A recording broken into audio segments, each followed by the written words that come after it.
And with that little sporting addition, it's a wrap on this leg of India Market Open from the NDTV Profit Suzlon Studios. Thank you so much for watching.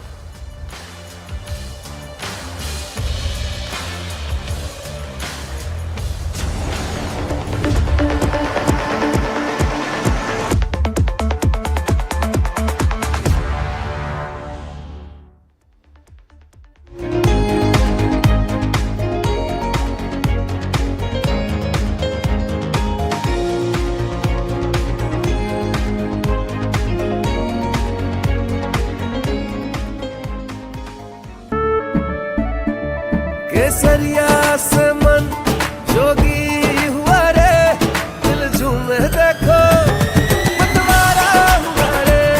केसरिया से मन जोगी हुआ। हर पल मनाओ केसरी त्योहार।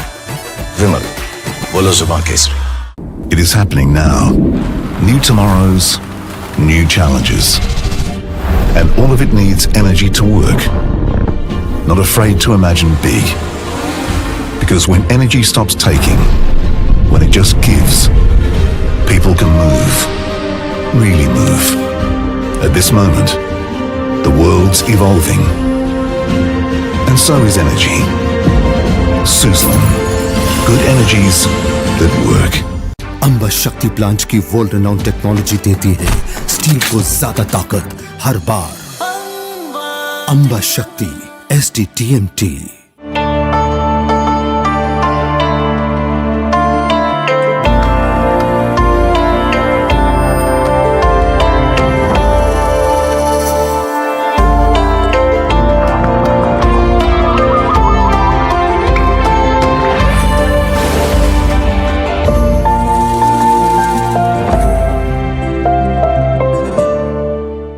It is happening now.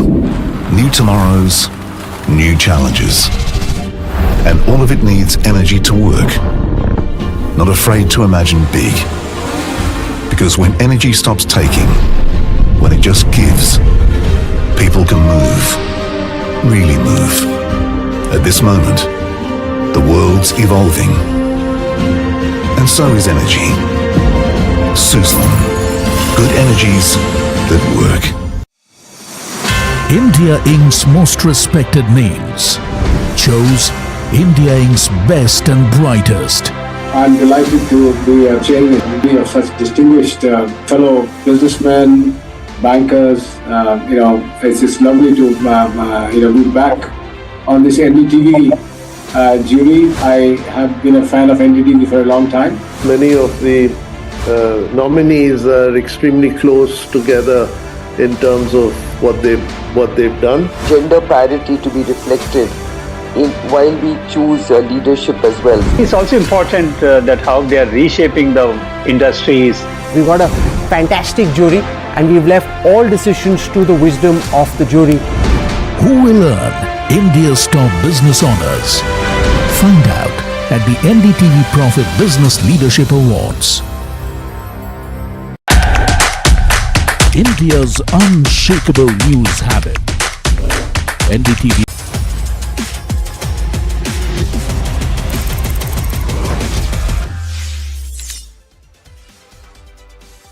Hello and welcome to NDTV Profit. You are tuned in to Crypto Minutes powered by CoinSwitch for your daily dose of news and updates from the crypto world with me, Sharad Dubey. Now let's take a look at the top headlines. Bitcoin sees a cool off but still stays above the $63,000 mark. US pushes strategic Bitcoin reserve strategy. Glassnode's report says Bitcoin accumulation is building. And lastly, Solana hits a $5.77 billion of tokenized asset volume in the second quarter of calendar year 2026. Interestingly, Bitcoin has defended the $63,000 mark as technical cool-off is being seen due to the macro factors. And also remember, the long-term positions were also liquidated. Now, if the levels of $63,000 of level support is held up, there could be a chance of a short-term relief bounce. Also, White House is defining governance and custody for US strategic Bitcoin reserve holding. That's about, you could say, 330,000 Bitcoins. Next to watch would be any formal decisions on which any agency will control the reserve, plus whether the Congress advances the Bitcoin Act or authorize new Bitcoin accumulation. Glassnode's on-chain report points to Bitcoin accumulation, which has strengthened across multiple wallet cohorts, suggesting that patient buyers are stepping in while price action still looks a little bit uncomfortable. Looking at Solana, they have closed the second quarter of calendar year 26 with almost $5.8 billion in tokenized asset spot volumes. That is a quarterly all-time high, a figure that exceeds the entire $775 million generated across the second half of 2025 by more than 7 times. And before we wrap, here's a quick check on changes to the crypto prices over the last 24 hours. Largely, we see there is a dip coming in Bitcoin and Ethereum between 1 to 2%, but the sell-off is there in XRP and Solana. As for Bitcoin, let's look at the support and the resistance range. That includes between $62,000 to almost $65,000. Now, time to take a look at the crypto strategy for the day. Here's what's there to keep in mind today. Looking at the overall crypto setup, the market outlook looks like a little bit of corrective consolidation. The important number to track is the $63,000 levels. If that is held up, a relief bounce is likely, at least for short term. But yes, there is some sector specific profit taking which we are seeing. But overall, medium term or long term basis, the potential sentiment could be positive, driven by the rally if the volume increases on buying, and the Bitcoin resistance levels at the technicals ranges in a very short range, but around $64,000 to $65,000 levels. Now, as we wrap, remember you can reach out to CoinSwitch's dedicated helpline where anyone can connect with the in-house experts to get their queries resolved, whether it's about crypto, regulations, taxation, or the broader industry. The team is available to provide guidance and help users make informed decisions. Well, that's all on this edition of Crypto Minutes powered by CoinSwitch. Thank you so much for tuning in.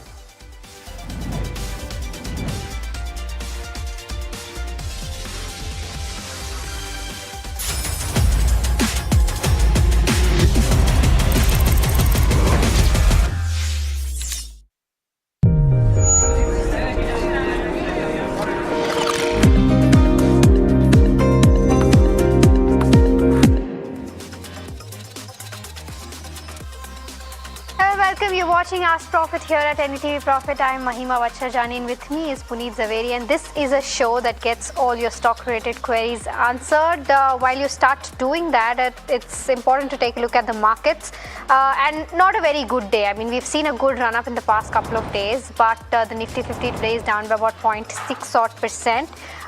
Below the 24,300 levels now. What we're seeing, yesterday we saw, of course, markets closing below the 24,400 levels, but we've reached the 24,300 levels as well. In terms of the VIX, let's try to pull that up, because the spike in the VIX is suggesting that there is volatility in the markets right now. Almost an uptick of 5% is what we're seeing. Let's also try to pull up the heat map of Nifty 50, and you have ITC losing the most grounds, down by about 2.4%. Geofinancial Services, Interglobe Aviation, of course, is on the back of rising crude prices. The downtick coming in on Interglobe Aviation, Shriram Finance, Ashoke Motors, Maruti Suzuki are some of the other names which also continue to be under pressure. But on the flip side, something that's holding up is Dr. Reddy's, but not significantly, because you're just seeing an uptick of around 0.9% on this one. Wipro, though, doing fairly well, up 0.8%. Adani Enterprises also up by about 0.8%. Adani Ports also up by about 0.6%. It's just that the strength of the market is not looking very positive, and that's reflected in that advanced decline ratio that you see in the Nifty 50 as well. The Bank Nifty also trading with cuts of about 0.4%, breached the 58,000 levels, now trading below the 57,900 levels. Let's also try to pull up the sectoral heat map and see as to what that chart is looking like. And you have realty still seeing some gains coming in there, up by about 0.8%, followed by pharma and metals, but FMCG is taking a knock, down by about 1.4%. Oil and gas also seeing downtick for around 1.2%, and you have media also seeing profit booking. Let's also quickly pull up the advanced decline ratio because that gives you a picture as to how the broad end of spectrum is doing.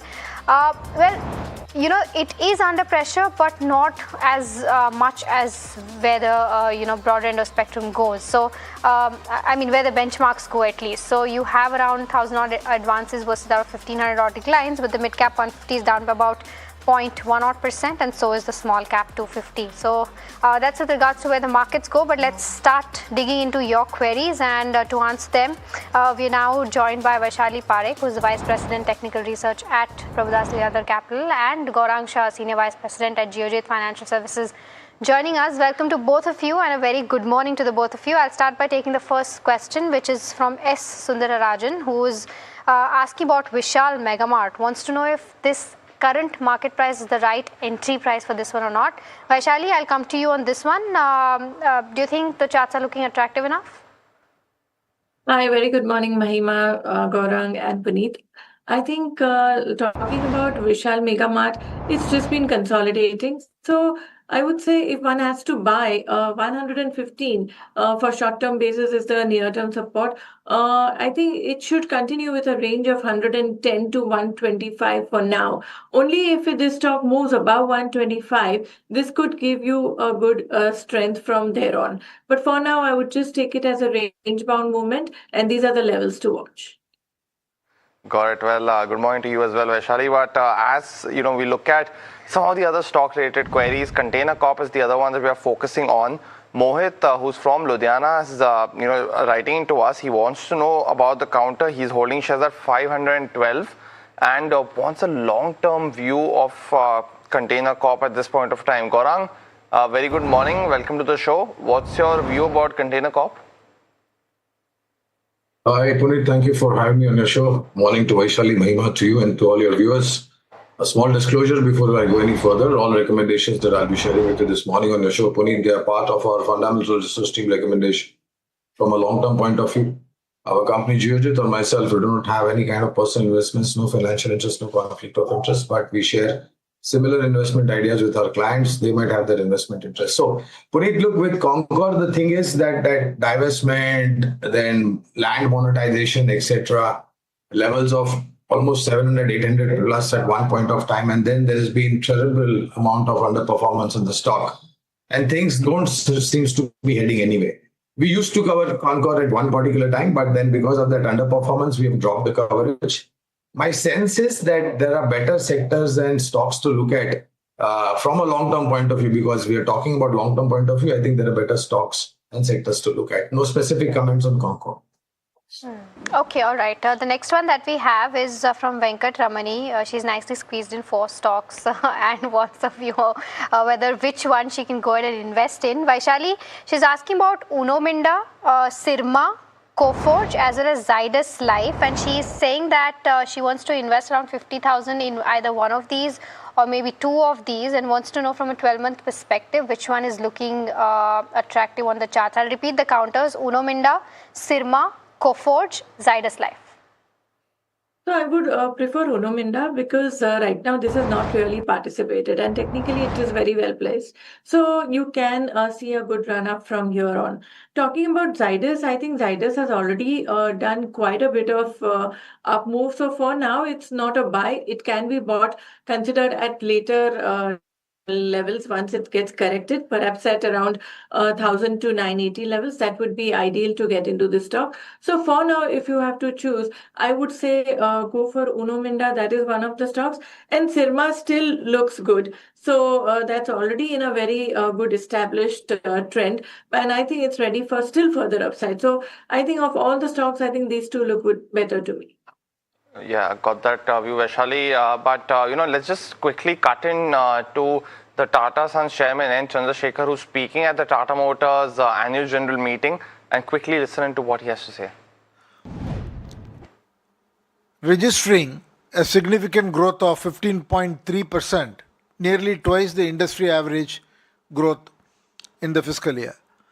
In the second half of the year, the company emerged as the second largest player in the market with a market share slightly in excess of 14%. The company reintroduced the iconic Sierra and also introduced multiple powertrains across the entire portfolio and launched petrol variants of Harrier, Safari, and also the all-new Ultras. The India business revenue reached 58,465 crores, a year-on-year growth of 20.7%. The EBITDA margin remained around 7%, and the PB2 grew by 33%. The balance sheet has remained quite robust with a cash balance of 6,710 crores. Importantly, the company is gaining the mind share. Nexon and Punch continue to be among the top three vehicles. Sometimes they are number one and number two vehicles, sometimes they are number one and number three vehicles consistently for the last few years. And the CNG powered cars and SUVs significantly outpaced the industry growth. The company remains firmly committed to the EV transition, and cumulatively since our launch in 18, we have sold 3 lakh electric vehicles.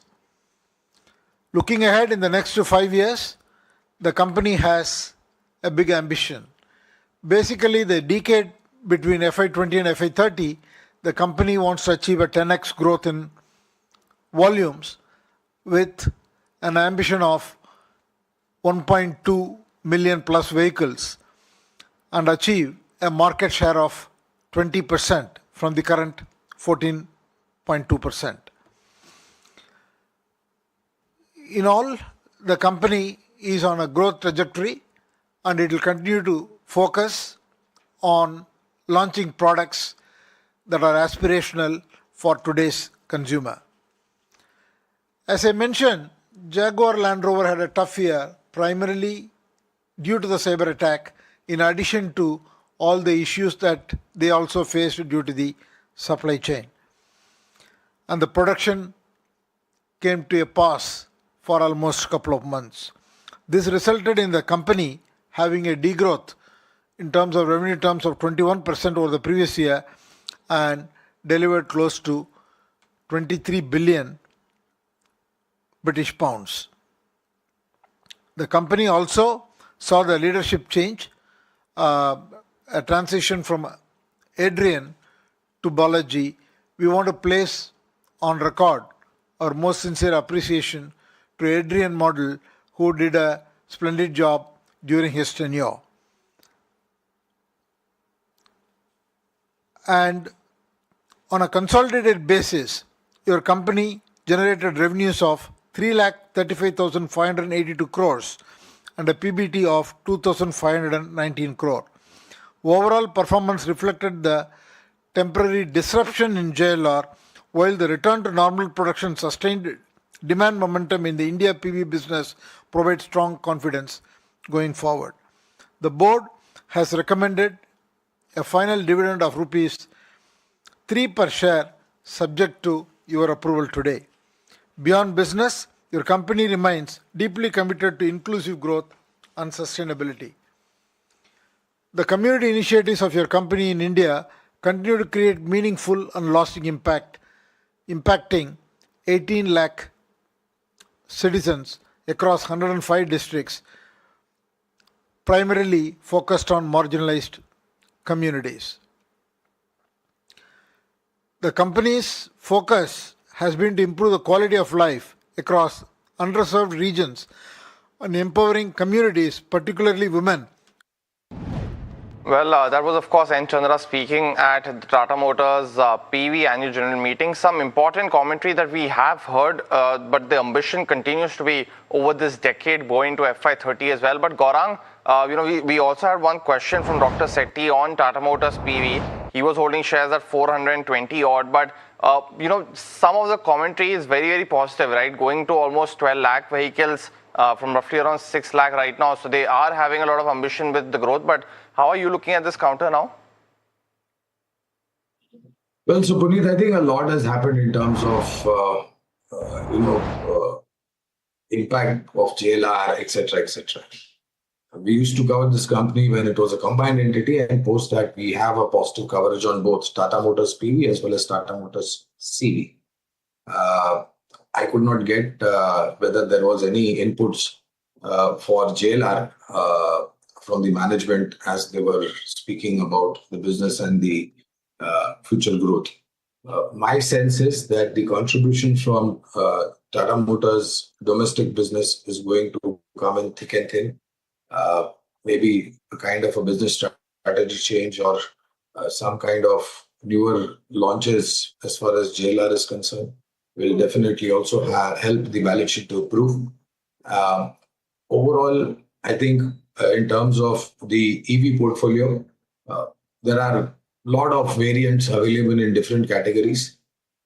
In going into the future, as I was listening to the statement, you and me, I think we could expect many more EV launches, and of course that will have a positive traction on month-on-month numbers, and of course a positive impact on the quarterly numbers as well.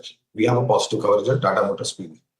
All right, so that's the view coming in on Tata Motors PV. I think we've got Mohan waiting by, calling us from Mysore. Mohan, a very good morning to you. Go ahead, ask your question. I've just bought 15 shares of Vatec at 1,374. I just want to know, can I have these shares for long-term perspective? Okay, I'll take your question again with Gaurang. Gaurang, what do you think of Vatec in the water treatment space? Though, of course, sitting on a very high valuation, but overall the stock has also seen a significant run-up, right? Yes, so this is one of the stocks, Mahima, which has actually done well, likes of Hitachi Energy, likes of MTAR Technologies, just to name a few. On VATech Vabag, well, this is a capital goods engineering company in the small to mid-cap category, associated with water treatment, effluent treatment, and desalination of water. There is a huge positivity in terms of order book.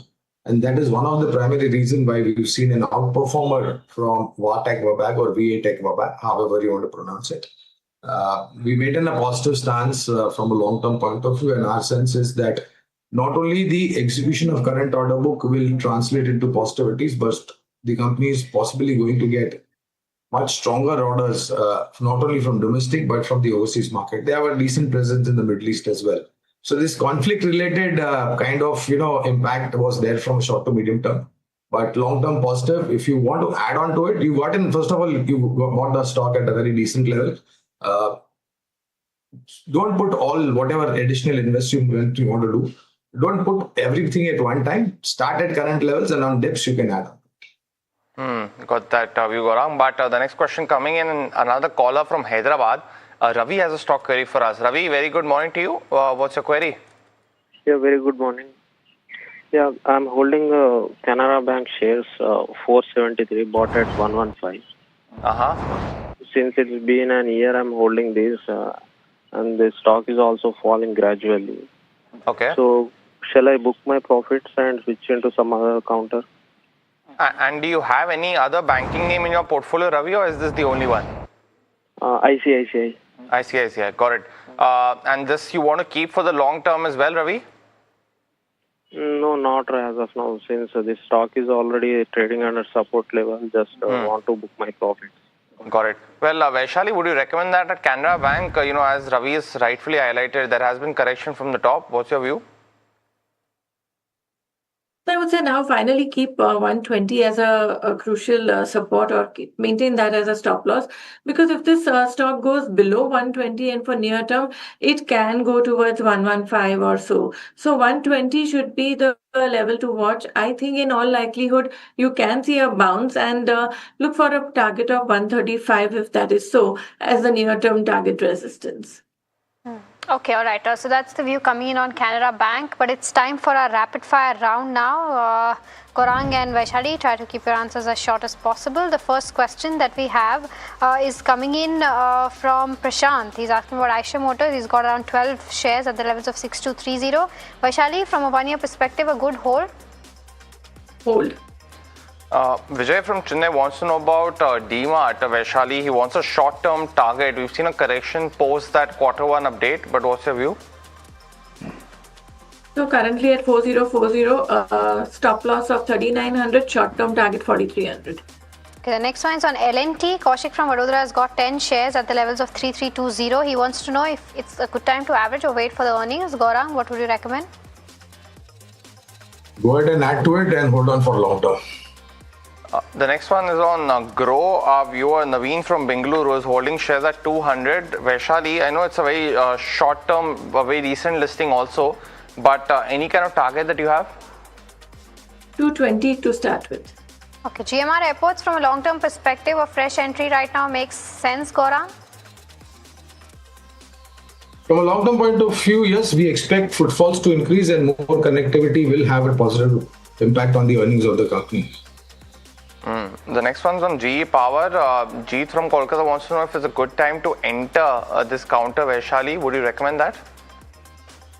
Yes, I think buy this with a stop loss of 875 and look for 930. Next one's on Lupin. Vaishali, Manav from Mumbai says he's holding 45 shares at the levels of 2287. Should he add more, and what should be the target? I would say for now, avoid. Book partial profit. Komal from Dubai is holding on to ITC, almost 3,000 odd shares at 350. Gaurang definitely, taking that brunt because of that taxation change at the start of the year. But should she still continue to hold this counter, and asking if she should add more? Is there enough evidence for that? No, enough evidence would have been, confirming Puneet if there was clarity in terms of any other investor. She's got 3,000 shares. We have a positive coverage. She can add to it in case she's got not overexposure to ITC. Okay, the next one is on BEL. Nagbabu from Andhra Pradesh wants to know if we can invest into this from a long-term perspective or any other defense name that you like, Gaurang. We have a positive coverage on BEL. Other than that, we like Mazgaon Docks. BEL definitely positive impact in terms of order execution and earnings visibility. Next one's on Hindustan Zinc. Vaishali, Pavitran from Trivandrum is holding shares at 574, asking if she should continue to hold this stock and a target. Yes, hold and keep adding at every tranche. Right now, we've seen a positive move, but 480 acts as a support. So continue buying, adding in tranches. Swiggy, Harsha from Vijayawada has bought 50 shares and wants to know whether to hold, sell from a short-term perspective. Vaishali, on the charts? Short-term perspective, 240 is the support and 290 would be the target. So hold and you can add. Aditya Kiran from Hyderabad is holding on to TCS at 2952 and wants to know if he can average this at the current level. Gaurang, results just around the corner. What would you recommend? So I don't want to commit a suicide over here. I won't. Expectation is quite high, Puneet. But yeah, from a long-term point of view, we are positive. Let's hope the numbers deliver. Bhaskaran from Chennai wants to know about City Union Bank from a slightly short-term perspective of 1 month. A good hold, Vaishali, on the charts? Hold for a target of 235, 240 for months perspective. The next one, that we're getting in, and it's on Piramal Finance. Our viewer wants to know if it's a good time to enter this counter, Vaishali, at the current levels. No, 1800 was a good level to enter. Look for a target of 2400. Well, that was the last question of this edition and this round of the rapid fire. But stay with us. A lot more stock-related queries on the other side after this very short break.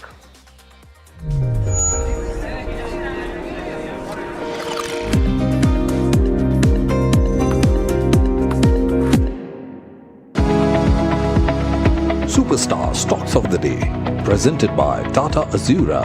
Har Raaste Ka Superstar.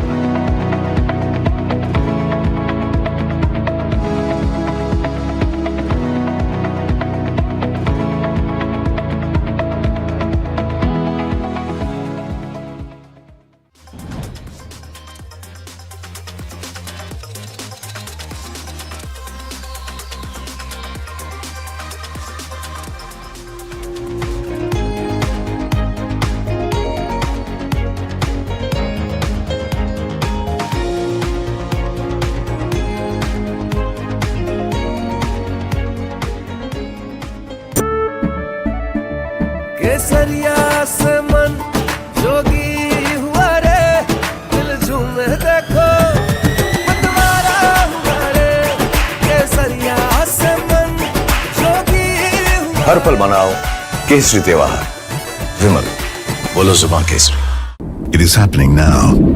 New tomorrows, new challenges. And all of it needs energy to work. Not afraid to imagine big.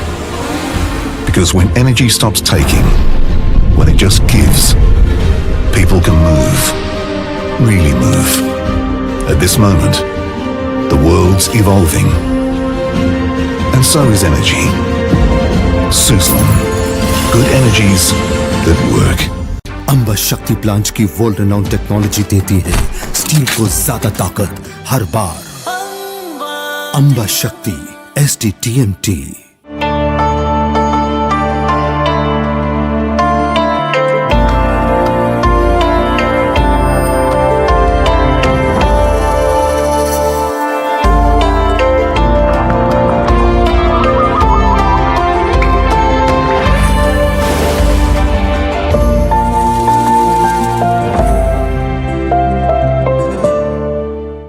It is happening now.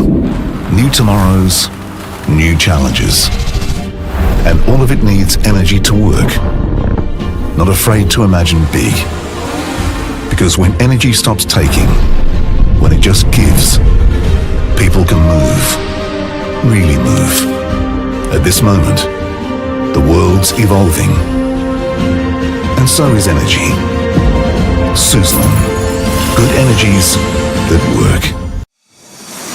India Inc.'s most respected names chose India Inc.'s best and brightest.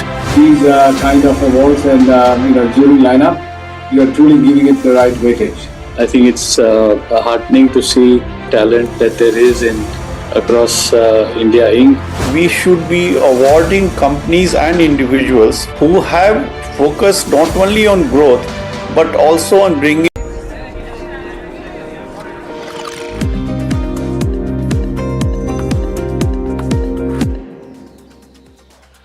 Welcome back. You're watching Ask Profit right here on NDTV Profit. A very quick check because you've seen in terms of the Nifty 50, and let's pull up that counter now.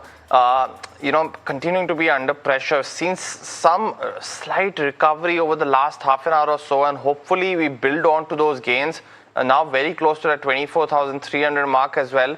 I also just want to quickly point out the small cap index too. That's the other one that has been in focus now. Over the last couple of weeks, largely seeing more benchmark related moves, especially on the large cap side of things. Individual movers are also dominating, but yet again, you're seeing some buying at the lower levels on the small cap 250 and the BSE 500 also, before we take your stock related queries next.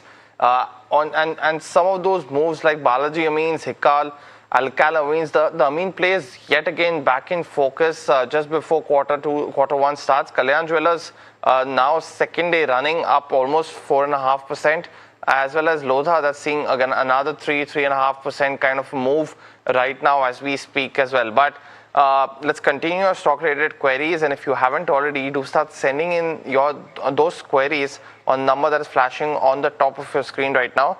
Next one that's coming in right now, it's from Bindu, who's from Hyderabad. She wants to know about TD Power and if it's a good bet for the long term. Gaurang, I don't know if you have any coverage on the counter, but within the power space, you've seen a lot of action, a lot of reaction as well come through, right, over the last few months. Anything that you like in the smaller mid-cap space amongst the power ancillary companies? So we have positive. In fact, there is a lot of choice, Puneet, to be very honest.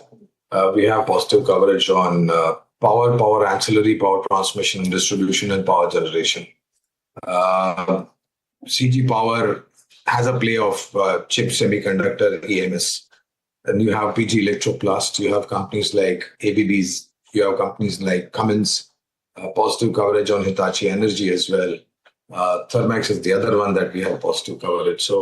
And we believe that the additional power generating capacity which is going to come from the next 3 to 5 years, Puneet, is going to be extremely positive for the entire power sector, whether it is power generation, power transmission and distribution, or modernized power equipment manufacturing place.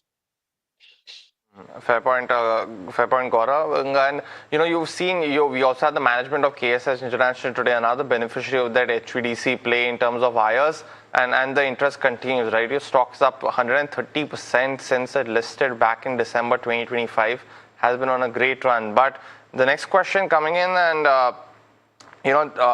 we actually were talking about power. Another one that's coming is on Genus Power. Murthy from Bengaluru has bought shares at 330 odd. Gaurang, does this one also make it to your list? Gaurang, that's for you. I'm sorry, Puneet, I lost your audio. Is the question on Genus Power? Yes, Genus Power. I was asking if it also makes it to your list, since we just spoke about the other power ancillaries as well. Murthy had bought these shares at 330 odd. Unfortunately, we don't have coverage, Puneet. Sorry about this. Anything on the charts, Vaishali, that you like about Genus Power? I would say yes, it is showing signs of improvement, and it's already in a trend. Right now, it's consolidating. So I think my view stays positive as long as 280 levels are held on as support. And this stock needs to cross 350, 360 levels. So if that is so, then I think this would show more conviction of further upside going towards 400 levels. So for now, yes, it's a hold and buy with the support of 280. The next one also, Vaishali, this one's on Prestige Estates. Our viewers bought these shares at 1500. This is Sunita from Delhi. Wants a 3 to 4 month view on the stock. We've seen a massive recovery, Vaishali, from that March 38 level to trading around 1100 odds at that time. But is the momentum coming back to that 1800 mark from where it slipped initially? Very likely, because overall full realty sector is showing a lot of strength. And talking about Prestige particularly, yes, it's already gone one way from 1300 to now nearly 1700, and now currently at 1680. So I would say keep a stop loss of 1640, and I think very likely the stock can go 8 to 1800 and perhaps higher. Got that view. But the next question, and this one also, and as Vaishali rightly spoke, right, about a bunch of realty plays that continue to be in focus as well. The next question coming in on DLF. Our viewers bought these shares at 590 odd, so recently posed the correction. Wants a long-term view. Gaurang, anything that you like in the realty space, and is DLF one of them? DLF definitely happens to be one of them, Puneet, but just a word of advice and caution that real estate sector has gone through a lot of changes in terms of policy, in terms of discipline coming in. But despite of that, Puneet, the real estate sector happens to be a high beta sector. In good markets, you will see outperformance. In bad markets, you will see real estate sector leading from the front. But yeah, positive on DLF, Godrej Properties, Oberoi Realty, Shobha Limited, and Prestige Estates. Okay, all right. We've got, I think, Murli, who's calling us from Hyderabad. Murli, a very good morning to you. Go ahead, ask your question. Yeah, good morning. Good morning to all the panelists and you both. My query is on Engineers India. I have 35 shares remaining at an average of 118. So I wanted to know what is on the 6 months, 1 year view, because I booked some profit when it was almost 52-week high.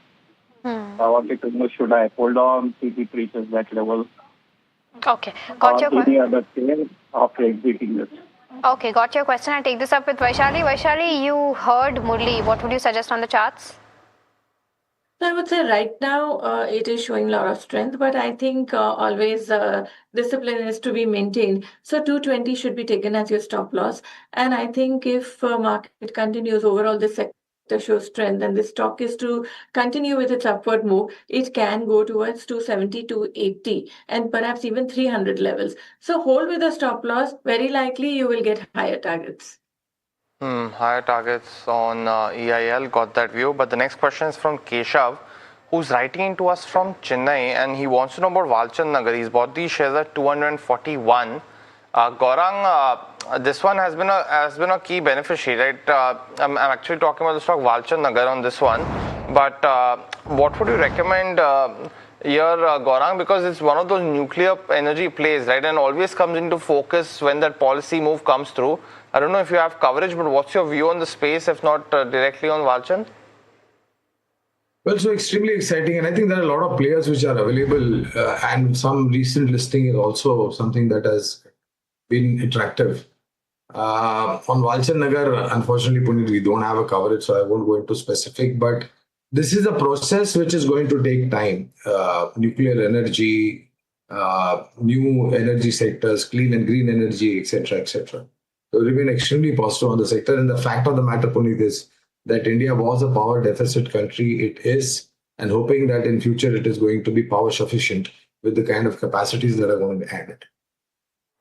Okay, all right. The next one that we have is coming in, and this query is on Siemens Energy. Our viewer says that he or she has bought it at the levels of 2840 from a 1 to 1.5 year perspective. Accumulate more, continue to hold, or what should be the course of action? Gaurang, I'll stick with you for this one. So, Mahima, we had a coverage on Siemens Limited when this was a combined entity. Of course, then Siemens Energy, got listed as a separate entity. Again, I'll speak on we have positive coverage on Siemens Limited currently as I speak to you. On Siemens Energy, we don't have a coverage, but as I was elaborating a while back about the entire power generation, power transmission, distribution, and power equipment companies, there is a lot that is going to happen for all these verticals of power over a longer period of time. It's a strong company, very strong balance sheet, very well managed. Won't give specifics since we don't have coverage on Siemens Energy. Got that view, Gaurang. But the next question from next caller actually from Hyderabad yet again. Dilip has a stock query for us. Dilip, very good morning to you. Welcome to the show. What's your query? Good morning. Good morning. So my query is on Gravita India. I bought 1,000 shares around 1803, and I bought it around 6 months ago, but the stock went again up. So I wanted to know the 1 year view on this. Got it. And you looked at the charts, Dilip, or the fundamentals while buying the counter? Fundamentals, got it. Gaurang, any view on Gravita India? Well, so again, stuck between the devil and the deep blue sea. In specific comments, I will restrict from being buy, sell, and hold because we don't have coverage on Gravita India. But the sector overall, Puneet, looks well poised in terms of improvement in earnings and future growth. Since we don't have coverage, I won't give buy, sell, and hold on Gravita India. Anything on the charts, Vaishali, because this was another those 2024 stocks, right? I think within that here you saw a very big move, and that high hasn't come back yet again. But does anything on the chart suggest that the last 1 year has been largely flattish? I would say actually yes, it has gone through a very long consolidation. But seeing the long-term chart, I think it's very much in trend, and I think one can continue holding. To start with, look for a target of 2100, and in all likelihood, this can again go towards 2500 levels also. So 1600 would be the stop loss, and look for these higher targets. Okay, all right. The next one that we have is on BSE, and this is from Mana, who's writing us from Gurugram. He's holding 10 shares at an average price of 2,300 since past a year. Says it's lost its momentum, but what should be the course of action from now? Should he book his profits, maybe re-enter? Vaishali, what would you recommend? So I see a bit of weakness coming in, profit booking coming in. So if short term is the view, then I would say book profit for now. And if you still want to hold, 3,600 acts as the final stop loss. Below that, it can go towards 3,400 or so. So keep stop loss of 3,600 and hold on. Can go towards 3,800 to 4,000 to start with. Got that view, Vaishali. The next question. Coming in on FIAM Industries, has been another player in the lighting space that has done well for investors. Our viewer, Mahalakshmi from Hyderabad, bought these shares at 2055, currently sitting on good gains, asking if she can buy another 100 now for the next 1 year. Gaurang, been a beneficiary, right, of the GST rate cuts as well. What's your view? Well, so again, a strong player in the sector, and yes, very well poised in terms of future growth. Earnings, I've looked at the earnings, Puneet. So the company's balance sheet again is strong. Earnings visibility is very, very strong. I can't give any specific buy, sell, and hold because currently we don't have coverage on FIAM Industries. Okay, all right. The next one that we have is coming in, and this is on JB Chemicals. Siddhi from Mumbai says she's got around 519 odd shares at the levels of 2207. Whether to continue to hold, Vaishali, on the charts? She's sitting on profits of 1.3 lakhs, by the way. I would say quite overbought, so book partial profits. Another one, Vaishali, on Suzlon as well, because our viewer, Suraj, is actually holding these shares at 58.8, but he's bought 20,000 shares. So he's currently sitting on a loss of almost 75,000. What would you recommend here? Is there still any kind of up move? Because we've seen, of course, a recovery from that 40 odd level, but at 54 seems to be that level that's not been cleared for a while now. Anything that you can offer? So I would say right now there is no damage to the trend. It's just the regular, because market, any stock is not going to move in a one straight line.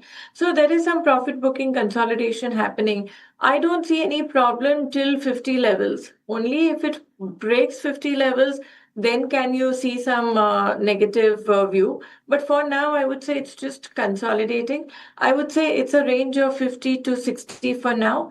Either ways, a breakout or a breakdown could decide the next trend. So for now, according to me, please continue holding. Okay, all right. The next one that we have is coming on MCure. Our viewer Nandagopal says he's bought it, I think, at the levels of 1700 and wants to know as to what should be the target for 2026 for this one. Vaishali, I'll stick with you. For MCure, what are the targets that you're seeing by the end of this year? So I would say 1750 should be taken as the support, and for by the end of this year is hard to tell, but well, the next projected target is to 2200. 2200, got that view. The next one coming in, and this one's on the pharma space. Our viewers already holding Aurobindo Pharma, wants to add another one, and this is Mr. Iyer in the pharma space itself. Gaurang, any potential addition that you like in the pharma space right now apart from Aurobindo, and what would be your recommendation to S. Iyer? So across the board recommendations in pharma, Puneet, small cap, mid cap, large cap. Aurobindo Pharma happens to be under our coverage. That's a disclosure on my part. And I believe that this is one particular sector, despite of what is happening in India or overseas in terms of geopolitical tension, is relatively less impacted. So from a long-term point of view, first of all, hold on to Aurobindo Pharma. You want to add to it, start at current levels, and add on depth should be the strategy. Okay, all right. The next one that we have is coming in, and this is on Kotak Mahindra Bank. This is from Kumud Sethi, who's bought 100 odd shares at the levels of 411 in 2025. From a 3 to 6 months perspective, Vaishali, what are the charts recommending? This has been very sluggish. So I would say currently what I'm looking at is HDFC Bank looks more attractive, but I think this Kotak Mahindra Bank for 3 months perspective, 360 as stop loss and 400 as target. Watch out for any moves here though, because you're also seeing and expecting a management transition since Mr. Vaswani has decided not to continue. That's what the filing has put through. So Q1 will be crucial in terms of what is the management expecting going forward, at least in terms of that transition going through as well. But another one coming in from Viru, who's from Bengaluru. He is holding on to Electro Steel Castings at 105, so he's currently sitting on the loss. Vaishali, he's essentially asking what he should do right now, because last 1 year has been painful for the stock. Any kind of momentum now visible on the charts, or is that still expected to continue? The one which is at 76 rupees, right? Yes, you're right. So I think the stock has taken good beating, and currently it's attempting to come out of its negative phase.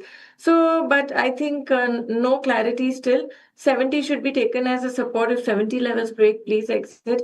And if we see some further strength coming in, it can go towards 90. The trend reversal or strength can be confirmed only above level 90.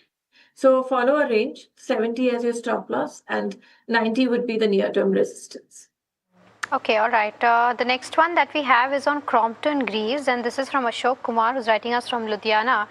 He's bought around 2,000 shares at the levels of 307 last year, and he wants to know whether to continue to hold or sell. Gaurang, what would you recommend for this one? Because he's already sitting on a loss of over 82,000 rupees.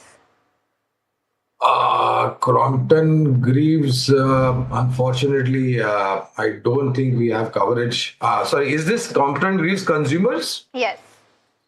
Yeah, okay. So again, we have an accumulate stance. I know the stock has underperformed.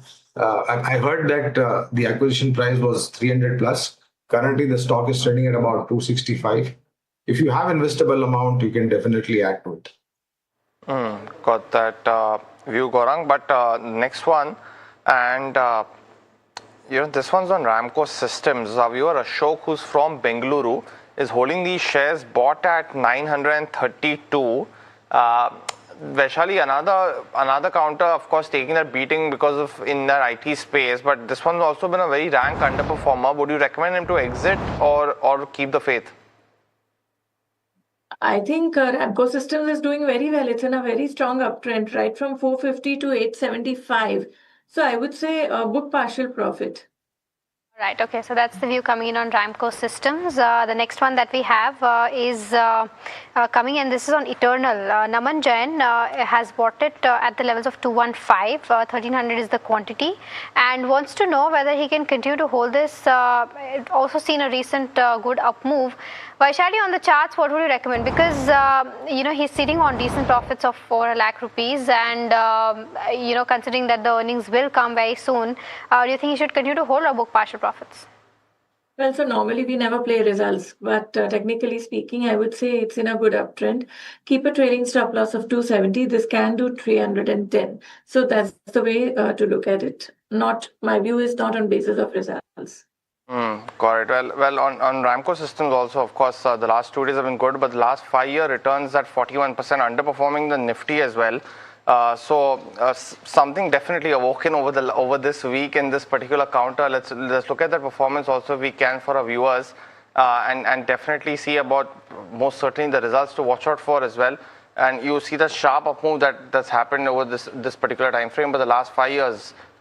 Very, very sleepy kind of a story to say the least. And the next one coming in on our radar right now, and next question, this one's on Ashoke Industries. Akhil has actually bought these shares at 688, so he's in massive gains on this counter right now, holding on to 50 shares. Vaishali's question being if he should sell out right now or continue to hold. Ashoke Industries, I'll just have a look. Trading currently at around 2900 odd, and Akhil has bought it at 688. I think it's still going well. It still, I think, looks like ready for a new round of momentum. I would say 2700 is the support level, and this can go towards 3200 to 3500 levels. So view is quite positive for now. Right, so that's the view on Ashoke Industries. The next one that we have is on CE Info Systems. Our viewer wants to know if this stock is on the verge of breaking out or not. Vaishali, what are you picking up on the charts? Sorry, come again. What's the name you said? CE Info Systems. The ticker should be Map My India for this one. Okay, one sec. I'll just see that. Yes. Let's try to pull the chart up while, Vaishali is trying to pull up the chart as well. It's down by about 1.4% today. And let's also pull up the 6 months chart and the 1 year chart and see as to how the stock is done. In the last 6 months, it's down almost 42%. And, in a year also, if you can try to see as to what the returns are, 47%. Vaishali, were you able to pull the charts? Yes. So I'm not so gung-ho about this stock right now, but purely with a technical view, it's making a double bottom at 800 levels. From there on, it's attempting to show a bounce. Now, clarity comes only if the stock goes above 1000 levels. Once you see the stock going above 1000 levels, then you can gradually look for higher targets of 1200 and so on. So that's the way I would consider this stock. Got that view, Vaishali. But the next, and let's now start with the rapid fire round in this edition of the show. Vaishali as well as Gaurang, you know the drill. The first question coming in, and this one, it's on ICICI AMC or HDFC AMC, which is a better pick now. And this is Puneet Saxena who's asking us this question. What would you recommend, Gaurang? Anything that you like? HDFC AMC and Nippon India. These are our 2 investment ideas in AMC pack. Okay, Kalyan Jewellers is the next one. Bharat Marfatya wants to know if it's worth buying today. We've seen a disappointing business update, Gaurang, plus there's a block deal also that's happened today. Any recommendation? I would prefer Titan Company, Mahima. That's very well placed in terms of long-term investment. The next one's from Raja Gopalan on Sign DLM. He wants to know, Vaishali, if it's a good time to buy. Again, not been performing too well, but what's the chart showing you right now? I think it's getting better. To accumulate, add more at 500 levels. Sterling and Wilson Solar, Shankar from Bengaluru is holding 450 shares at the levels of 230. Price target for the next 1 month, Vaishali? I think give it a miss right now. Next one's on MCX. Gaurang, I don't know if you have coverage, but Sunil Kumar is holding these shares at 2450. And Gaurang, largely because with the NSE IPO on the anvil, you're starting to see questions coming in on BSE as well as MCX and the valuations. How are you seeing it? I think there's a lot of place to coexist for more platform providers, Puneet, whether it is commodity market related MCX, whether it is equity market related BSE or NSE likely to be listed in the future. And if Indian stock markets are going to do good, then yours and mine fortunes and everybody's fortunes is going to be quite good. So, short to medium term, you can have, people wanting to shift from one to another, expecting it to get a premium listing, etc. But the future of Indian capital markets looks quite strong to me, and along with that, all these strong entities will also do well. Okay, the next one that we have is on MTA Tech. Mahesh from Maharashtra has bought at the levels of 7550, and he wants to know whether a 1 month trade or maybe even a swing trade is recommended on this one. Vaishali? Can do 6800 stop loss and target for 7500 for 1 month perspective. On Reliance Industries, Kishore is holding shares at 1364. Gaurang, he wants to know in 12 to 18 month view, should he continue to hold? Definitely hold. I think a lot has happened and a lot is likely to happen with the kind of announcement that have been made in AGM. So my sense is that first of all, hold on to it. If you got in at elevated level, you can add on to it at current levels again from a long-term point of view. Okay, the next one is on trend. RK Bakchi from Chandigarh is holding 150 shares, bought at the levels of 4035. From a 1 year perspective, Gaurang, what would you recommend? Of course, it was the accident of the day yesterday, but overall, from a fundamental perspective. Well, it was a free fall, Mahima, to be very honest, 10 to 12% correction trend. We have a positive coverage from a long-term point of view. Those who got in at higher levels, hold on, have investable amount, add to it. Those who want to fresh invest can definitely do that. We have a positive coverage on trend. Pawan Kumar is asking a question on Samvadra Motherson. He's bought at 126, Gaurang. And we had a chance to speak to the management about the newer possibilities like aerospace consumer. Is that something that you like in the space? So this particular has been, news flow has been buzzing and the stock has reacted quite positively. Yep. From a long-term point of view, we do have positive coverage on this company. Continue to hold on. Okay, Praj Industries, Praveen from Pune is holding 325 shares, bought at the levels of 625. From a 9 month perspective, Vaishali, what should he do? I think add more at these levels. All right, okay. So that brings us to the end of this rapid fire round. Vaishali and Gaurang, thank you so much for taking out the time and helping us answer all those questions. And with that, viewers, like I said, completely out of time with this edition of Ask Profit, but do stay tuned in. KYC comes up next.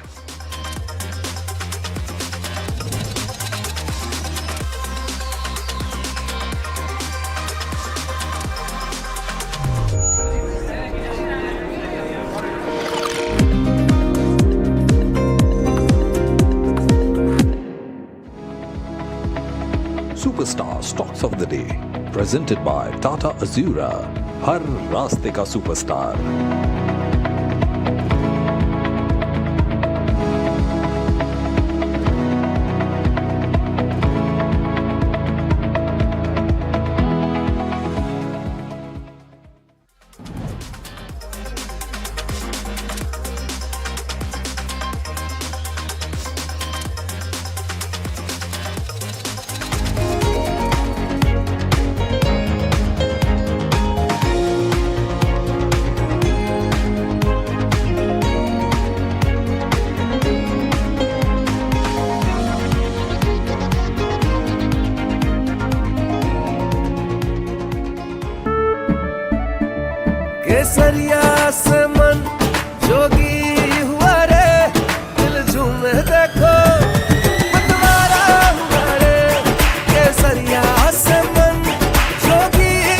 हर पल मनाओ केसरी त्योहार।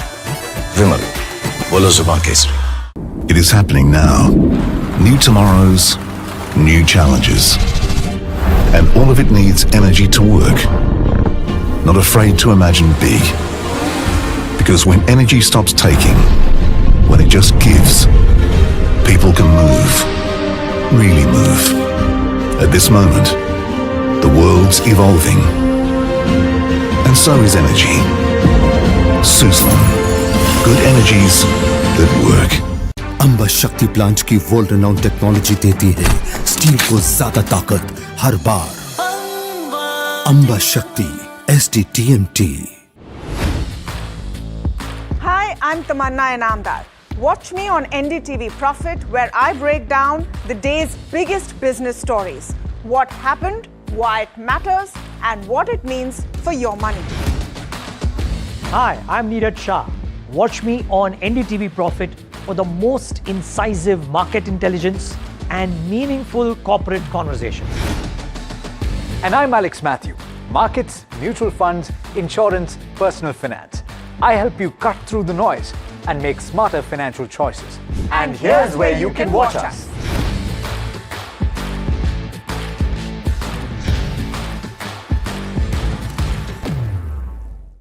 It is happening now. New tomorrows, new challenges. And all of it needs energy to work. Not afraid to imagine big. Because when energy stops taking, when it just gives, people can move. Really move. At this moment, the world's evolving. And so is energy. Suzlon. Good energies that work. India's unshakable news habit.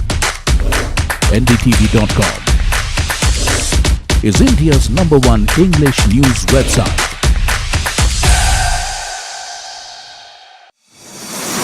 India Inc.'s most respected names chose India Inc.'s best and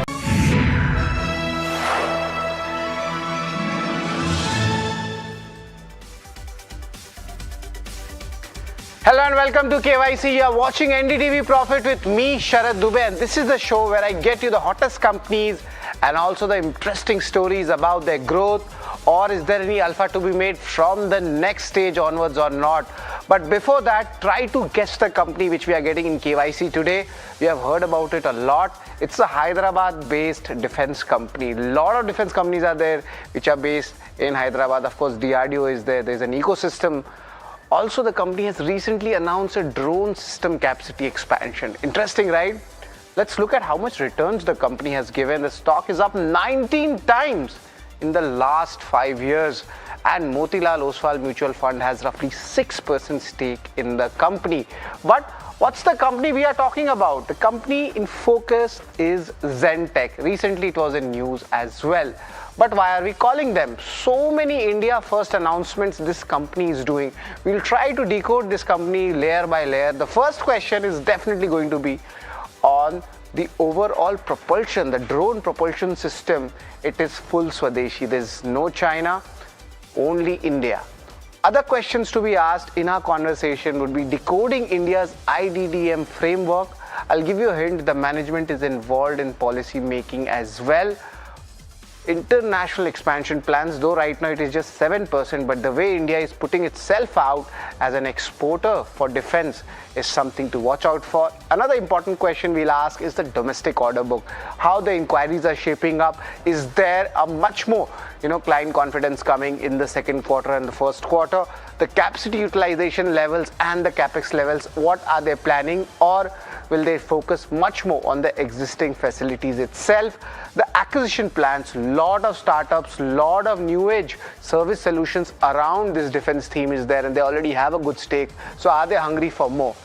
We'll have an entire conversation with Ashoke Atluri. He's the chairman and MD at Zen Tech. It'll be a very interesting conversation, I must say.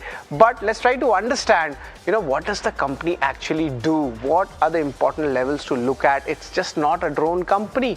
It is a defense company, especially on the tech front. That's why we call it a defense tech company. Let's understand a little bit more about, this company. They have training simulation and systems. Also, there are 4 other important services or products which they give. There is bundling also, counter drone solutions, that's the second portion. The third one, automated weapon stations. The fourth one, there's a very interesting and a lot of interest, the combat robotics and drones. This is the future I'm talking about, by the way. And the last one, R&D and production facility. That's what they have in Hyderabad. That's where the most of their work happens. They have applied for more than 200 plus patents and shipped over 10,000 systems. That's where a moat comes in. They have an arm, Vector Technics. They have recently expanded the manufacturing capacity as well to almost 3 lakh units annually as well. So these are the key details, but how does the order book picture look like? It's heavily skewed towards the domestic side, especially Ministry of Defense. The orders come in 93% of them. Minor 7% of the order book, it's roughly coming in from international. The order book, I'm going to give you those details, but it's a KYC rating for you. It's around 1300 crores. It's India's first integrated smart border suit. That's what they have announced recently. And also a lot of another announcements. They have the largest fully integrated drone propulsion manufacturer. They expanded their capacity, I mentioned. And one more India first announcement they have given. AI powered fully integrated anti-drone system. So you can see India first announcements are coming in from Zen Tech, and this is something which the street is quite bullish on. Apart from the recent announcements coming in from Zen Tech, let's also talk about the key investments. This is where I feel the alpha is there and the market might not have factored in that. Unistring Tech Solutions, they do electric warfare. That's the first investment. Second investment, RE Simulations and RE Labs, Naval Sim. So you can understand what's the value going, in the future. Third investment also I'd like to point out, TIS Aerospace. They are into drones. Fourth investments, these are the names, you should note it down. A lot of announcements are coming. Announcement recently came on Vector, also for propulsion tech. These are the ecosystem players, and the company has a majority stake. यानी कि consolidated numbers में इनके भी benefits आएंगे. Now speaking of benefits, what may work for the company? Strong industry tailwinds, India's IDDM program, and various programs are there which may work for the company, and important acquisitions are at play. Management seems like more bullish on acquisitions also, and we have seen the benefits coming in these announcements. Now the FY27, the execution part is something where bullishness comes in from the street versus FY26 as well. Another important point is the debt reduction. So of course they are growing ahead, their order book is going, but the debt is also reducing, and that is also helping with the perception of the stock. FIDI are increasing their stake in the company as well, and that's a proper thumbs up. But what may not work? So many things are happening. Will there be an execution risk? It happens in every business model. So that's what I have mentioned, that working capital days, they have increased.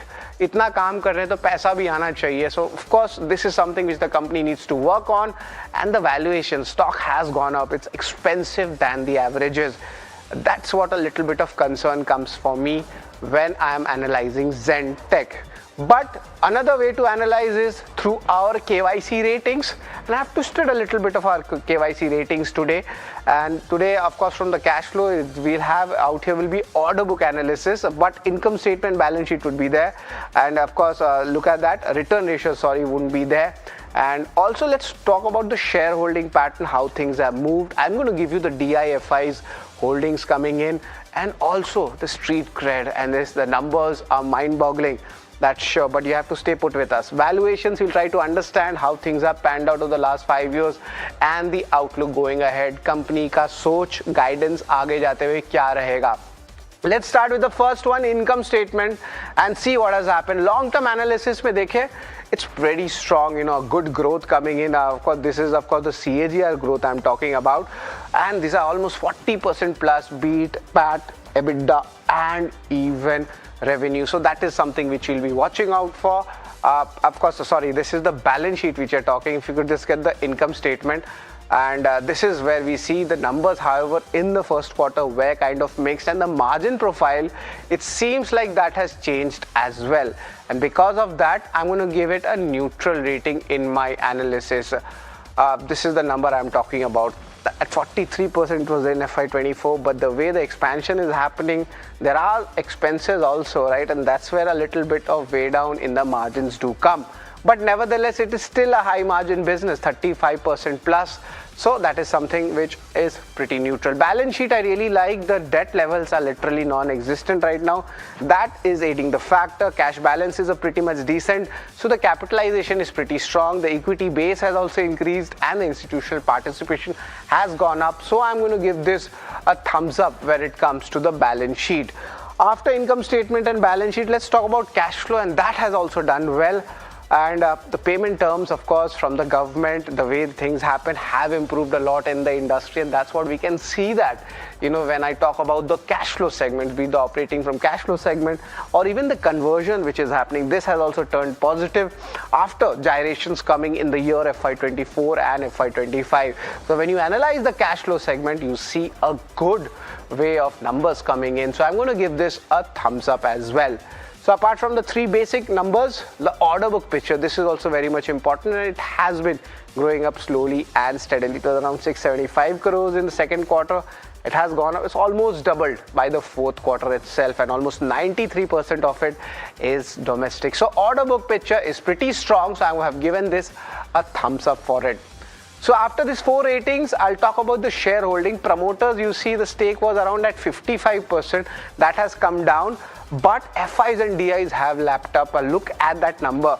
It has gone up to 6% when it comes to the FIs and DIs.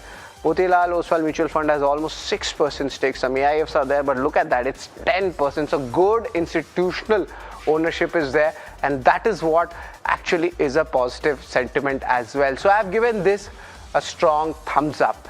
But let's talk about street cred. What returns has the company given to the investors? Medium term लीजिए, short term लीजिए और long term लीजिए. January from lows, the stock is up 52%. Congratulations. If you have made a medium term investment for the last 1 year, the stock has been largely flattish, and this year itself 36% return. But if you're a long term investor in this theme or in this company, you must have made money. Last 5 years, the stock is up 19 times. Look at that multi-bagger stock which has come in. I'm talking about Zen Tech here, and street cred, I'm going to give this a strong thumbs up. But remember, when stocks go up, the valuations also become expensive. 5-year peak valuations comes in at 12-month forward P of 64 times. Compare that with the 5-year average, it is 40, almost you could say 40 times, and currently slightly above that average. On the expensive side, it's trading at 45 times. But of course, the entire sector has, re-rated, but still expensive right now. So I'm going to give this a thumbs down when it comes to my analysis. The last one for you is the outlook. The management commentary is important, so I've taken that from the management commentary itself, which is already in the public domain. FY27 is likely to have a better, stronger execution as compared to FY26. Let's pull out the second point. Is the large orders are expected to be announced going ahead. They have been announcing a lot of expansion and tech, and this is what we are looking at. And capacity enhancement, that is also at play. But I feel the dark house, of course, after the product portfolio expansion, can be those important acquisitions which the company is doing. So these are the important outlook pointers, talking about the company and the industry as a whole. And I'm going to give this a thumbs up as well. But let's give you the entire picture. What are the total KYC ratings for Zen Tech for today? And it's largely done really well. A sea of green coming in, balance sheet, cash flow, order book, all have done well and shown good improvement. And on the other hand, we have, of course, the shareholding and street cred, which has done really well, especially the institutional participation coming in, stock being a multi-bagger, and also right now the momentum is strong. But because of that, the valuations are not attractive, but the outlook medium term and long term remain really strong for the company and even the industry as well. So the total KYC rating is on the higher side of the averages. It is 6.5 out of 8. This is what I'm talking about. The company has done really well, and that's what the bullishness is coming in this counter. But there is more to the story, and to do that, we'll be joined in by Ashoke Atluri. He's the chairman and managing director at Zen Tech. But I would like to give you an interesting snippet about him. Is a pivotal role he has played in shaping the national defense policy. That is a very important point. And also, he's the co-author of Buy Indian IDDM policy and Make 2 categories as well. So it's a matter of pride for us to have a chat with him. But this chat will continue, but shortly after a break.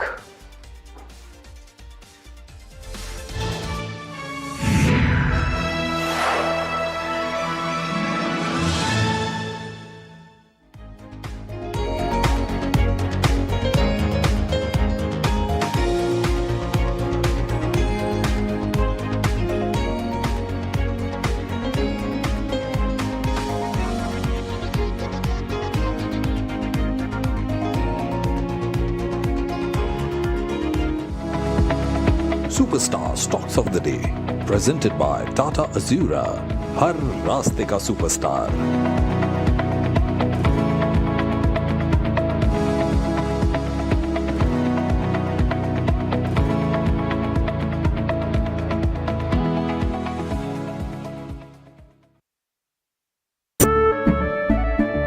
केसरिया से मन जोगी हुआ रे, दिल झूमे देखो मतवारा हुआ रे, केसरिया से मन जोगी हुआ. हर पल मनाओ केसरी त्योहार. विमल, बोलो जुबान Kesari. It is happening now. New tomorrows, new challenges. And all of it needs energy to work. Not afraid to imagine big. Because when energy stops taking, when it just gives, people can move. Really move. At this moment, the world's evolving. And so is energy. Suzlon. Good energies that work. Amba शक्ति plant की world renowned technology देती है steel को ज्यादा ताकत हर बार. अंबा शक्ति SDTMT. India's unshakable news habit. NDTV.com is India's #1 English news website. It is happening now. New tomorrows, new challenges. And all of it needs energy to work. Not afraid to imagine big. Because when energy stops taking, when it just gives, people can move. Really move. At this moment, the world's evolving. And so is energy. Suzlon. Good energies that work.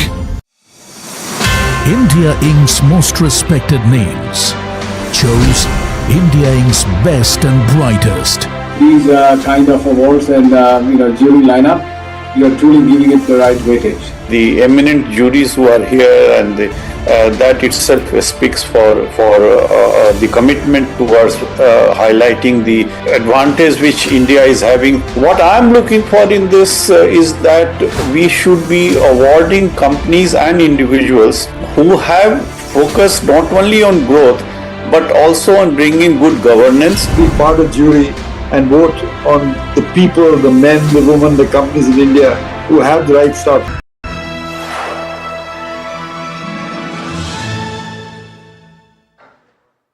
Welcome back to KYC.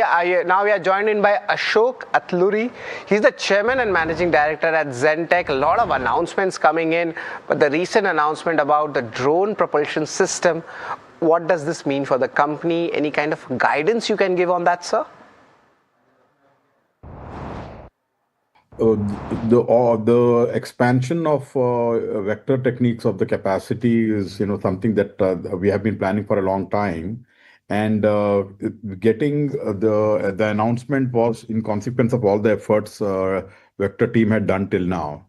And it's a complete stack of the propulsion system. What we find is that the demand is not only for India, but even from very, very advanced countries in Europe and in USA. And there are some proposals that are being evaluated by the Vector team for possible joint ventures with those companies at this point in time. So yes, in terms of again, we this is going to be a very competitive business, and we expect the absolute profits will be added to the companies in the consolidation, but I think the margins will be much more would be lesser than what we conventionally get in our systems like counter drone systems and simulators. Ashok sir, how do you decode India's IDDM framework? What does this mean for the company as well as the industry? What are the changes we are looking now? IDDM actually, again, I had only suggested to Mr. Parikar in 2015-16. And fortunately, he was the only guy, who was the only person who could get it, in the sense that, he said, unless it is indigenous design, Make in India by itself was not enough, and IDDM was required. But in addition, what he understood was IDDM is a category in which there may be only one player. Because when you're creating some IP for the first time, it could be India first or even world first. To ask for 3 vendors was foolhardy, and a clause was included in that single vendor is also acceptable. That was a phenomenally sea change, and no bureaucrat, no politician till then had accepted it with what Mr. Manohar Parikar did. And so, now cut to 2026, it has been evolving as a system. And I think now in the proposed DAP, this is being seen as the, most important category. And everything by default, they plan to categorize as IDDM. And unless, even for earlier, it was only for regular procurement.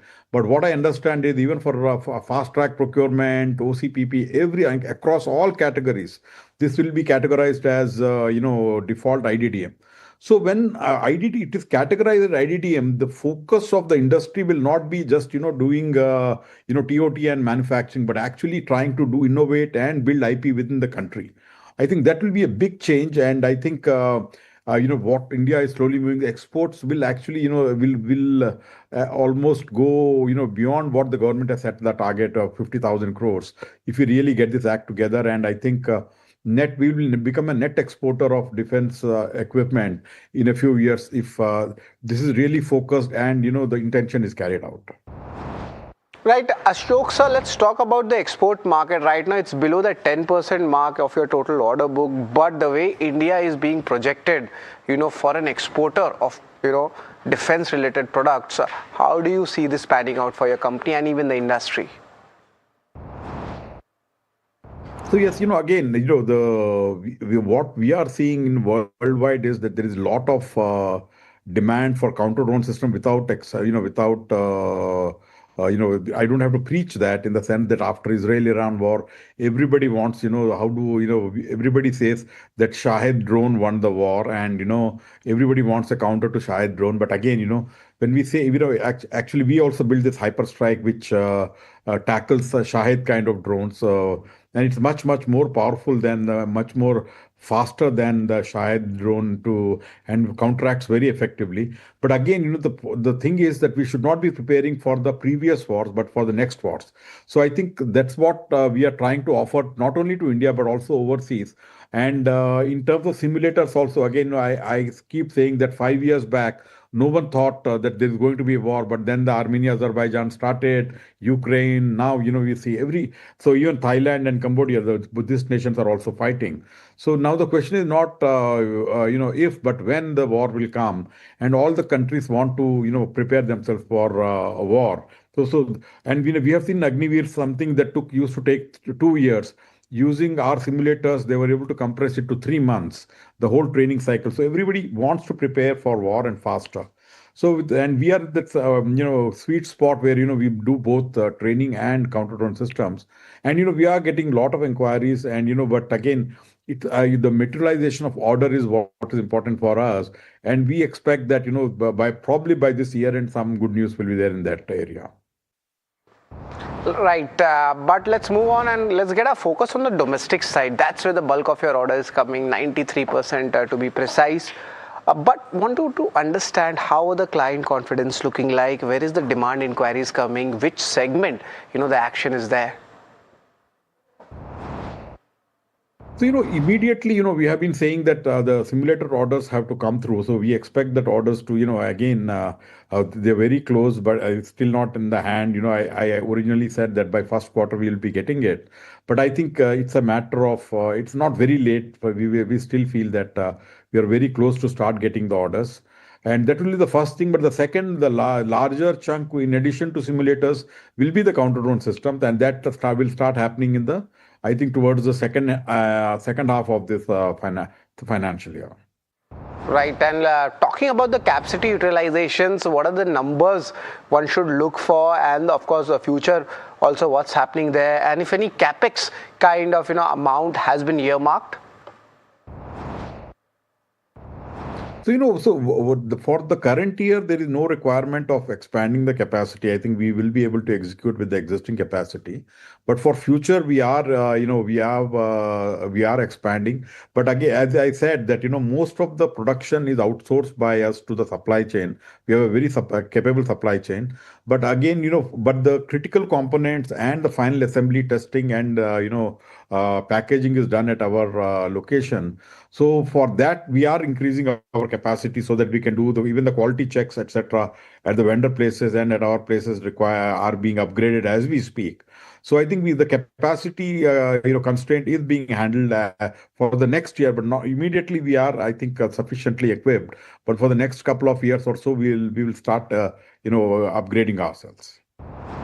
Of course, there are some price hikes also. How does this business model work? Is there any kind of a lag to pass on the rising costs as well?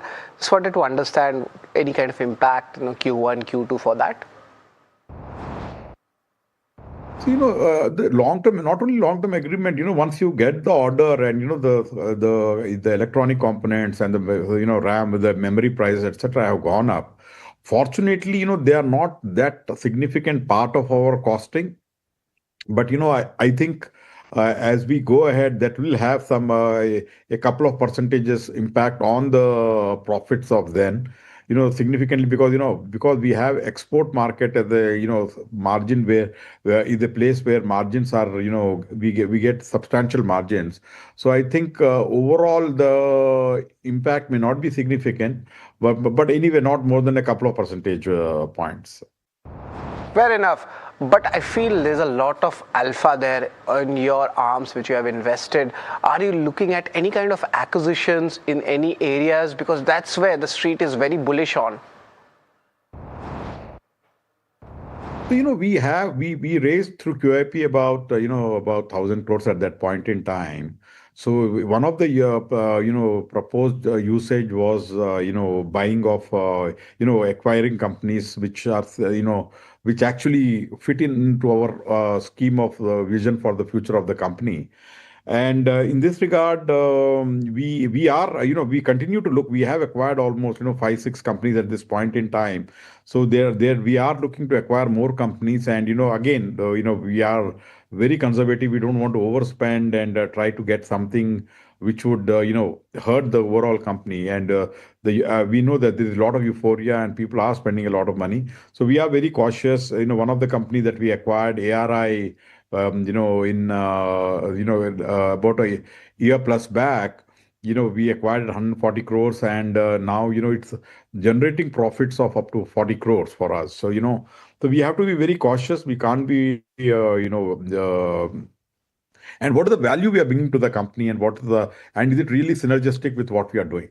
So if these two things happen, we will acquire more companies. And absolutely, to your question, yes, there is a lot of appetite for new companies, and not only for existing technologies.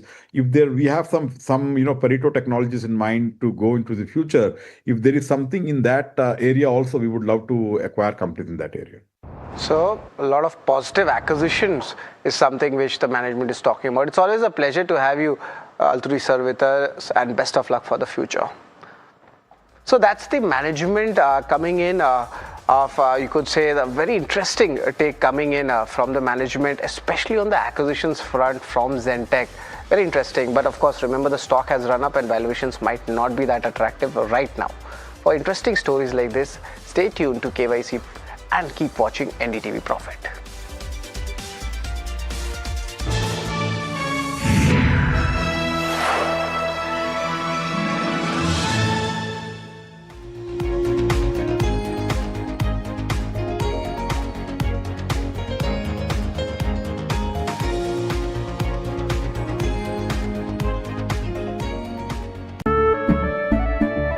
केसरिया से मन जोगी हुआ रे, दिल झूमे देखो मतवारा हुआ रे। केसरिया से मन जोगी हुआ। हर पल मनाओ केसरी त्योहार। विमल, बोलो जुबान Kesari. It is happening now. New tomorrows, new challenges. And all of it needs energy to work. Not afraid to imagine big. Because when energy stops taking, when it just gives, people can move, really move. At this moment, the world's evolving. And so is energy. Suzlon. Good energies that work. Amba शक्ति plant की world renowned technology देती है steel को ज्यादा ताकत हर बार।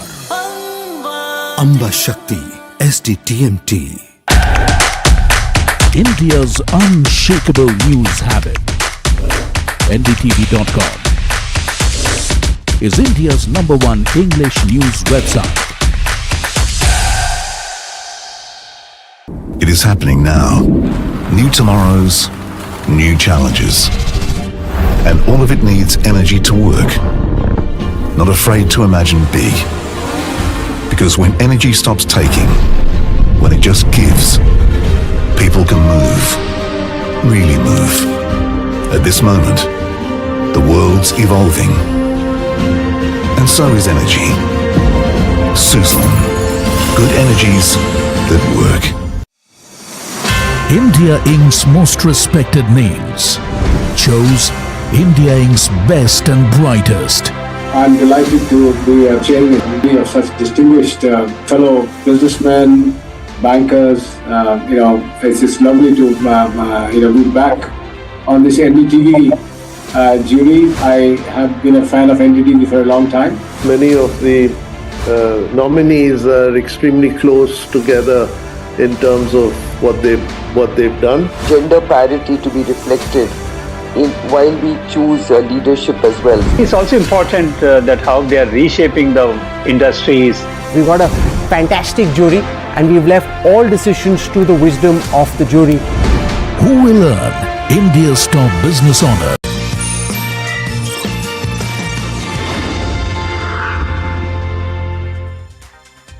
Hello and welcome. You're watching Markets at 12. I'm Nisha Podar. Now, Knack Packaging made a decent stock market debut today, listing at a premium.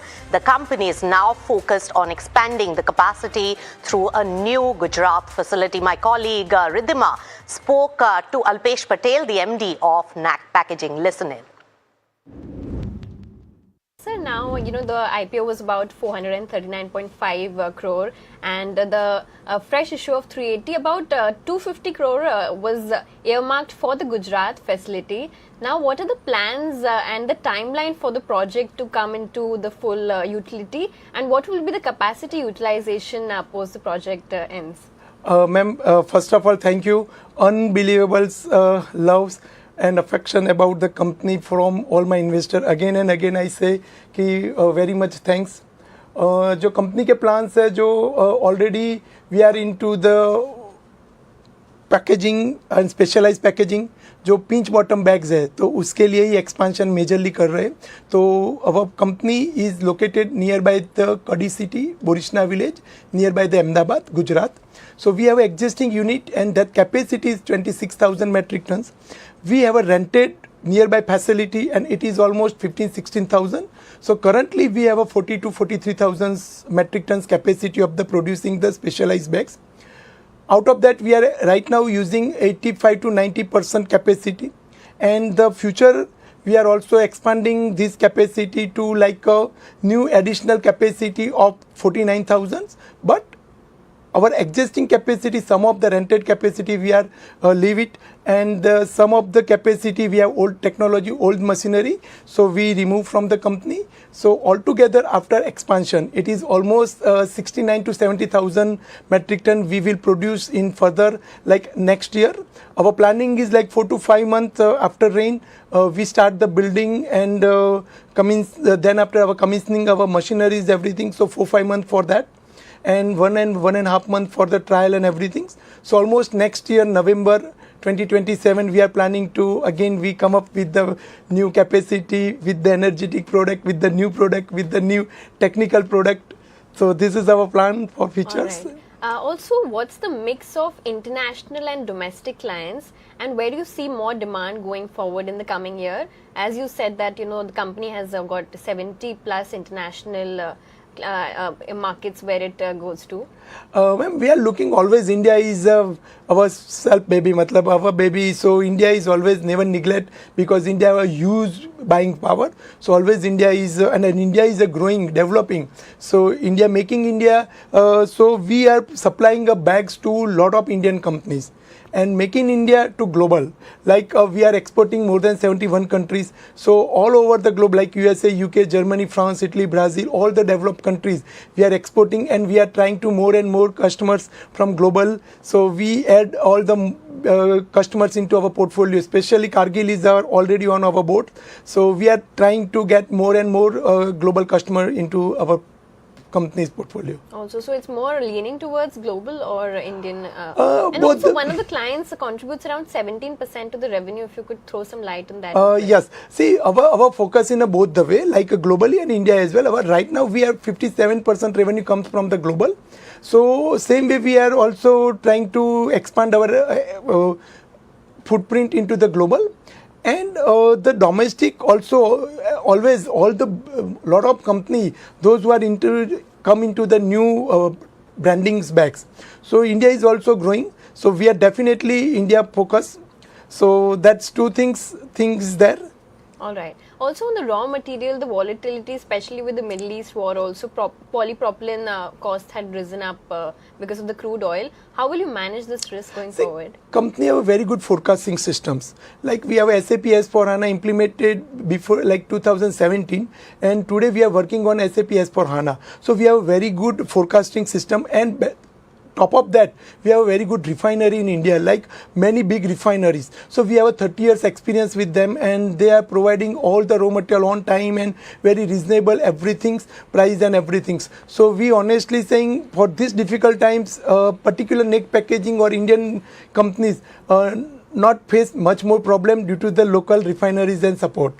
All right. Also, the financial performance of the company has been robust. If you talk about revenue grown by 11.8% in FY26, and even the net profit or the PAT was really robust. What sort of a guidance do you have for the company going forward in the next year? See, very honestly, we know how to make the bag. We know how to sell the bags. So same way the past like 3-4 years we are working, and we are same way we are working for the futures. So all the God grace result will come. All right. Lastly, now sustainability is a big trend in the market. How will you take on this trend and make the most for the company? Very honestly, our bag is 100% recyclable bags, and our company is 100% focused for the all the government compliances. And one more proud things, like right now we are exporting our product to Europe, and Europe have a 30% recycled content you have to use in your product. So we are using that 30% recycled content in our products. And the best part, it is not a quality compromise. It is a proud moment. We are using a 30% recycled materials. So that kind of scenario around in the market coming up. So our companies are taking all the initiative to use this kind of recycled materials and everything. So now it is a 100% we believe this recyclable and plastic sustainability is like, I strongly believe no plastic compared to not plastic. So plastic के बहुत सारे circular economy में बहुत सारे फायदे हैं. आप अगर उसको अंडरस्टैंड करोगे देन यू कैन रियलाइज कि how it is the beneficially to the people. All right, so new listing there. Let's take it straight to the market and do a check on what's really transpiring. And yes, the revival of US-Iran tensions in the Strait of Hormuz has really had its impact on the market. First, the crude gets impacted, and therefore our equity as well as the money market both aligns with the way the crude rises. So at the current moment, remember 24,500 levels which Nifty 50 had crossed comfortably and was giving a lot of consolation to the market participants. That has been shed at the current moment, 0.66% down. No let up in sight seen when it comes to the market today because of also the global cues in particular, which is really driving the market. Crude prices, a sharp rise of over 3% above that 75 to $1 mark is a dampener when it comes to the sentiment as well as the crude oil prices and as the supply chain constraints when it comes to our energy availability really resurfaces. So that's what is really showing up in the market. It's a broad-based impact that we are really seeing because if you take a look at all the sectors, barring a little bit of realty as well as a slight bit of metal, other all sectors are in the red zone. Pretty much negligible gains when it comes to defense and pharma, which is trying to stay afloat in above the black line. When we talk about oil and gas, it is a downer straight coming in linked with the oil prices and the crude oil impact that we are seeing. FMCG also on the downer, and it's the second day on the trot also because of the business update, which was disappointing when it comes to Trent yesterday. On the other hand, the financial services Nifty Bank is really taking charge when it comes to the dampener coming in the market. At the current moment, in terms of contribution to Nifty 50, it is a huge amount of erosion that's really taking place. First from the private banks and also single-handedly from big boy Reliance Industries, shaving off about 24 odd points from Nifty 50. So take a look at that particular counter as well. At the moment, 160 odd points lost on Nifty 50. Feroz Aziz, who's the joint CEO of Anand Rathi Wealth, joins in now to discuss more about the market and how to deal with this kind of a volatility, Feroz, when we have Trump on the other side really, being one of the biggest deciding factors for first crude oil, and therefore our markets looks like a tough situation. Nisha, I think it's not such a tough situation. Of course, Trump has infused a lot of volatility in the global markets. But I think India has thrown up a very low volatility. Nisha, if you notice the numbers, this is one of the tightest ranges Nifty could be in. If you heard me say a couple of months back when the war broke out, markets cannot fall more than 8-10%. So the markets didn't fall more than 8-10%. So 25,179 was the day when the Friday, 26th of February, when the war broke out. Nifty was just about 4% higher than where we are today. And market's lowest point, which was 22,313 on 30th of March, is a range of 11-12%. But it couldn't sustain there and came back to 23,000 very swiftly. So point I'm trying to make is if you mathematically measure the volatility of Nifty on an Excel sheet, volatility is measured in the new nomenclature of standard deviation, which an Excel sheet has a already inbuilt formula. You will see that S&P 500 say almost about 5% lesser standard deviation is what Nifty 50 has thrown up in spite of having 1/10 the number of stocks. NSE 500, which has 500 stocks, has thrown up 5% more volatility. In fact, NASDAQ during one of the days of the war, it fell in one day 8%. So I personally think Indian investors have to be more mathematical about their pessimism or optimism when it comes to their market participation. That's point one. Point two, of course, are we back at the peak? Are we the worst performing market for the last year and a half? The answer is yes. But there's one thing, silver lining in dark cloud, okay? Any time in the past, if Nifty has delivered 2 years of negative return, I have tested 26 years on a monthly rolling. Any time when Nifty delivers 2 years of negative return, the next 3 years, average return is 21%. And on 9th June is when we slipped into a 2-year negative return zone, which was last month. So if anybody can actually muster courage to buy now, you will be rewarded adequately. Mean return is 21.6, median return is 20.6, worst return is 4.3, and the best return is 56% compounded for 3 subsequent years. जब उम्मीदें कम होती हैं तभी संभावनाएं ज्यादा होती हैं. That's right. It's also the firepower to hold on for a longer period of time if you have to accumulate on down days, Feroz. That's also one of the aspects. But when we look at the other factors, of course, crude is one of the biggest factors, but we are just getting into the earnings season from tomorrow. And on the other hand, monsoon has played truant with us a lot as well. Now looking far better than what we expected, but the damage is done to the crop momentum as well, and probably rural economy and consumption could get impacted. The specialists have to talk about that. What's building up and baked in the market when it comes to these two factors? Nisha, if you go back just a month back when on your shows, maybe I would have told that there are 13 instances in the last 50 years where crude jumped 50% or more. And 11 out of those 13 instances, crude came back at least average 28% down within 1 year.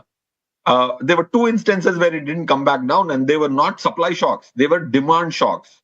COVID and GFC recovery, when the economy was recovering, those are the only 2 times crude didn't come back. It is a writing on the wall that crude is not a very rare commodity. A supply shock cannot hold crude eternally for a higher price. Now you heard Saudi reducing their prices to prop up demand. So point is, supply shocks of crude, and on the day when it touched 121, 122, I had said that the peak is behind us after today. Okay, and today you see 70. As a country, when you look at it, as a crude trader, you have to look at what was the peak, what was the trough, what is the movement. As a country, which is what I think all of us as Indians have to be worried, because that's a non-discretionary spend. I can't sit at home. I can stop buying gold, but I have to buy crude. So the average price, the mean price for crude this year, I had quoted 84 to 85. Today it is 90.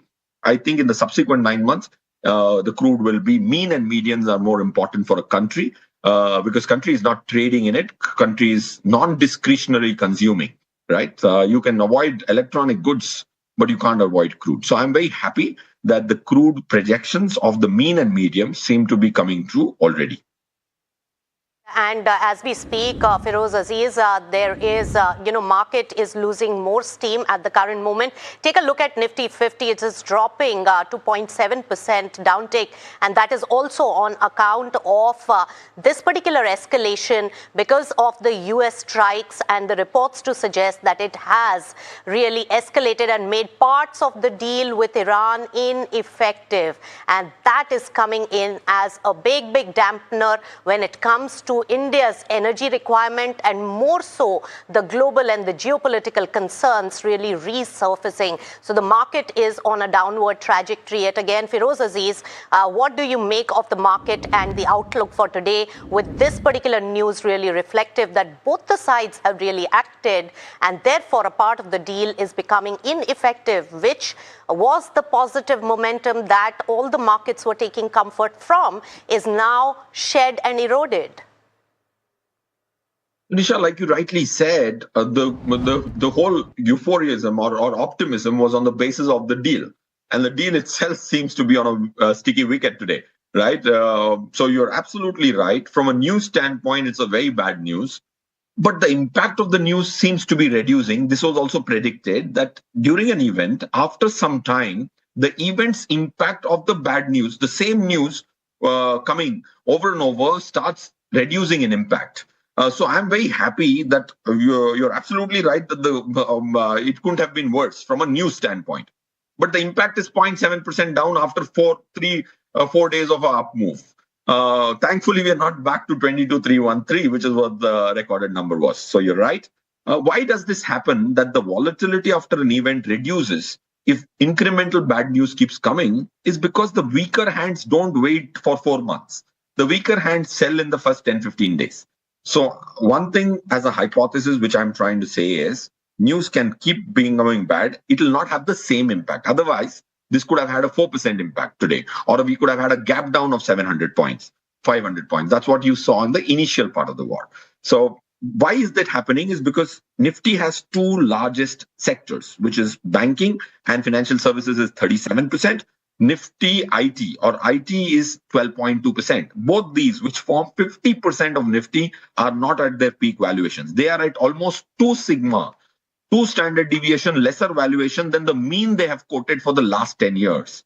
That's a very good news that there is enough steam in the cylinder that the two sectors which form 50%, maybe oil and gas is another 10%, FMCG is another 12%. So these 4 sectors contribute 70% of Nifty, and the first 2 of them are down in the dumps. So there's very little frothy ownership in the stocks which represent the sectors.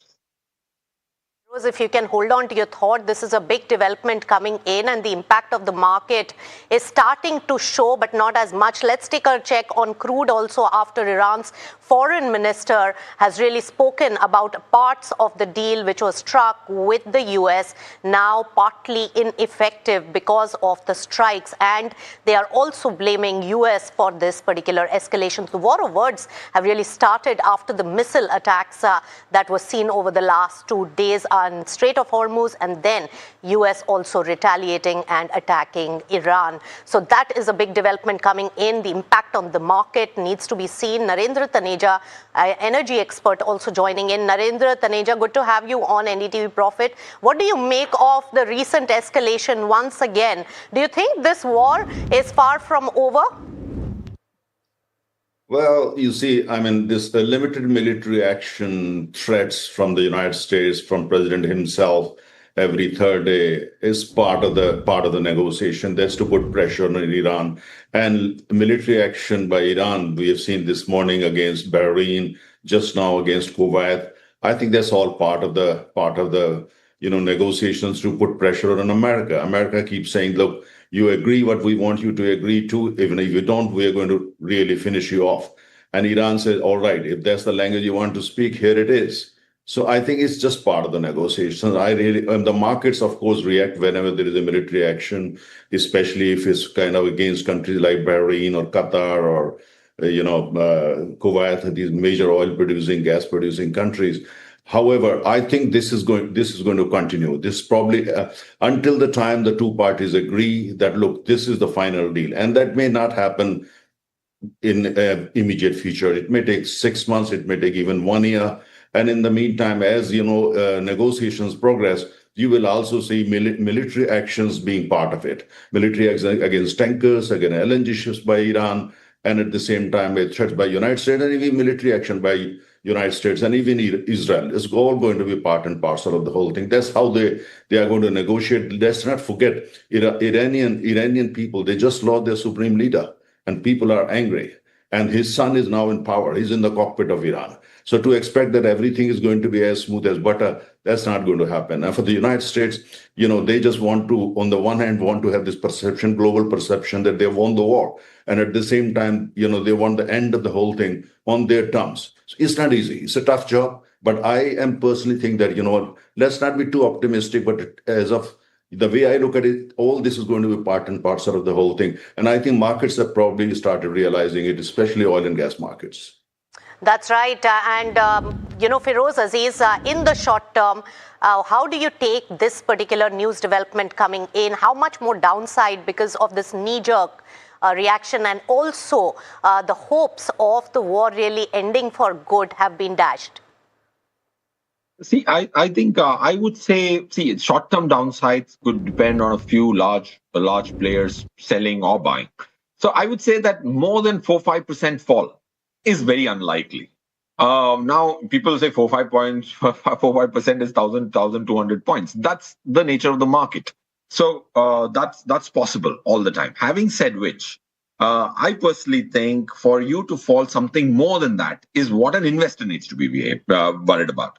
And that is unlikely on the day of the war breaking out. I had said that. I'd also said, please muster courage and buy small caps. And you see the kind of broader market rally which we are seeing. Small caps in April itself outperformed Nifty by about 13%. So I will continue to look at the domestic sectors which are beaten down, largely IT. The AI CapEx cycle will start. So I would look at not just the Nifty, I will look at these two sectors more closely. And if you're a trader, then you will have to have stop losses.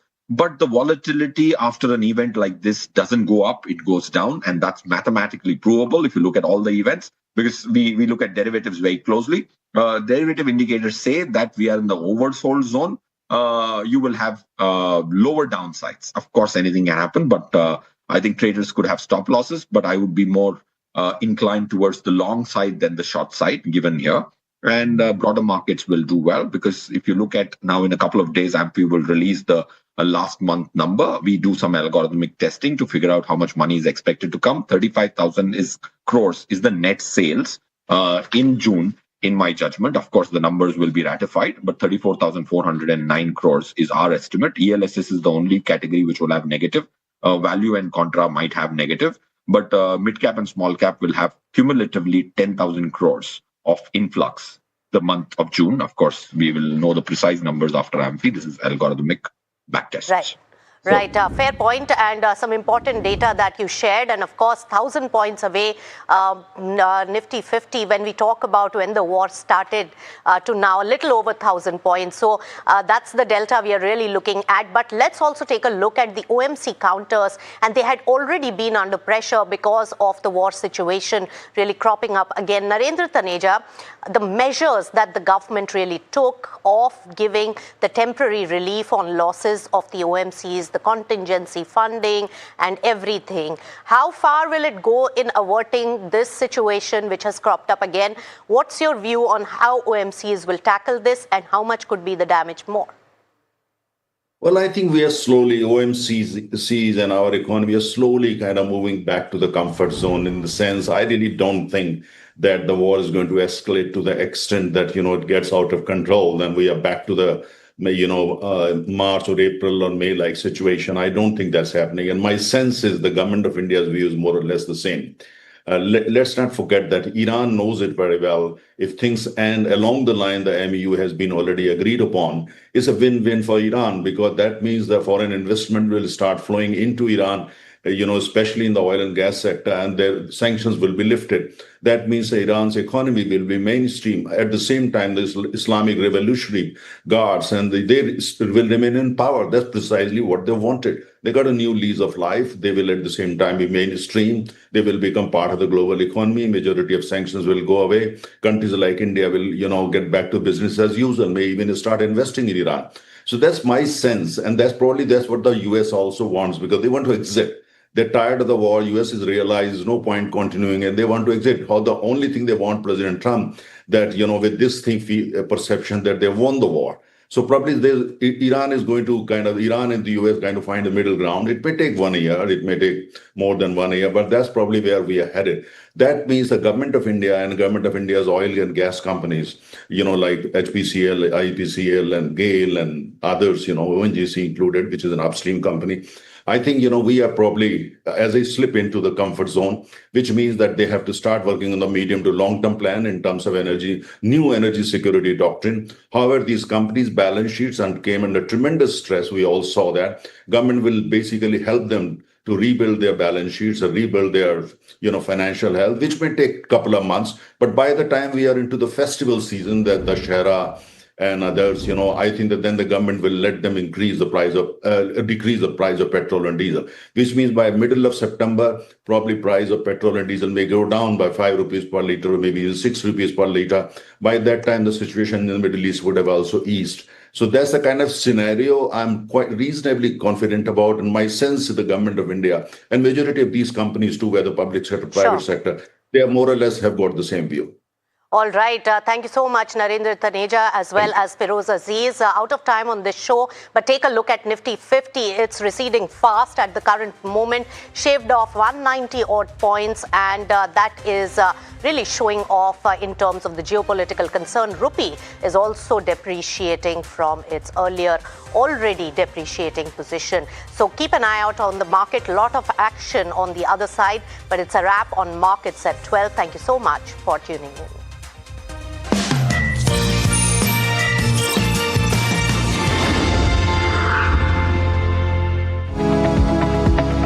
Superstar Stocks of the Day, presented by Tata Azura, Har Raste Ka Superstar.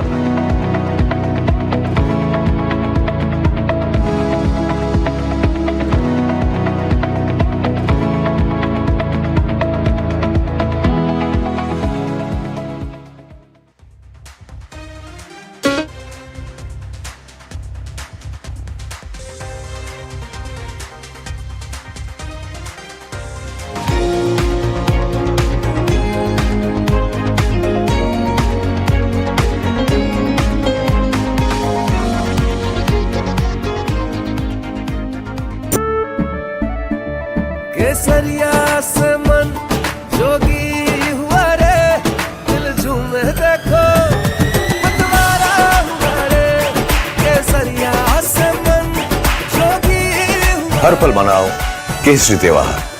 विमल, बोलो जुबान Kesari. It is happening now.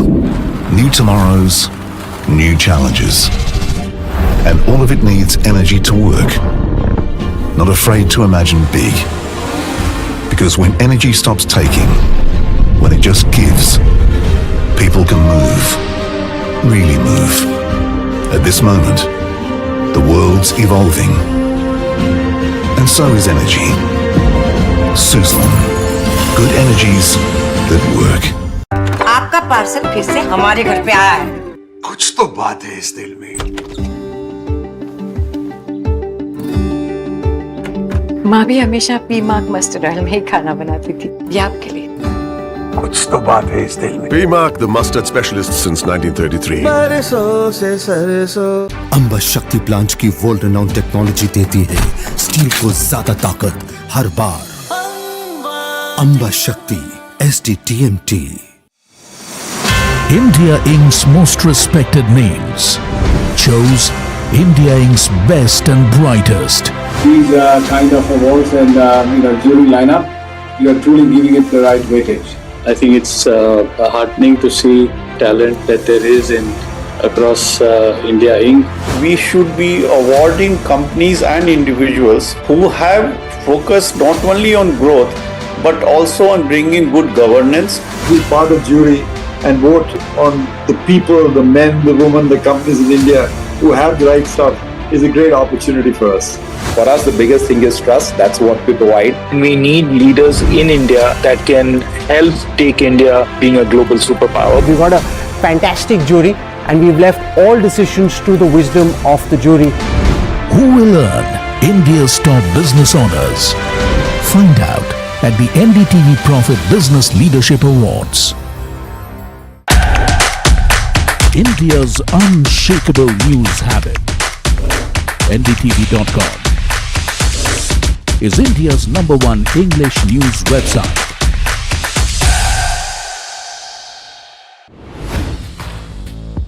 Hi, I'm Tamanna Inamdar. Watch me on NDTV Profit, where I break down the day's biggest business stories. What happened, why it matters, and what it means for your money. Hi, I'm Neeraj Shah. Watch me on NDTV Profit for the most incisive market intelligence and meaningful corporate conversations. And I'm Alex Matthew. Markets, mutual funds, insurance, personal finance. I help you cut through the noise and make smarter financial choices. And here's where you can watch us.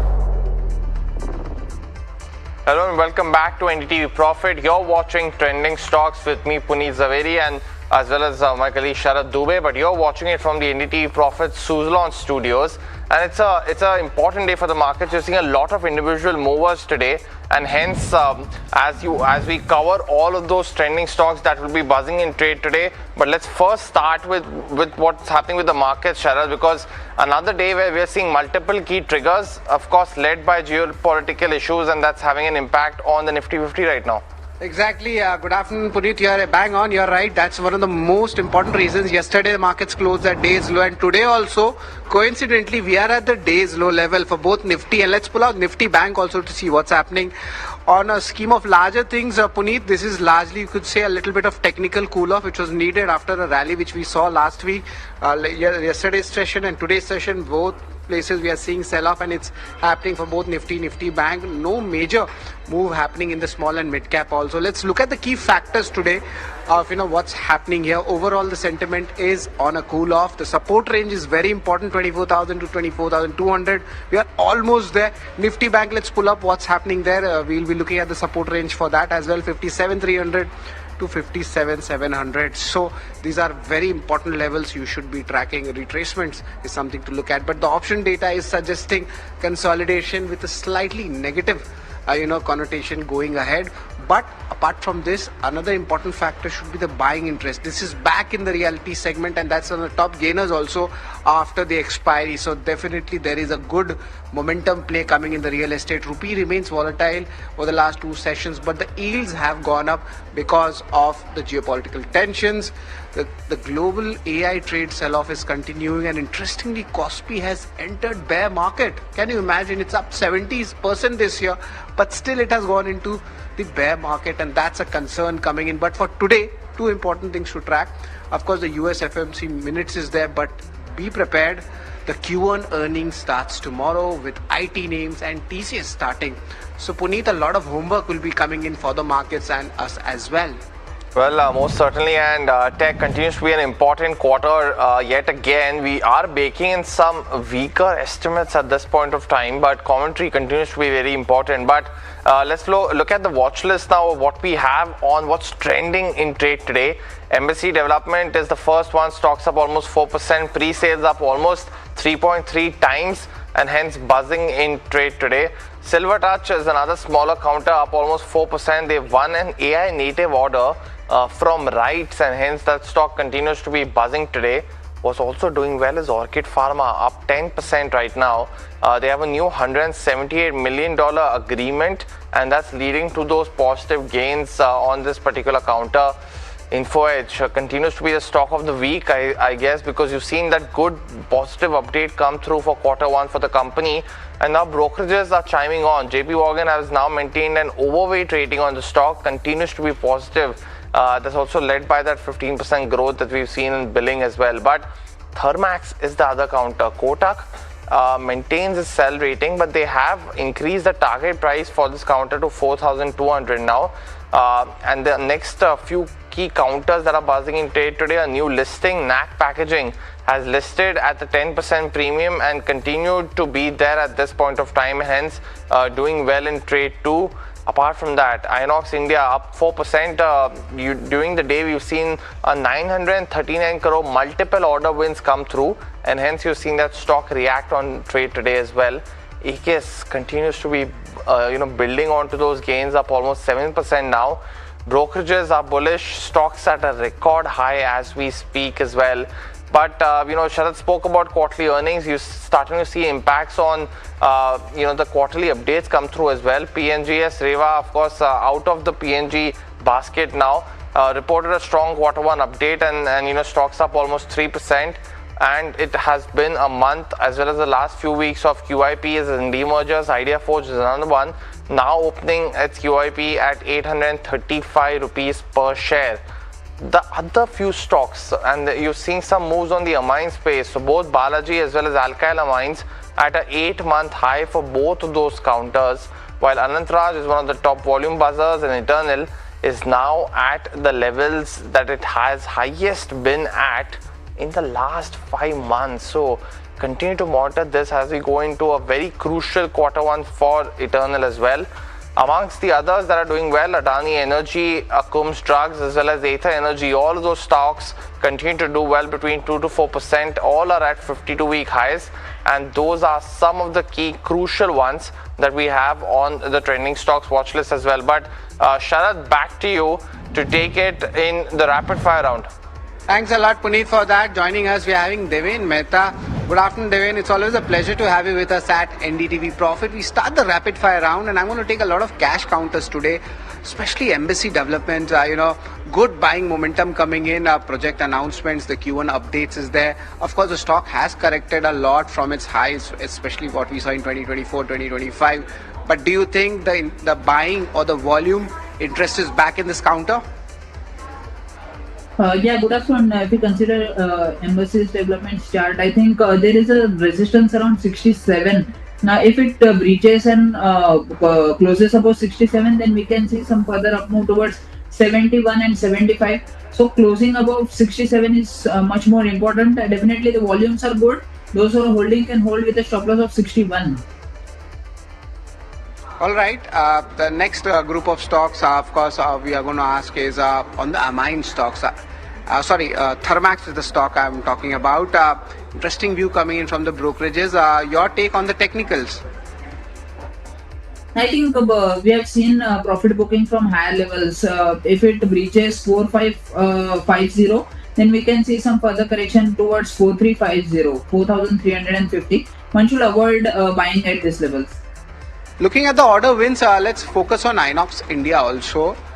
Your views on this counter, and do you think there is something more to be made here, or it's a consolidation kind of a counter right now? No, I think the way stock has bounced from the support of 1780, definitely the way it is holding these levels, one can try to buy this particular counter at current levels as well. 1780 can be the stop loss. The stock can again move towards 2100 levels. So definitely one can enter this counter.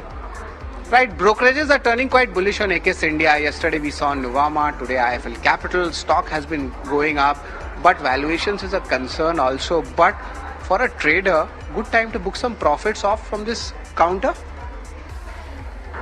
Yeah, I think booking 50% profit at least should be a good way of trading this particular counter. One can book 50% profit, 245 can be the trailing stop loss for the remaining quantity. It can gradually move towards 300 levels. Right, let's get in Alkyl Amines and Balaji Amines. Both of these stocks in tandem are doing well in trade. And of course, some positive industry development is likely to be there in the coming days to come. But on the charts, do you think there is more sustained momentum, at least till their earnings for the next 2 to 3 weeks? Any trade can be made from here? Yes, definitely. Considering both the amine stock, I think Balaji Amines looks more favorable as far as risk reward is concerned. The way volumes have increased, I think this can stock move towards 2750 levels. So one can try to accumulate this particular counter with a stop loss of 2060 for the target of 2750. The overall structure for Balaji Amines looks good. Even Alkyl Amine is good. We have seen a golden crossover in this particular counter, but a dip towards 1890 will be a good buy for this counter with a stop loss of around 1770 for the targets of 2220. So yes, both the stocks are looking good. One can try to accumulate those stocks. All right, these are the views coming in both the amine stocks. That's the end of the rapid fire round. But over to you, Puneet. What are the Google trending stocks?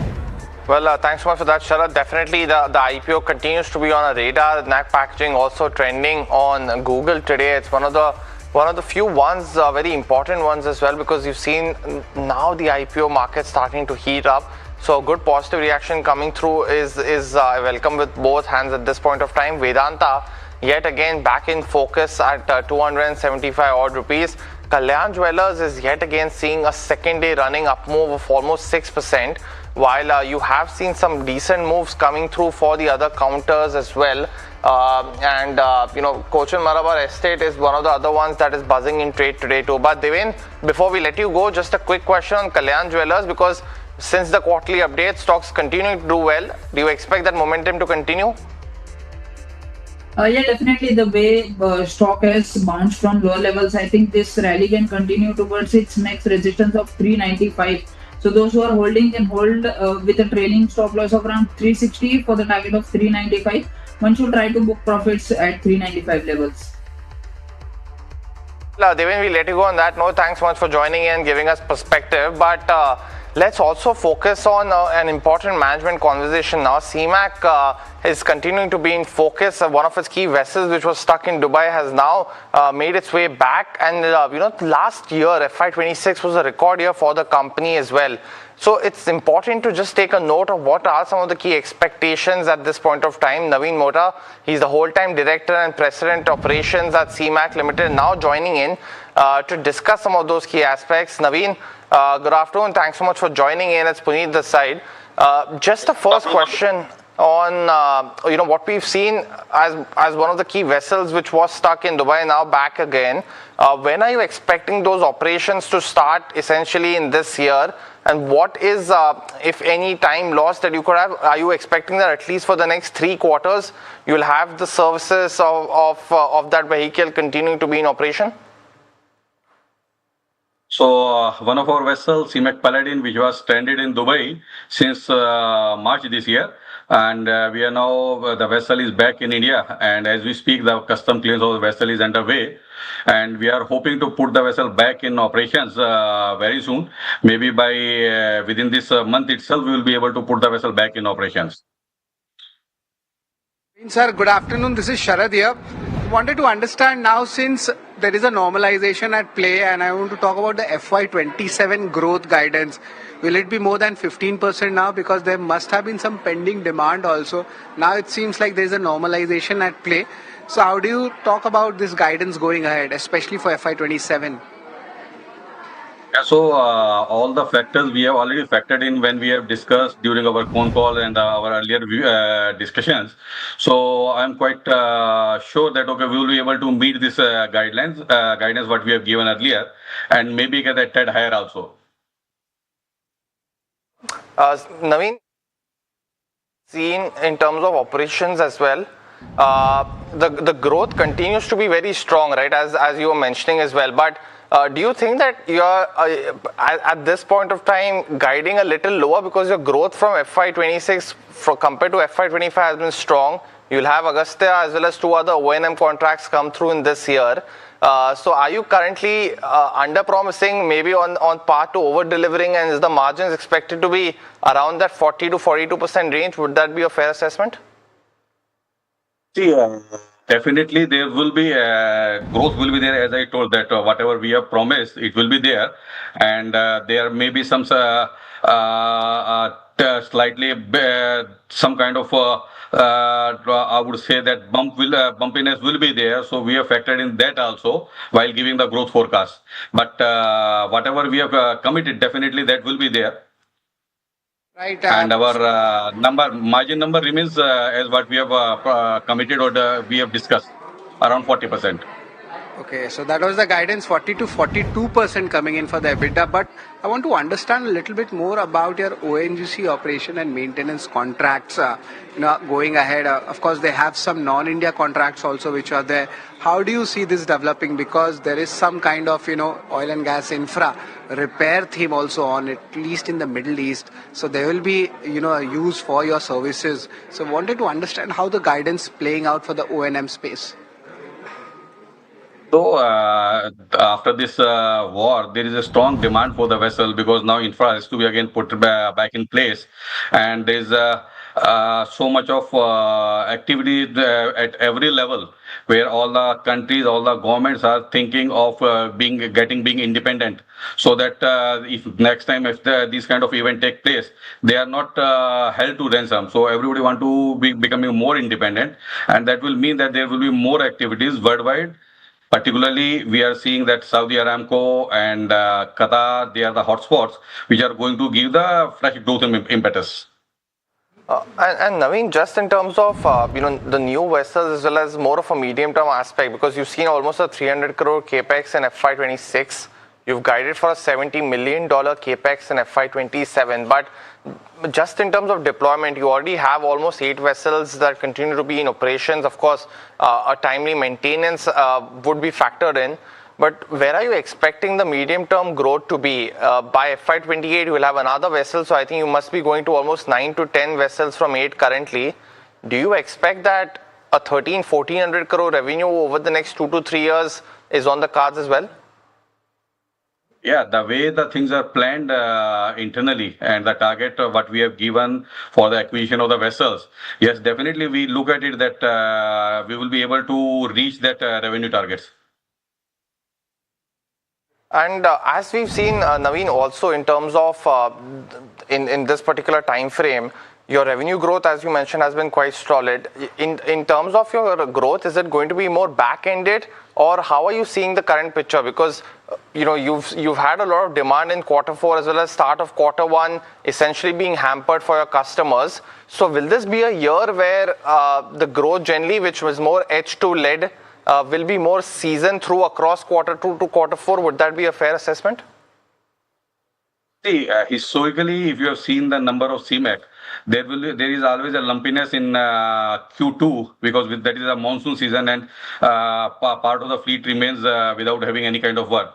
So over a period of time, we have added vessel into the fleet which are working round the clock, or like the vessel which has been deployed in Saudi, so that work round the year. So definitely there will be a growth in the number compared to earlier previous year, but the impact of that seasonality still will be there.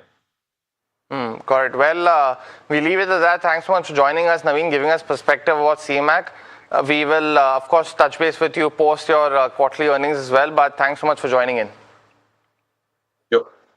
Well, let's continue with what we have on the show today as well, because IT continues to be one of the biggest things to watch out for in this week. They'll be coming out with earnings tomorrow, starting with TCS. And Jasmeet is now joining in to give us some perspective of what could be the growth aspirations as well as the commentary. But Jasmeet, a weaker quarter is what we're looking at, but what are you watching out for? Well, Puneet, thank you for that. If you look at this particular quarter, generally H1 for the IT companies is stronger, but in this quarter we're expecting a muted to no growth for IT companies, and this would mark the fourth consecutive year where we are seeing a no growth to low growth for IT companies. So here are the top 5 key trends that we are tracking down here. While the first one, we are unlikely to offer any meaningful relief for the IT stocks, given even the Accenture had cut down its guidance. So we don't see much movement in the market altogether, and already stocks have penciled in the same as the stocks are down about 23% on Y20 basis. While the second thing would be the overall AI-led momentum. If it's creating the efficiency and if the stocks are moving from the pilot model to the actual delivery model, that's something which will be in focus. Well, the third is the old discretionary spend. We did note that HCL Tech call out, there was some discretionary slowdown and the clients have moved down their budgets to the next year. So that will be something in focus of how that's planning for the company. And TCS being the first company, it will act as a bellwether for the entire sector and set up the context going ahead. Well, if we look at the fourth one, Infosys and HCL Tech, the guidance will be in picture given some brokers are penciling in Infosys and HCL Tech might cut the guidance, the upper end of the guidance on the back of that slow movement in a deal momentum. And the last one will be the deal ramp-ups, acquisitions, pipelines, and how the overall momentum is setting up for the company. Now let's quickly understand the tier 1, that's the top large cap IT companies and what we are expecting from that. In terms of the revenue growth in INR terms, we're expecting a growth between 1 to 2%, but this is in INR terms. The growth is much lower when you look at the CC terms, and it's negative 1.5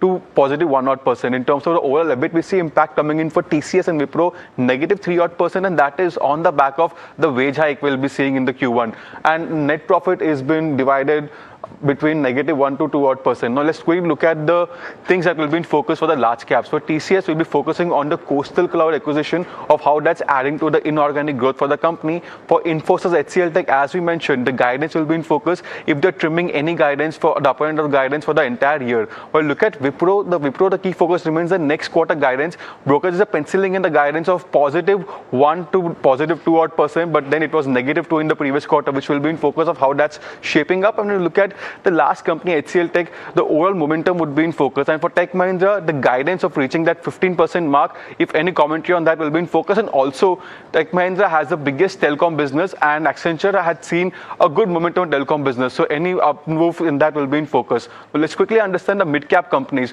For tier 2 companies, you're penciling a growth again between 2 to 4%. We don't expect a positive surprise in the mid-cap companies, but Coforge being the outlier is expected to grow at 19%. Majority of the growth can be expected coming in from that Anchor acquisition, as it will be a 2-month of addition in the Q1. In terms of EBIT growth, again we are seeing between 2 to 5%, but Coforge again increasing by 12%, seeing the gains. When we look at the things that will be in focus for the mid-cap companies, we don't expect much positive surprise, but again they're expected to grow better compared to tier 1 companies. Now going stock-wise, for LTM, the focus would be on the overall guidance of reaching the 2x growth by FY31. Apart from that, the BFSI momentum, we did see a slowdown in the Q4, but the Q1 momentum BFSI will be a key focus for this particular counter. Well, the next one would be the Persistent and Coforge. The proper analysis for the Coforge would be on the Encora deal ramp up, and for Persistent, the commentary would be on the overall deal wins and the details of the Nagarro acquisition, which is being a great positive by the brokerages as well. But lastly, the timeline for Encora for Coforge will be in focus. So far, this is a picture of IT. It looks pretty decent so far, and pretty decent as of now, with no to low growth, which is already penciled in. But any positive surprise will be a key focus to watch out for. Well, thanks so much for that, Jasmeet. But let me go across to Lancelot Dicuna. He's a CIO of ValueX Wealth, connecting with us now as the fundamental guest for today. But Lancelot, good afternoon. Thanks so much for joining in. It's Puneet this side. ITS in terms of expectation also continues to be bare bones, right? In this quarter, a lot of expectation on the commentary. What are you watching out for? Is there a preference that's continuing to be within that mid-cap space compared to large caps?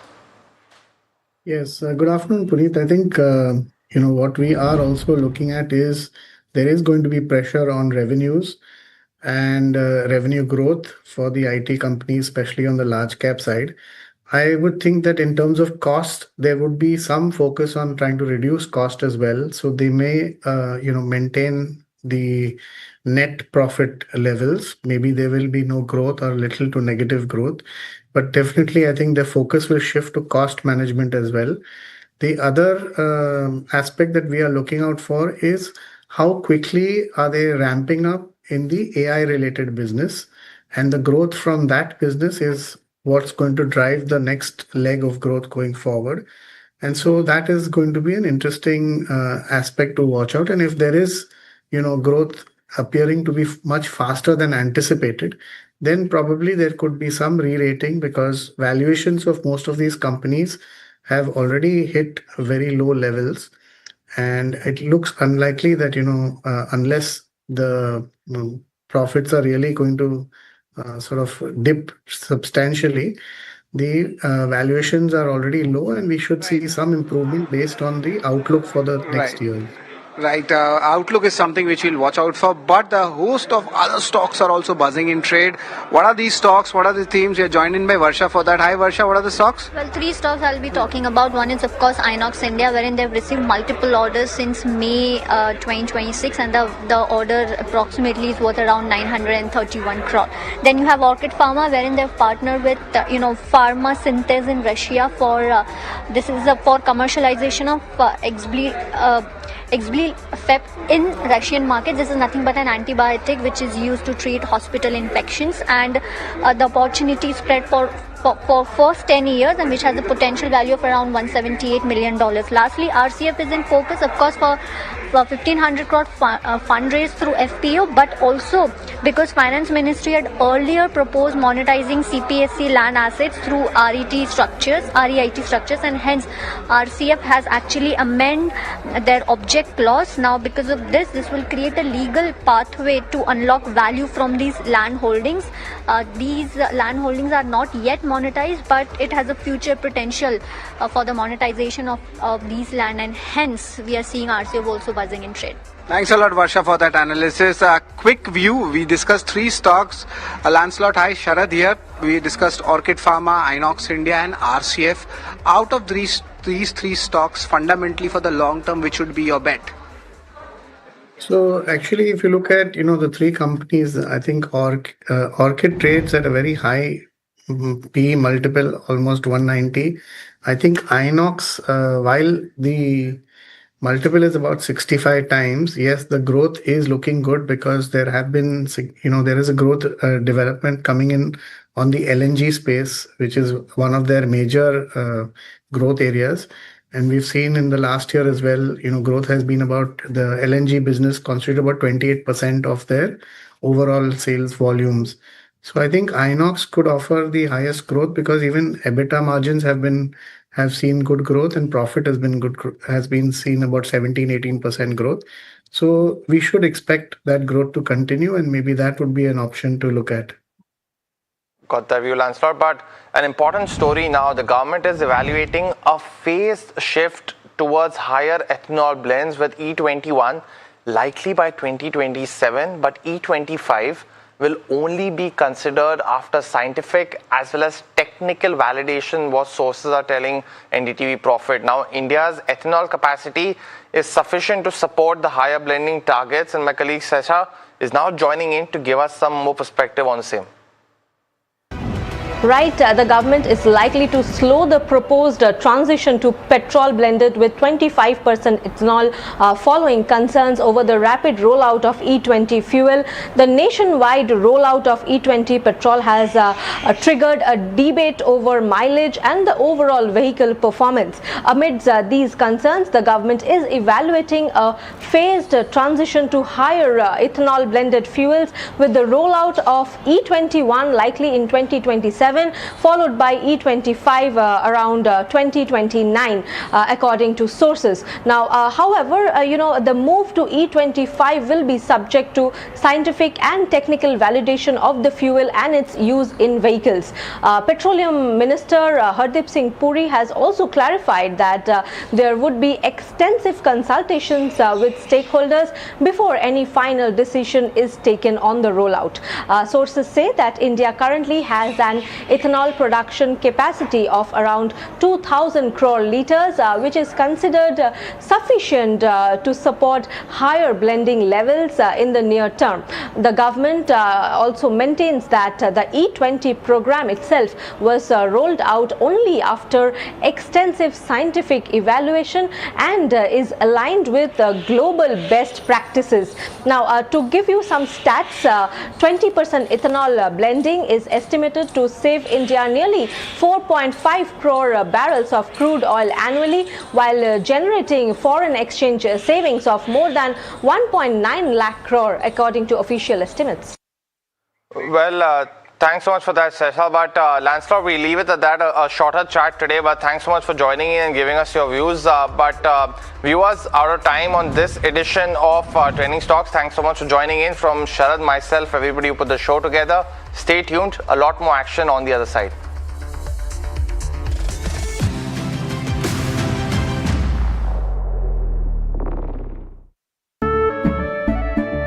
केसरिया से मन जोगी हुआ रे, दिल झूमे देखो पतवारा हुआ रे, केसरिया से मन जोगी हुआ। हर पल मनाओ केसरी त्योहार।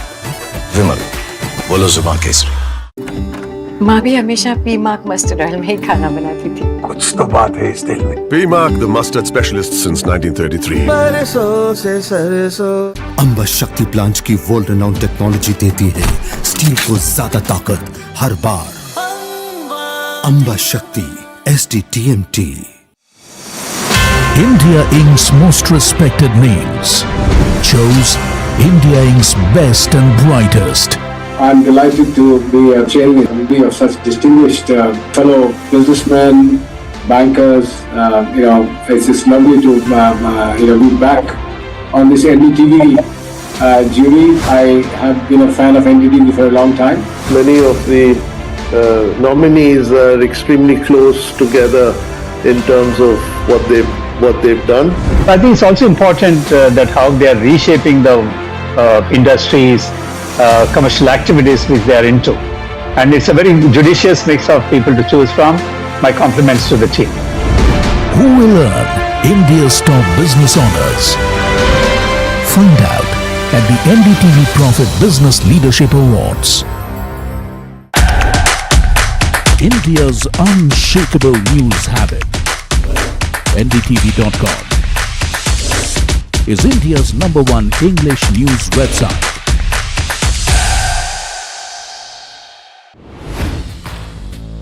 Hi, I'm Tamanna Inamdar. Watch me on NDTV Profit, where I break down the day's biggest business stories. What happened, why it matters, and what it means for your money. Hi, I'm Neeraj Shah. Watch me on NDTV Profit. Iran has accused the US of undermining ceasefire commitments after Washington launches strikes in response to Hormuz shipping attacks. Tehran has also warned it will not tolerate any interference in the Strait of Hormuz. Onto the markets now. Nifty hovers near 24,200 as global uncertainty and oil volatility looms on benchmarks. Oil and gas and FMCG lead the decline, with Reliance Industries and L&T among the top losers. Oil prices extend their rally as the US and Iran exchange strikes. as well as a war of words in the Persian Gulf as well, and Brent climbs towards $77 a barrel after Washington targets more than 80 sites, raising fears of further supply disruptions. Orchid Pharma shares surge over 11% after the company signs an exclusive licensing and supply agreement with a company that is Russian to commercialize its antibiotic in the Russian market, opening up a significant long-term growth opportunity. South Indian Bank in focus after RBI approval for the appointment of Mahesh Muralidhar as its managing director and CEO for a 3-year tenure. New ND's term starts from October 1st, 2026.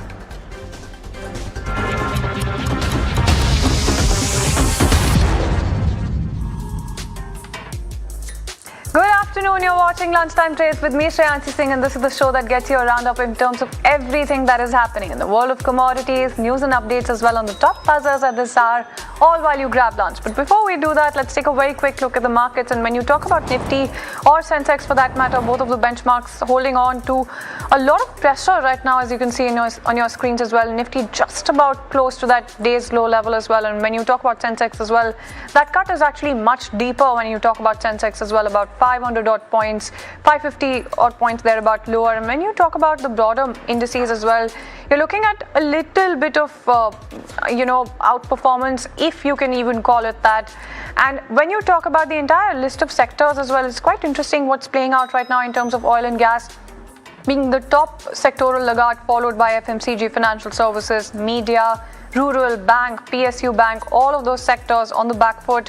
What's holding up quite resilient right now is realty, metals as well, holding on to a little bit of strength in an otherwise tepid market. But when you entirely talk about some of the list of losers and gainers as well, you do have something like an Aegis Logistic that's down about 8%, and a bunch of your IT counters that are trading with some pressure, so Emphasis down about 4% odd, Coforge as well trading lower, Geo Financial Services, Shriram Finance, Interglobe Aviation as well as Max Healthcare and HUL. Some of your top losers from within the Nifty 50 pack. And when you talk about some of the stocks that are holding up quite resilient, it's an Eternal with that 2% odd uptick coming in, Trent, Bajaj Auto, some of those counters that are holding on to a little bit of strength in an otherwise tepid market as well. So that's something that you're looking at when you talk about some of the constituents in terms of the realty space that is buzzing away right now, if you can call it buzzing away, but it's just about holding on to a little bit of resilience. Something like Anantraj, Macrotech Developers, Sobha, as well as Godrej Properties and DLF holding on to a bit of strength from the entire realty pack, holding up resilient in an otherwise tepid market. But let's also move on and get you the entire word coming in terms of commodities as well, because it's actually oil prices that are very much in focus right now. Let's also talk about that as well in terms of the update coming in. Now, you do have oil prices that have been trading with an uptick, and right now you do have a little bit of spike up that you've seen in terms of Brent as well. Slight bit of spike up since then has really given up some of those gains as well when you talk about Brent as well, and WTI hovering close to Brent, of course, hovering close to that $77 a barrel level. And even when you talk about WTI as well, somewhere close to $73 thereabout a barrel. When you talk about some of the factors to watch, it's actually quite interesting in terms of everything that has been playing out with the oil markets. And let's get discussing all of that, because in terms of the price moves, of course, you do have $77 a barrel. But when you talk about factors as well, a bunch of things that you're watching out for. And top of that list is really everything that is coming out in terms of commentary, in terms of the Hormuz disruption as well. You do have Iran's foreign minister who's come out and given out comments in terms of everything that is happening, where he's saying that US is responsible for the escalation right now, and everything that happens from here on is the US's responsibility. So let's also explore that in terms of the resultant impact that you could be penciling in when it comes to oil prices. In fact, Dinesh Somani, founder of Pro IntelliTrade Services, joining us on the show right now. Mr. Somani, pleasure as always speaking to you. Just wanted to try and understand what you think about oil prices, and do you think that this sort of escalation and this sort of spike up that you've seen coming in, right? Do you think that this is a little bit of a knee-jerk reaction, or do you see this really sustaining?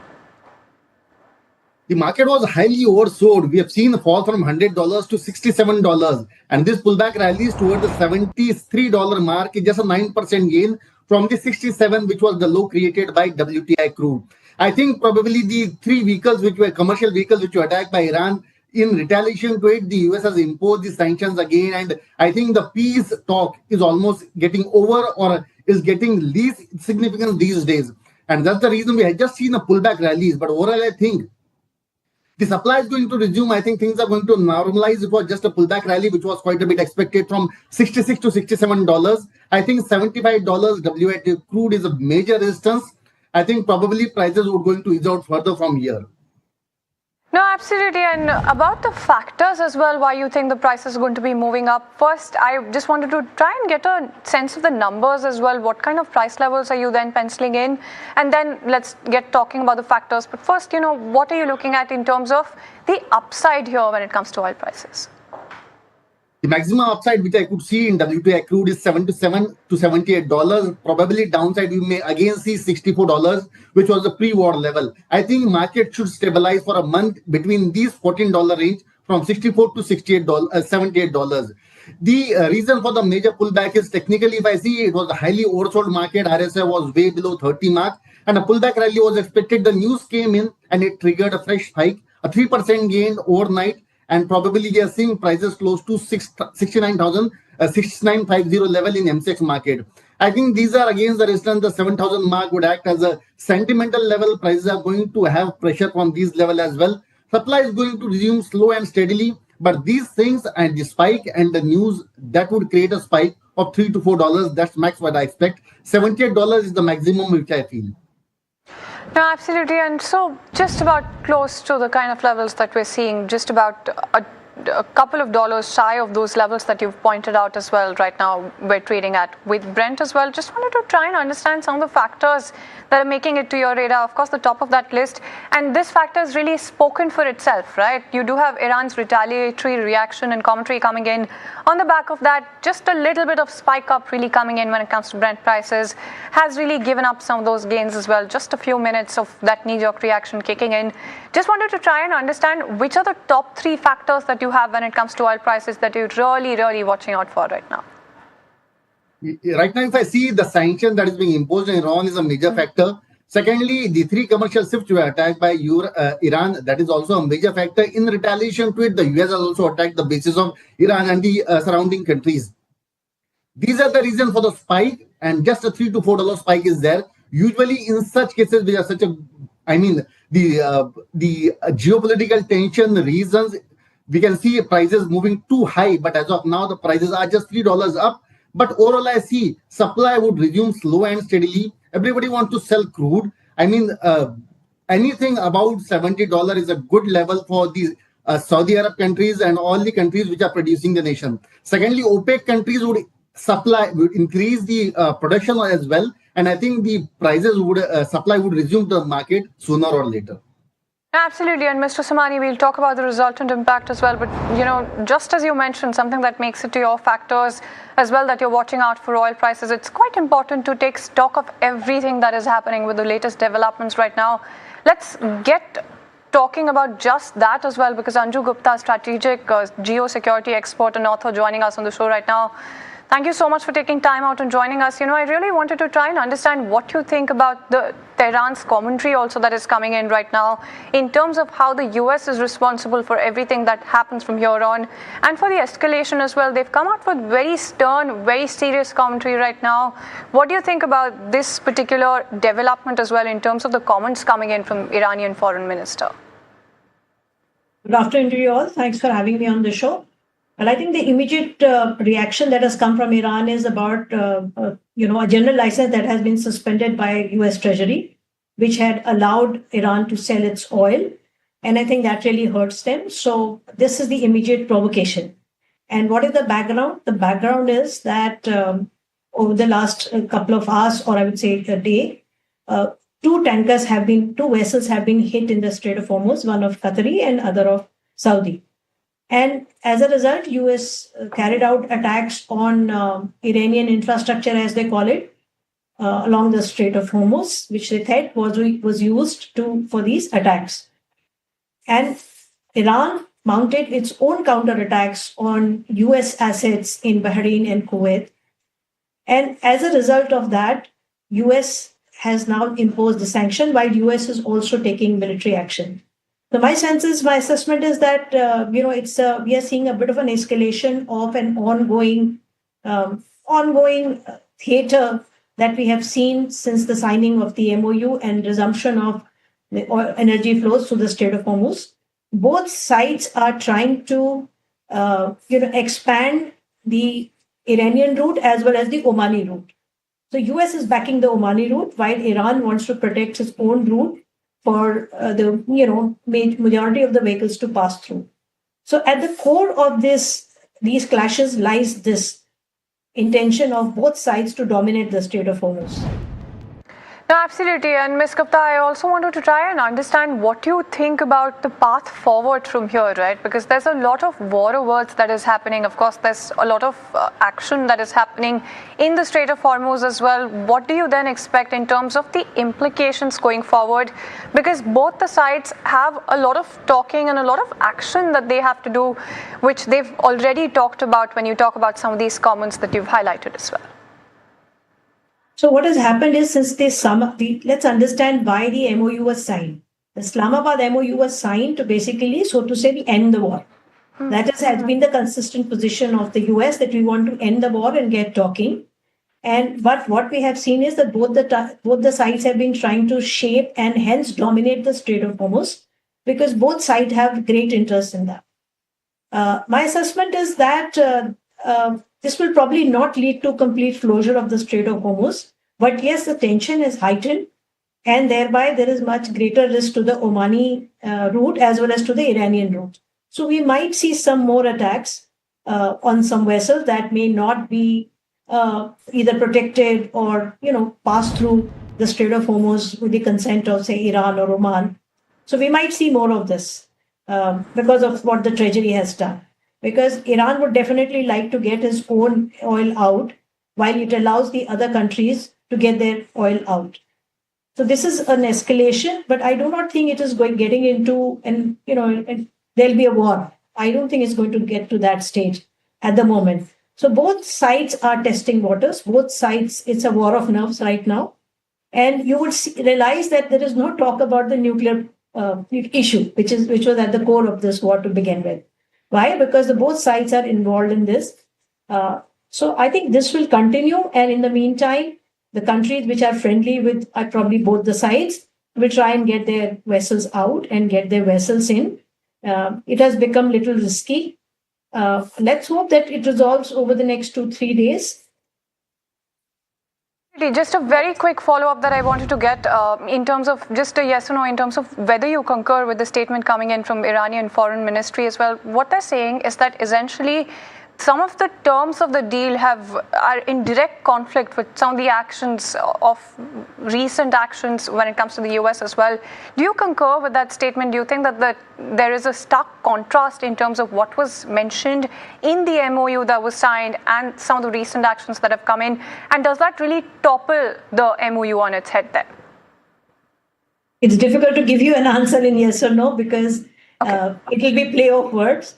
So yeah, just a quick one then. Yes. Sure. So my quick one is that it does not topple the MOU because I think both the sides need the MOU to live on. So this is muscle flexing on both the sides because they want to dominate the Strait of Hormuz legally, technically, one through the Iranian waters and other through the Omani waters. So that is something which has been happening since the MOU was signed and the Strait of Hormuz opened. So the MOU, I don't think stands toppled. I think they'll get talking, maybe another round to Islamabad soon or maybe elsewhere. But I don't think it's going to topple. But yes, the risk to the traffic is enhanced, which could mean delays, which could mean insurance costs going up, which could mean oil prices going up, gas prices going up. That we can definitely expect. All right then, thank you so much for helping us out with that entire update also coming in terms of how we should be reading into the latest developments as well. Mr. Somani, just a quick word from you in terms of gold prices as well, holding on a little bit steady right now, but do you think that that's likely to change? And do you think that there's going to be a little bit of a knee-jerk reaction coming in for gold as well? I think $40 to $100 is a major resistance as of now. 4060 could be a good support. Anything fall around 4060 should be a good buy. Upside potential is 4130. Thank you so much, Mr. Somani, as well as Ms. Gupta, for taking time out and joining us on the show here. So there you go. That's the entire assumption that you have for what's going to be happening later as well, and what you could be penciling in when it comes to all of those tensions. The market, of course, reacted sharply to it, has since then really given up on some of that reaction as well. But let's also get you some more news and updates. The government is evaluating a phased shift to higher ethanol blends, with E21 likely by 2027. E25 will be considered only after scientific and technical validations in terms of the word coming in from the sources. And India's ethanol capacity is sufficient to support higher blending targets. Sessa is standing by with some more details here. Right, the government is likely to slow the proposed transition to petrol blended with 25% ethanol following concerns over the rapid rollout of E20 fuel. The nationwide rollout of E20 petrol has triggered a debate over mileage and the overall vehicle performance. Amidst these concerns, the government is evaluating a phased transition to higher ethanol blended fuels, with the rollout of E21 likely in 2027. Followed by E25 around 2029, according to sources. Now, however, the move to E25 will be subject to scientific and technical validation of the fuel and its use in vehicles. Petroleum Minister Hardeep Singh Puri has also clarified that there would be extensive consultations with stakeholders before any final decision is taken on the rollout. Sources say that India currently has an ethanol production capacity of around 2,000 crore litres, which is considered sufficient to support higher blending levels in the near term.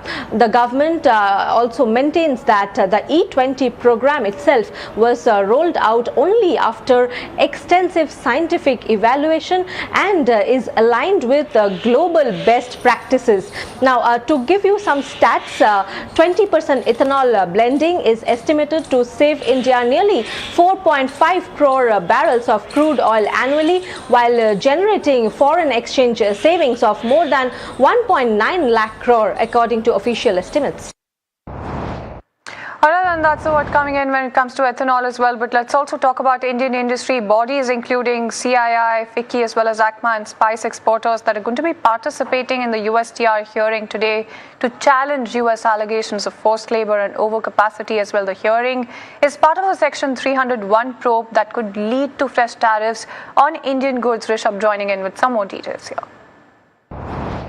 What you have is a very interesting development in the US 301 investigations that are going on, that eventually will lead to tariffs being levied on various economies that trade with the US. The development is, of course, that you have Indian officials that are going to testify in front of the US trade representative, and they're going to counter the claims of the US that essentially claim that India has been deploying various covert techniques to sort of to take undue advantages of the trade dynamics. And the two allegations that the US side has made is, of course, one is of forced labor, the fact that there is the use of forced labor in various industries across India, as well as overcapacity, that India is distorting market dynamics with overproducing certain goods. So those are the two claims that India is set to counter.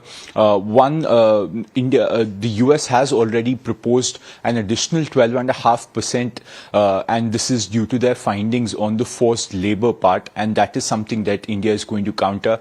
And apart from the government, now what you're going to have is industry bodies come up and essentially say that India's framework does not even allow any sort of forced labor to be working. So how can it be possible that this is happening in India? What you're going to have is the two largest industry associations, CII and FICCI. Both of them will be countering the US's narrative. Apart from that, you're going to have the Auto Parts Manufacturers Association, the ACMA, as well as the All India Spices Association, that's also going to be against these claims of forced labor being used in these various sectors. So this is going to be a very interesting one. Remember, India, on a government-to-government basis, India has already told the US that it is not indulging in any of these, and it has urged them to reconsider this additional 12.5% tariff that they plan to levy. But now it's going to be industry bodies that are also going to be testifying and going to be participating in this public hearing. So a very interesting development, and one that we will keep our eyes peeled on. Absolutely. Thank you so much, Rishabh, for getting us all of those important developments as well when it comes to this one. Let's also talk about Axis Bank as well, which is seeing a leadership churn, as reports are saying that 3 senior executives have quit the bank recently. And when you talk about the stock trading with just about 1% thereabout of a downtake, Piyush is standing by with some more details when it comes to this one. That is right. Bloomberg today reported that 3 senior executives at Axis Bank, particularly in the trading department, in the treasury department, have put their papers. These 3 executives, according to Bloomberg, are Anil Agarwal, Vikas Shinde and Jimmy Tawadia. Now, these are not key managerial personnel, but they are senior executives, like we mentioned, part of the treasury team. On the other hand, Axis Bank has sort of become, the talent provider for the industry. We have seen how earlier, just very recently, Puneet Sharma, the bank CFO, put his papers to join HDFC Bank as its CFO.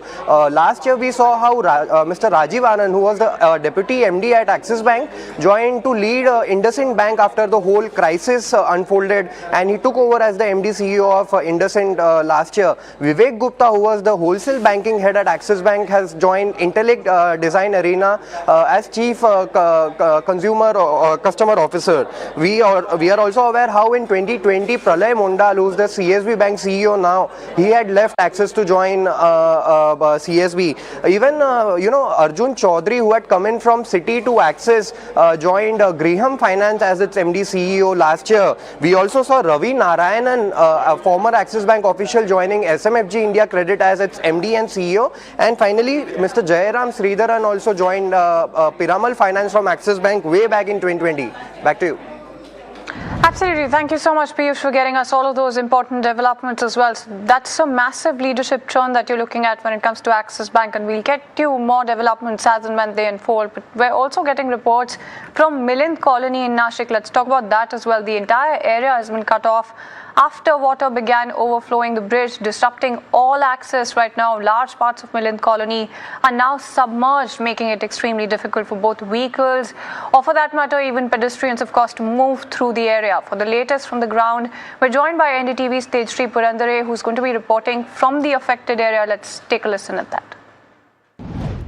Continuous downpour in the past 24 hours have not only resulted into waterlogging in Nashik, but also the water level in several rivers over here is also continuously rising. You can see in the pictures over here, we are currently reporting from a Milind Colony, and in the pictures as well, you can see that what the condition over here is. And in fact, the entire area is submerged into water. Usually, it is very comfortable, to cross this road. On my right hand side, if you can show the visuals over here. But as of now, you can see that the river has crossed its normal boundaries and is flowing with a tremendous force. Also, in fact, the road leading to that side of area is completely underwater. Otherwise, this area is normally accessible. But the current is extremely strong and water is moving rapidly through this area. People have been advised to that side to stay in their homes because water has also started entering their homes as well.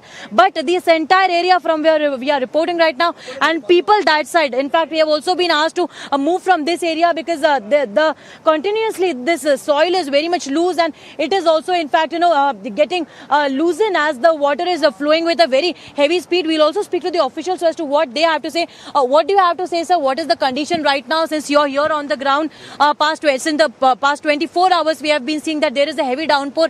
लोगों को क्या संदेश है अभी alert रहने के लिए?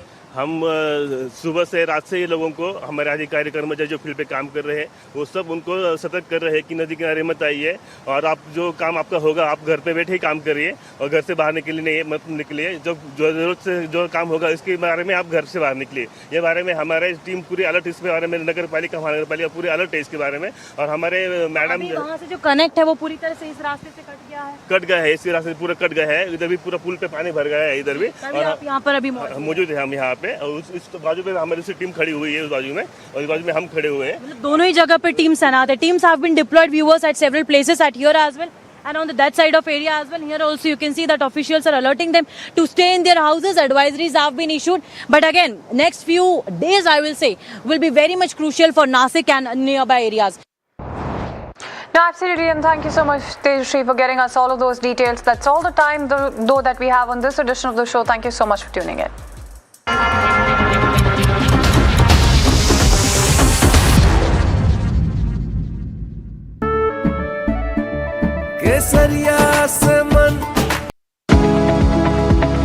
Superstar Stocks of the Day, presented by Tata Azura. हर रास्ते का superstar.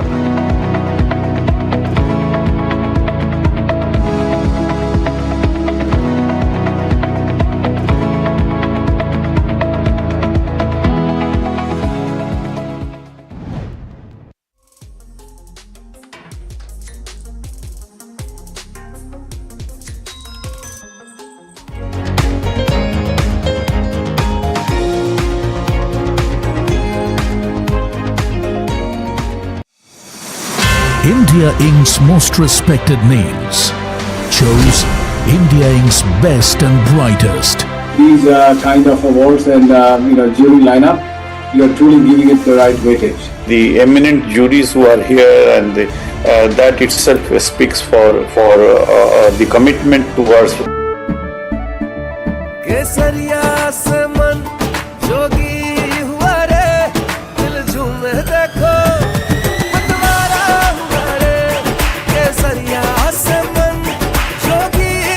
हर पल मनाओ केसरी त्योहार विमल बोलो जुबान Kesari. At NDTV Profit, every day is a new day, buzzing with news, information, analysis. A lot of it. That is why we separate the news that is urgent and important for you from what is not. News that influences outcomes across markets, policy, and the corridors of power.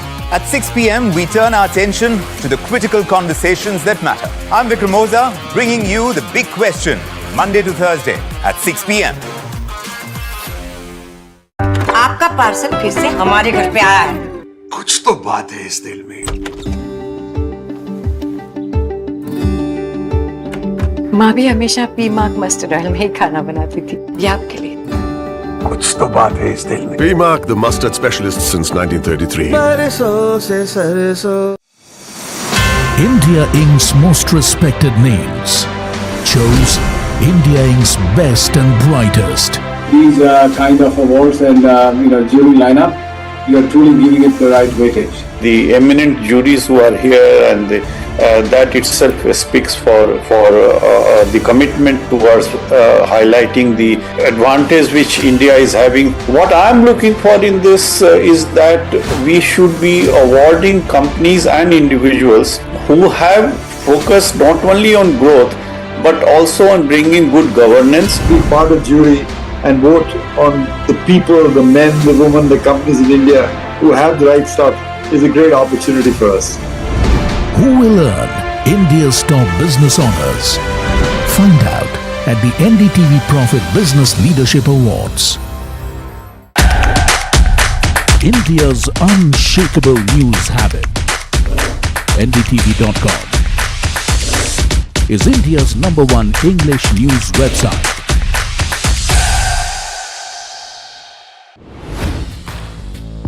Hi, I'm Tamanna Inamdar. Watch me on NDTV Profit, where I break down the day's biggest business stories. What happened, why it matters, and what it means for your money. Hi, I'm Neeraj Shah. Watch me on NDTV Profit for the most incisive market intelligence and meaningful corporate conversation. And I'm Alex Matthew. Markets, mutual funds, insurance, personal finance. I help you cut through the noise and make smarter financial choices. And here's where you can watch us.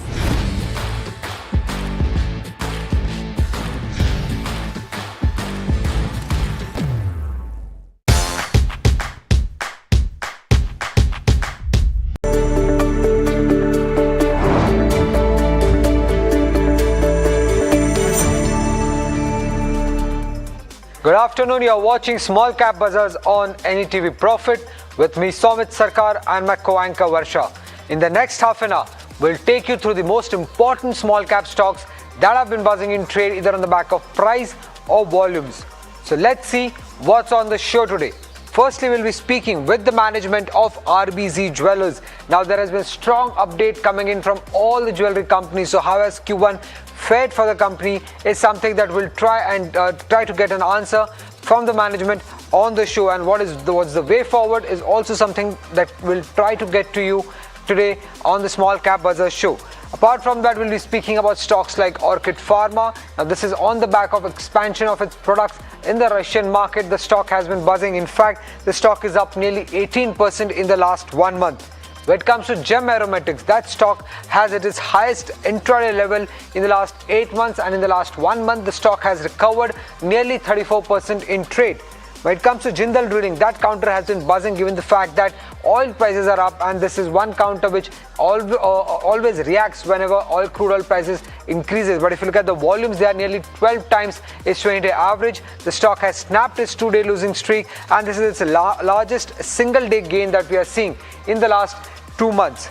And lastly, when it comes to Vaibhav Global, that stock has hit its highest level since Feb 2026, and the single day gains that we are seeing in trade today is the most in the last 3 months. So what could be the potential reason behind this move is something that we'll try to decode on the show today with our fundamental guest.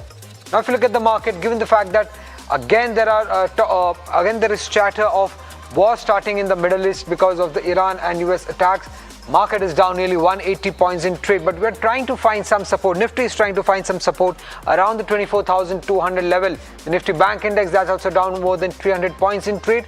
And if you look at the sectoral indices, apart from real estate and metal, all other major sectoral indices are trading in red. As you can see, Nifty Real Estate Index is up 0.7%, while Nifty Metal now largely flat in trade, up just 0.1%. But on the losing side, we have Nifty Oil and Gas because of the oil marketing companies being hit the most. Nifty FMCG, Nifty Infra, all down close to around 1% in trade.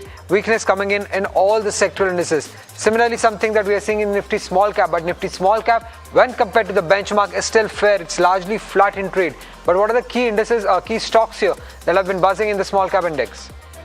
Stocks are actually in focus on the back of volumes. You have TB International, 14 times of its 30-day average volumes are trading. Stock is up almost 15%. You have Gem Aromatics also buzzing on the back of volumes at 36 times of its 30-day average, up almost 12%. Heikel, if you see, that stock actually is up 31% in last 1 month. Today it's up almost 8%.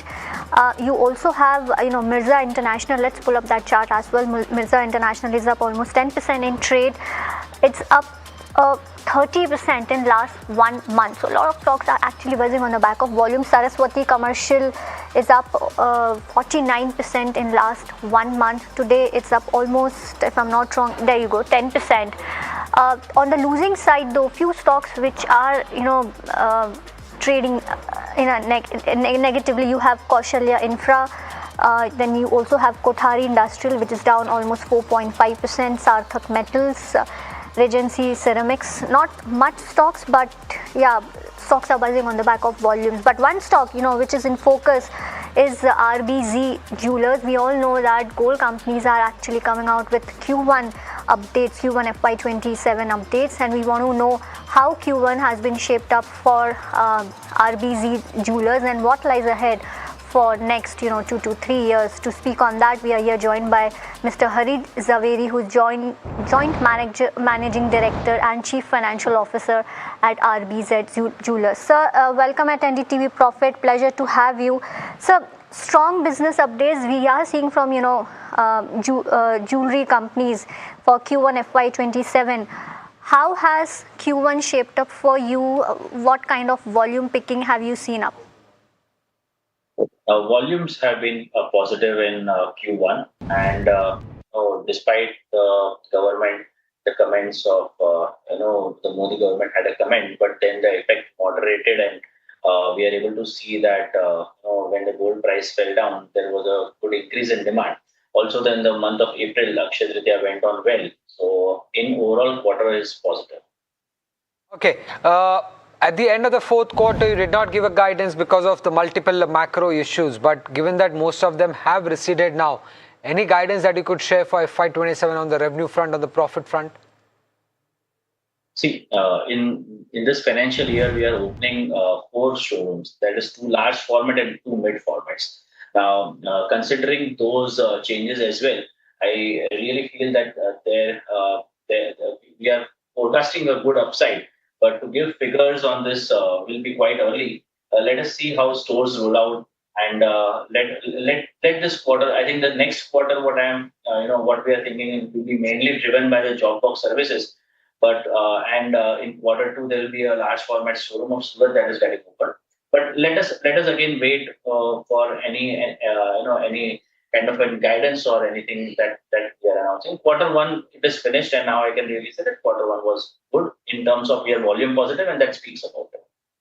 Okay, on the inventory front, yes, gold prices are still on the higher side, but from the FY26 peak, they have come down. So any inventory losses that you would record in the first quarter, or investors should expect at least in the first half of this financial year? So nothing as such. We are quite comfortable with our inventory levels. As we said before, that we keep a cushion of 20-25%, on the book level with respect to the market price, as we follow the weighted average price mechanism. Hence, there is a negligible impact, even though international prices have slided by 30%. In INR terms, there is hardly any impact on gold prices that we are witnessing to see. A surge of 162,000 was there, but it slid down to 150 and 147.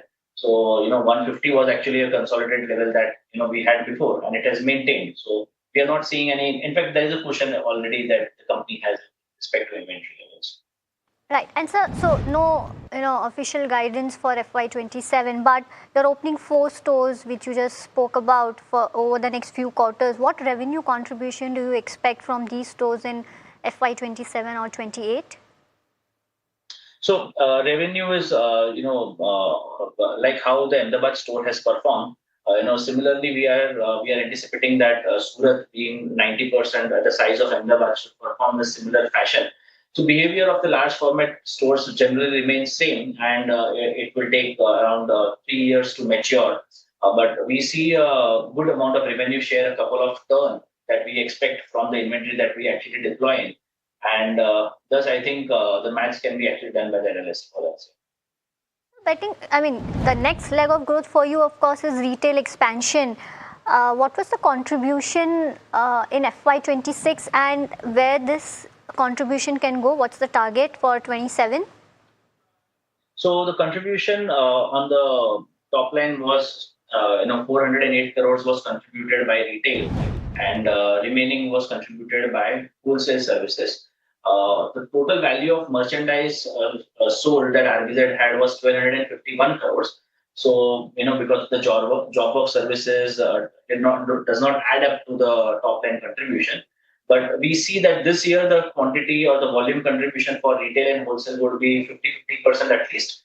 And we see that adding these 4 stores would make that contribution. I think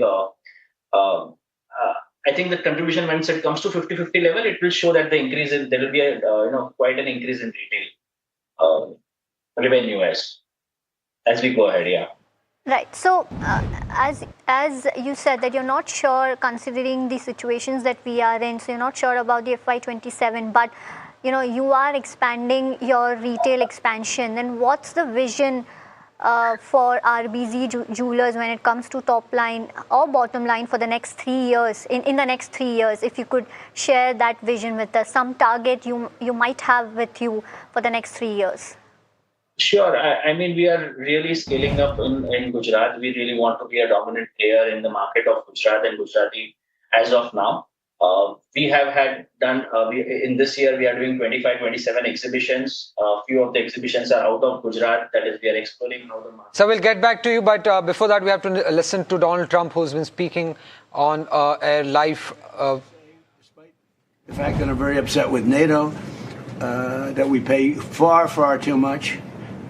Billions and billions of dollars too much, because it's unfair, because we're protecting them. So we protect them, but they're not there for us. Think of it. Doesn't work. But I want to say this is a great leader. They're lucky they have him. it's their biggest asset. You want to know the truth? So, Mark, would you say a few words? Absolutely, and thank you so much, Mr. President. Dear Donald, let me start with Iran. We discussed it last night at the Presidential Palace. I think what you did, degrading the nuclear capability, crucial for Israel, the region, for Europe, degrading the ballistic missile capability of Iran, crucial for Israel, for the region, for you, for the whole world. And then trying to bring this to a peaceful end. They attacking ships yesterday. I think what you did last night was absolutely necessary. It was a very strong response. And I'm with you on this. It's really important. When it comes to NATO, what you have achieved, and this is a huge win, and I just want to say this again, the last 2 years, Canada and European NATO nations spending $215 billion more in 2024 and 2025 and 2026 compared to 2024. This is staggering, 258 billion. In the meantime, almost 200,000 jobs in the US being supported by all the investments by countries in the United States in the defense industrial base, buying from the defense industrial base from the US companies. So here you see there is you have been able to really get them to step up, to do this. And when it comes to Iran, I know you're disappointed. We discussed it a couple of weeks ago.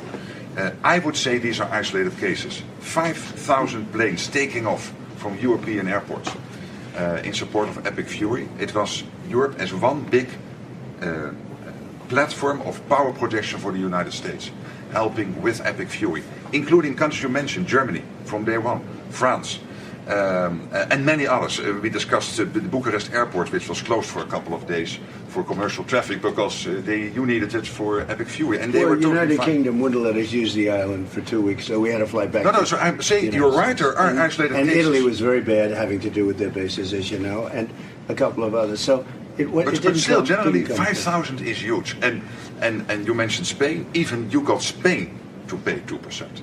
They made a huge step in last year. So there's still issues we have to solve. But hey, also even on Spain, I would say they got to the 2%. And I know you have a very strong relationship with the United Kingdom, the King, but also you personally always with Keir Starmer, who is now leaving office. He has now also committed to spend another $20 billion extra, 15 billion pounds on defense. So I would argue, without you in this chair, this would not have happened. It is, of course, because of Russia, but also because of you. So grab to win, it's there. You did this. It was The Hague, and now they are implementing it. And on Greenland, you and I made a deal in Davos. I will make sure that that deal is step by step being implemented. That you can deploy, if you want, the Golden Dome on Greenland. You have your trilateral talks. Mark was leading them from your side with the Greenlanders and the Danes. When it comes to if they would change their constitutional position in the kingdom, etc. But hey, I mean, just so they understand, Greenland is very important for the United States, but it's not important for Denmark. In fact, when Denmark was overrun by the Nazis in less than 1 day, Hitler beat them out in 1 day, took over. They asked us to take care of Greenland.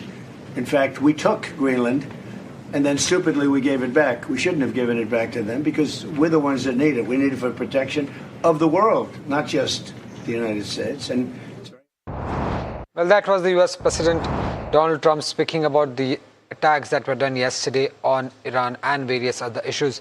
With that, let's slip into a short break and we'll address small cap news on the other side.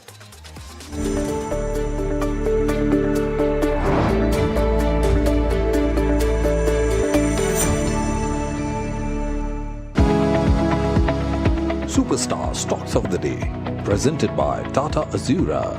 हर रास्ते का superstar.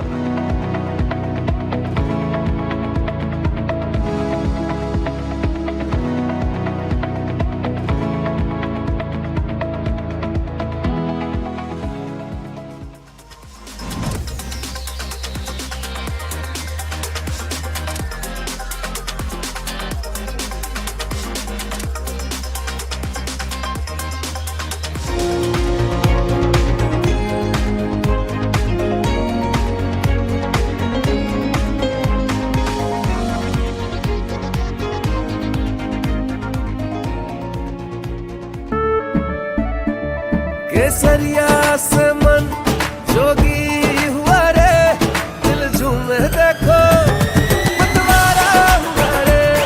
केसरिया से मन जोगी पल मनाओ केसरी त्योहार।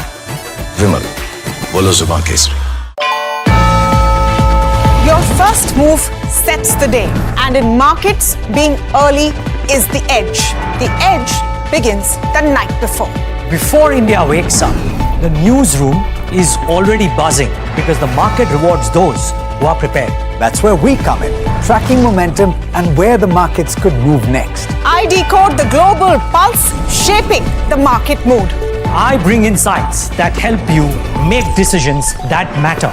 Insight by insight, call by call. That's how we give you a head start to the day's trade. So get ready with us every morning before the opening bell on India Market Open.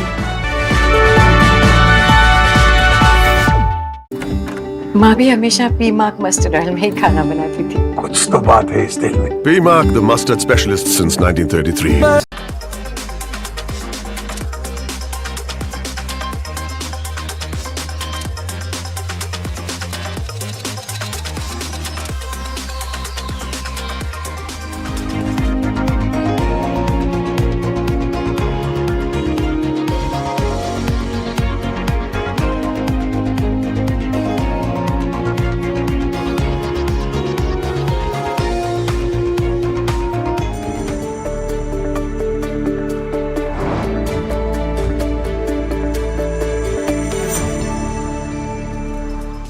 Welcome back. You're watching Small Cap Buzzers, where we discuss all the small cap stocks which are buzzing.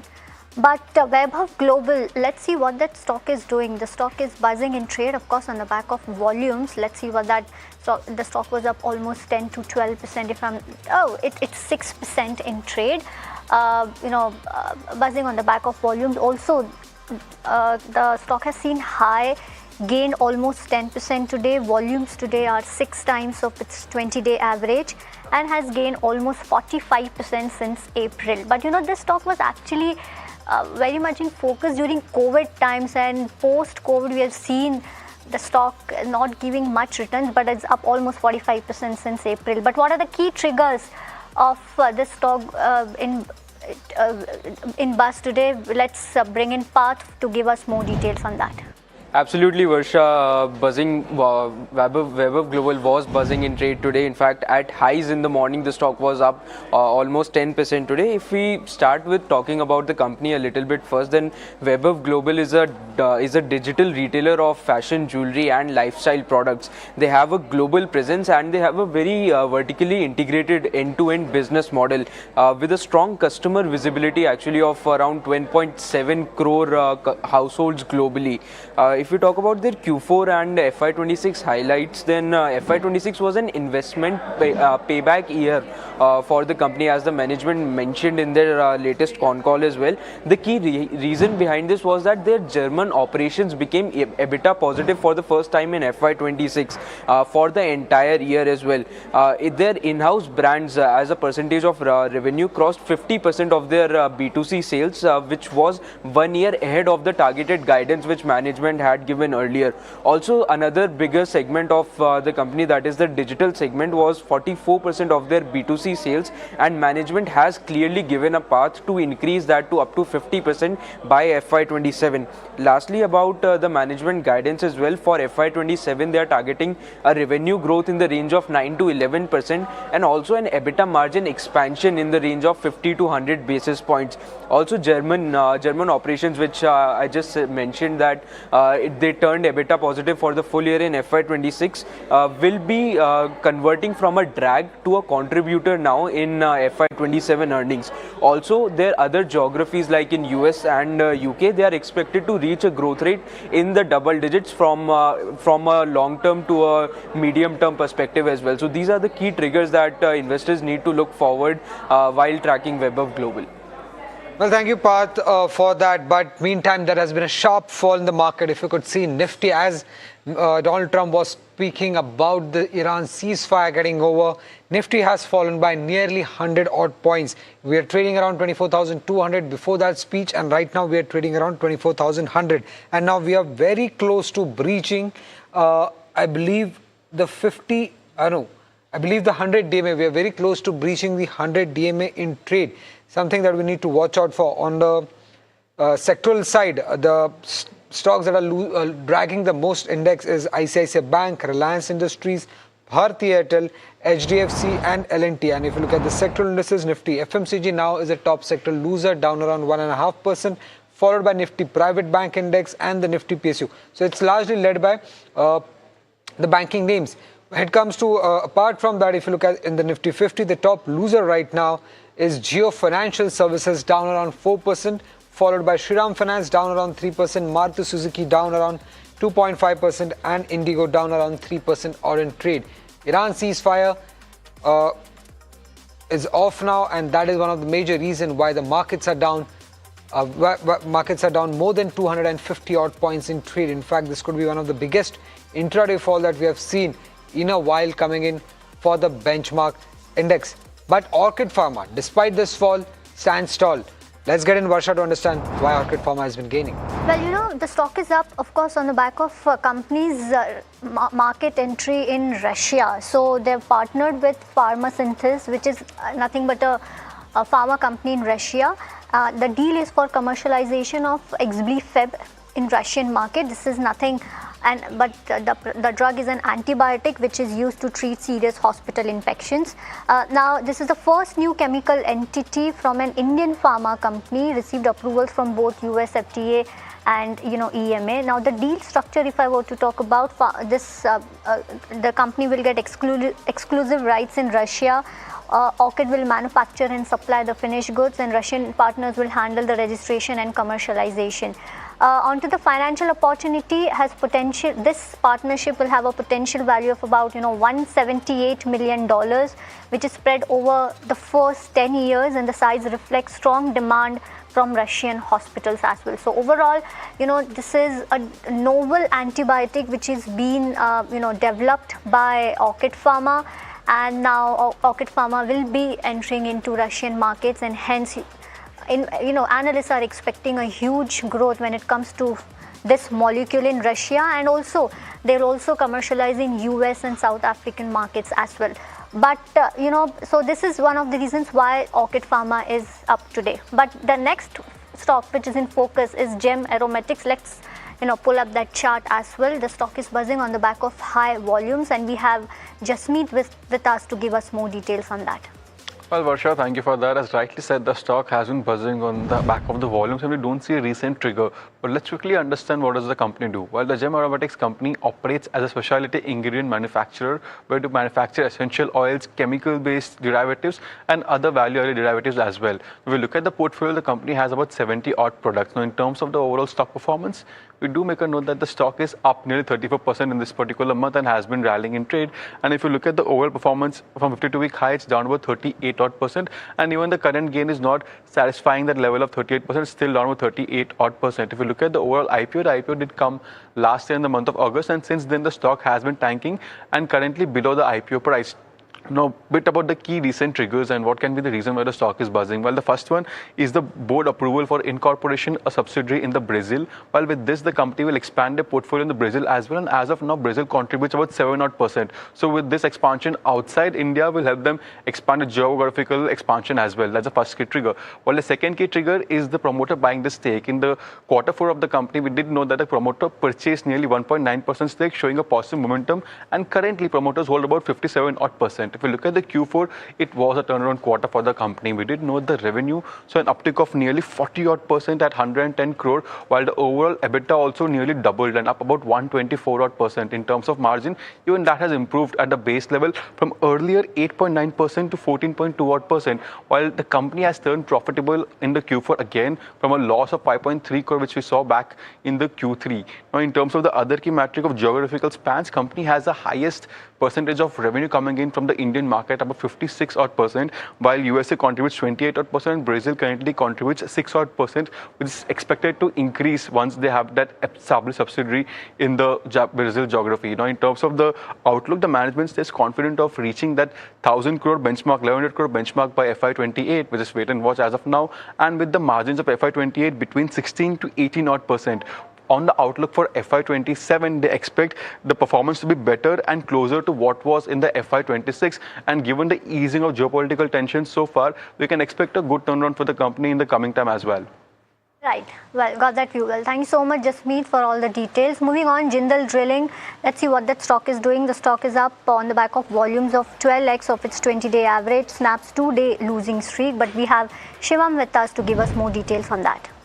Well, yes, the stock is witnessing a strong momentum in today's session, and starting with a small brief about what the company's business is. So, company is an offshore drilling services contractor in India's oil and gas sector, and also provides mugging and directional drilling services to oil and gas sector. As this company is directly involved in activities which are related to crude oil, so crude oil's price also becomes an important factor to note. In terms of OPEX and cost, the crude oil prices were at a high of around $119 per barrel in February 2026 due to the Middle East war, which has now reduced to around $72 per barrel. So this decrease in cost has also provides some sort of cushion to the company's financials, and also this will drag down the drilling cost and rigs cost. Also, eventually the quantum of OPEX is also expected to come down. Now, this could be one of the reasons the stock is seeing a positive momentum in today's session. And moving on to the Q4 highlight, the company's Q4 financials was on the softer side a bit, where the revenue has saw a decent increase sequentially.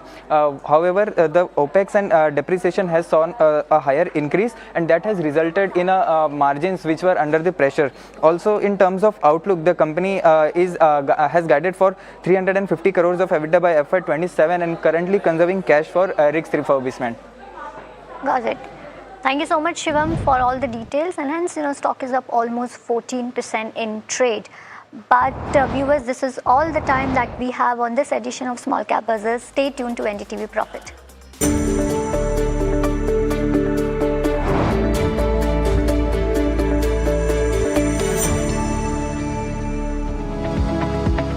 Superstar Stocks of the Day, presented by Tata Azura. हर रास्ते का superstar.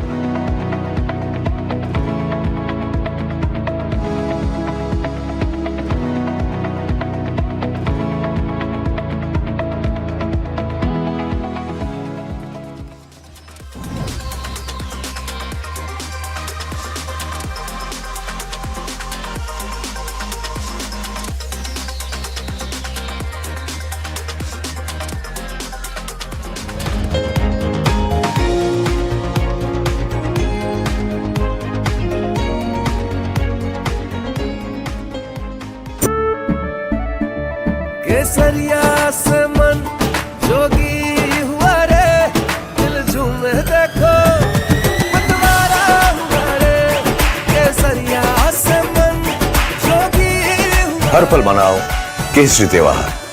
विमल, बोलो जुबान Kesari. They say morning shows the day. Markets often have other plans.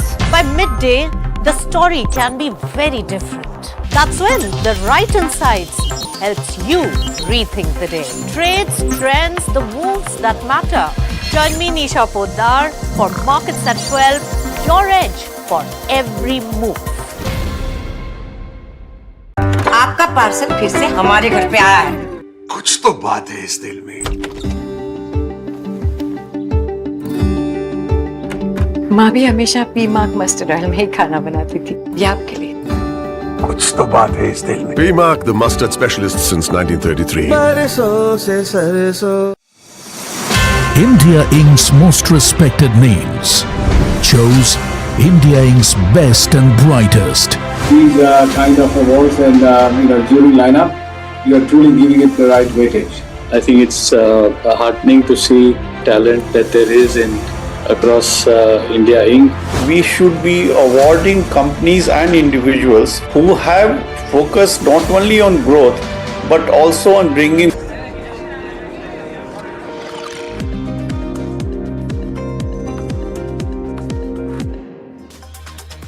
Welcome back to NDTV Profit. You're watching Ask Profit, a show that solves all your stock related queries. And looking at the markets right now, there would be some, I presume, because you've seen comments coming in from US President Donald Trump, and that's just taken off all the sheen that you had, even if any, that was getting built into today's trading session. So you're now down almost 375 points after President Trump, while mentioning quite a bit, has told and has said that according to him, the ceasefire is largely over, according to his opinion. I think those comments have just taken out all of the momentum out of the markets right now. We were down about 150 to 200 points. Let's look at the heat map also.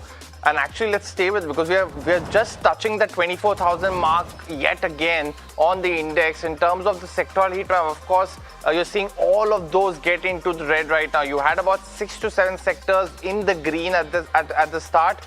Just about an hour ago, all of that has now changed into the red. The heat map also showing you that pain that is bound across the board. Only a few handful of players that are doing well right now, but you're seeing Jio Financial, Shriram Finance, the auto pack is now down, Maruti Suzuki is down 3%. So it's really a battering that we're seeing right now in the markets. You're also seeing Brent crude also spike up almost 3.5 to 4% now. And a lot being said by President Trump right now in his comments that has come through as well. He has also mentioned that he thinks that the negotiators are actually wasting their time with Iran right now, and hence you're seeing that pressure go across the board. We saw that continuing now below, unfortunately, that 24,000 mark as well. So we'll probably get our technical expert also to get in and give us some perspective also. And that continues to be a pressure moment at this point of time. You're not seeing that pressure stabilize at all at this point of time. So the Nifty Bank, we spoke about 57,700, 58,200, all of those levels now out, with the Nifty Bank down 1,000 points. Let's look at the constituents also of the Nifty Bank, because private banking space continues to be under pressure and taking it on the chin right now as well. You're seeing that pressure across the board. All of those stocks now in red. BOB down 2.7%, and any kind of momentum that was also getting built on HDFC Bank has now lost out as well. We'll probably try and get you another market voice to get us some more perspective on this. But clearly, all of those comments have just taken too much sheen out of the markets and the momentum right now as well. But let me welcome in our technical guest for the show, Sachin Janardhan, market expert on the technical side of things. Sachin, very good afternoon. Thanks so much for joining in.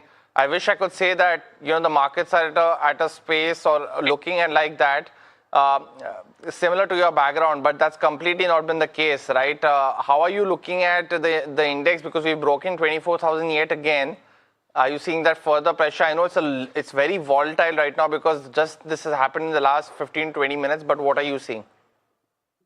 So yesterday what happened, actually we have to understand, and then in that context we can actually say, because yesterday we have touched Nifty 24,500 levels and we were unable to close above that levels, and we have seen it has made a high of 24,530 and closed below 500. So why 500 level was crucial? Because there actually 200-day EMA was present, and we were struggling to close above it, or we were consolidating near that level from past 2 days. So as soon as we have closed below that, today gap down was very much expected. But now the 24,200 levels are also broken on a closing basis. If we are, then we are actually heading towards the 23,800 level. That is the last hope technically. If we are not, if we are holding above that, then that is good. Then again we can go towards the 24,200 and again 24,500 levels. But if we are breaking down below 23,800 levels, then we are heading towards 23,000 and 23,200 levels on the downside. So these are the levels which we are looking right now. Got that view, Sachin. But let's also look at the mid cap and the small cap also indexes as well, because you're seeing that continuous pressure. Similar 1.2% downtick, and all that momentum lost out on the mid cap 150, the small cap 250 also down about a 1.5% almost right now, and that pain continues as well. So that's the technical view as well. Let's also get in Sameer Dalal of Natwar Lal and Sons Stockbrokers now joining in. Sameer, very good afternoon. Thank you for joining in today. Just first a quick view on the markets, right? Because all of that momentum that we were just starting to build, I think today we were down about 150 points in the morning because of that attack by US on Iran yet again. And now those comments, right? I think it's just taken all that momentum out. What are you currently seeing? And because, the pain continues across the board right now. Yeah, so it's still early days, Puneet, to be very honest. We don't know how much this is going to escalate and what impact it's going to have. But the market is obviously giving a knee-jerk reaction. Market thought, this problem of Iran was behind and was playing that, things will now normalize and business will take over as usual. Obviously, nothing works the way we want it to work. But having said that, hopefully this doesn't go too far beyond. And again, rational minds prevail and things normalize. But of course, if it does escalate further, if something starts up again, crude prices spike up again, all bets are off the table because then again, oil prices go up. Again, we reach the same kind of situation we were in some time back. So we got to monitor the situation. Um, if things don't ease up, then obviously the downside opens up all the way down to 23,000. Having said that, if it does ease up, I think the markets, this is a good time to start accumulating because if crude prices remain around the $70 to $75, because the tensions are easing, then I think India has a good pathway to grow. So we need to monitor the situation. It's very difficult to call out what is going to happen, but a little bit of caution, but quite optimistic that hopefully sensible minds prevail. But Samir, before we move forward also, because, you mentioned that all the way down to 23,000 could be a possibility, right? But what would you actually buy then at this point of time? You are mentioning about certain pockets that you should look at. Is it banking? Because that continues to be under pressure yet again. What is something that you like right now? In what spaces are you looking at right now?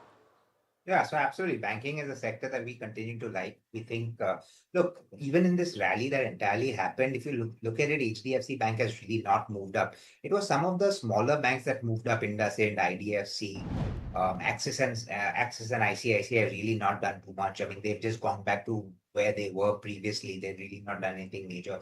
So that is one space which can do well, given the fact that we've had decent loan growth, right? The monsoons have picked up some pace, which is going to definitely help the Indian economy. So, the risk of NPAs from the rural sector obviously could reduce.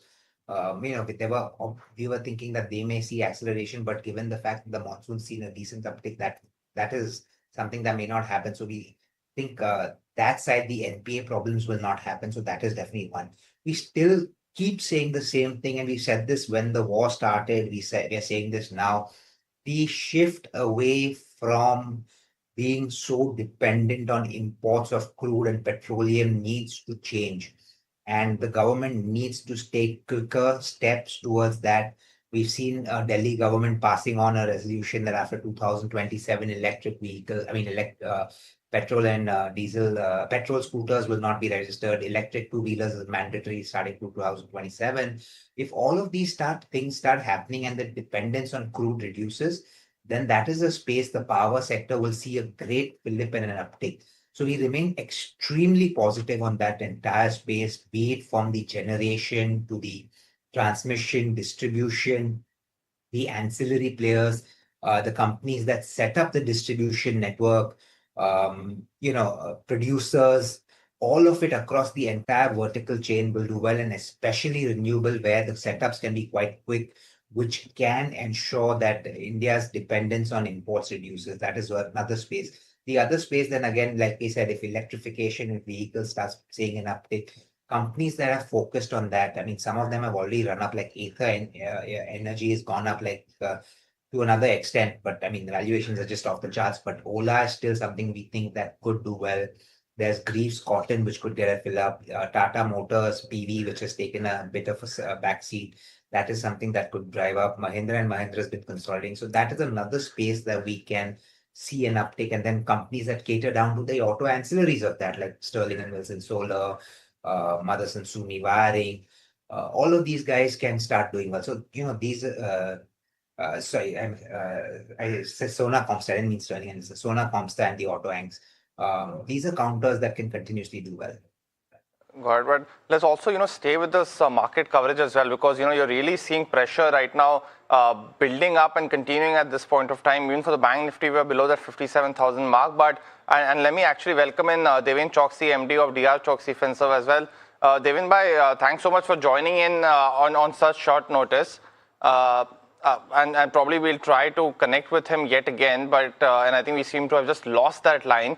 But look at the Bank Nifty yet again, and I'll probably get a question with Sachin as well, because now below that 57,000 mark, and we've breached 56,900 as well at this point of time. So the pressure clearly there. Sachin, very quickly, as a level that you're watching out for the Bank Nifty, because I think between that 55,500 to 57,200, you don't have too many supports, right? So what are some of the levels that you're watching out for?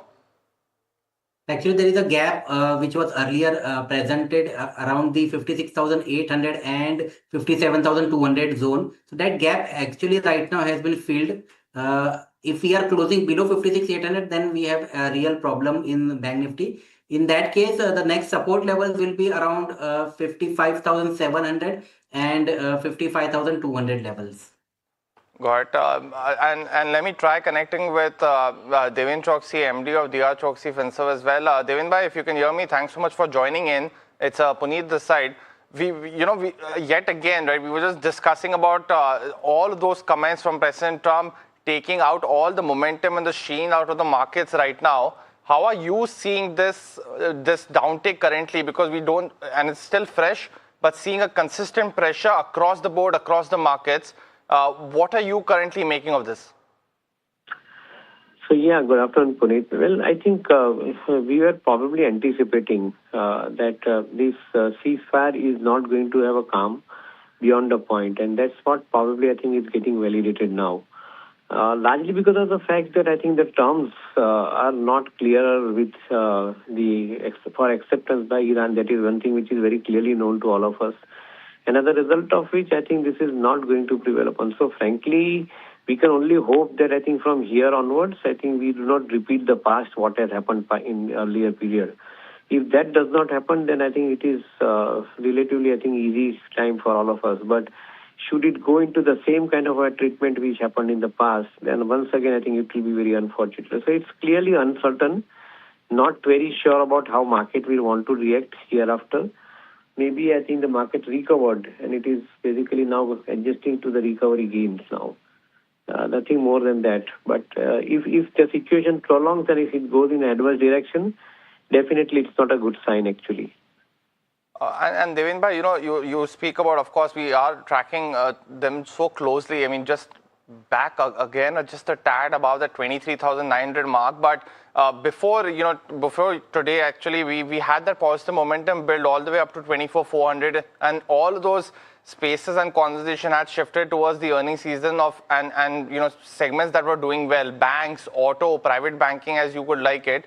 Are you looking at certain opportunities now within these spaces, as we've seen back in March as well? Is there something that you like in terms of the stability of these businesses led by the domestic momentum? And are you looking at it yet again if this correction persists, if this volatility persists?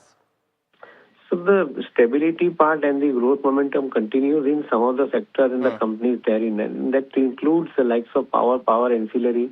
It also includes the lending businesses of NBFC as well as, I think, corporate banks. And also includes, I think, a good part of manufacturing side of the activity where probably the thrust is also getting brighter with the export-led initiatives under the FTA. So from that perspective, nothing is wrong with the domestic economy. Domestic economy continues to thrive and thrive better. The challenge would be that if internationally things do get disturbed again, and again, I think we are back to those kind of hindrances which up till now affected all of us in the industry.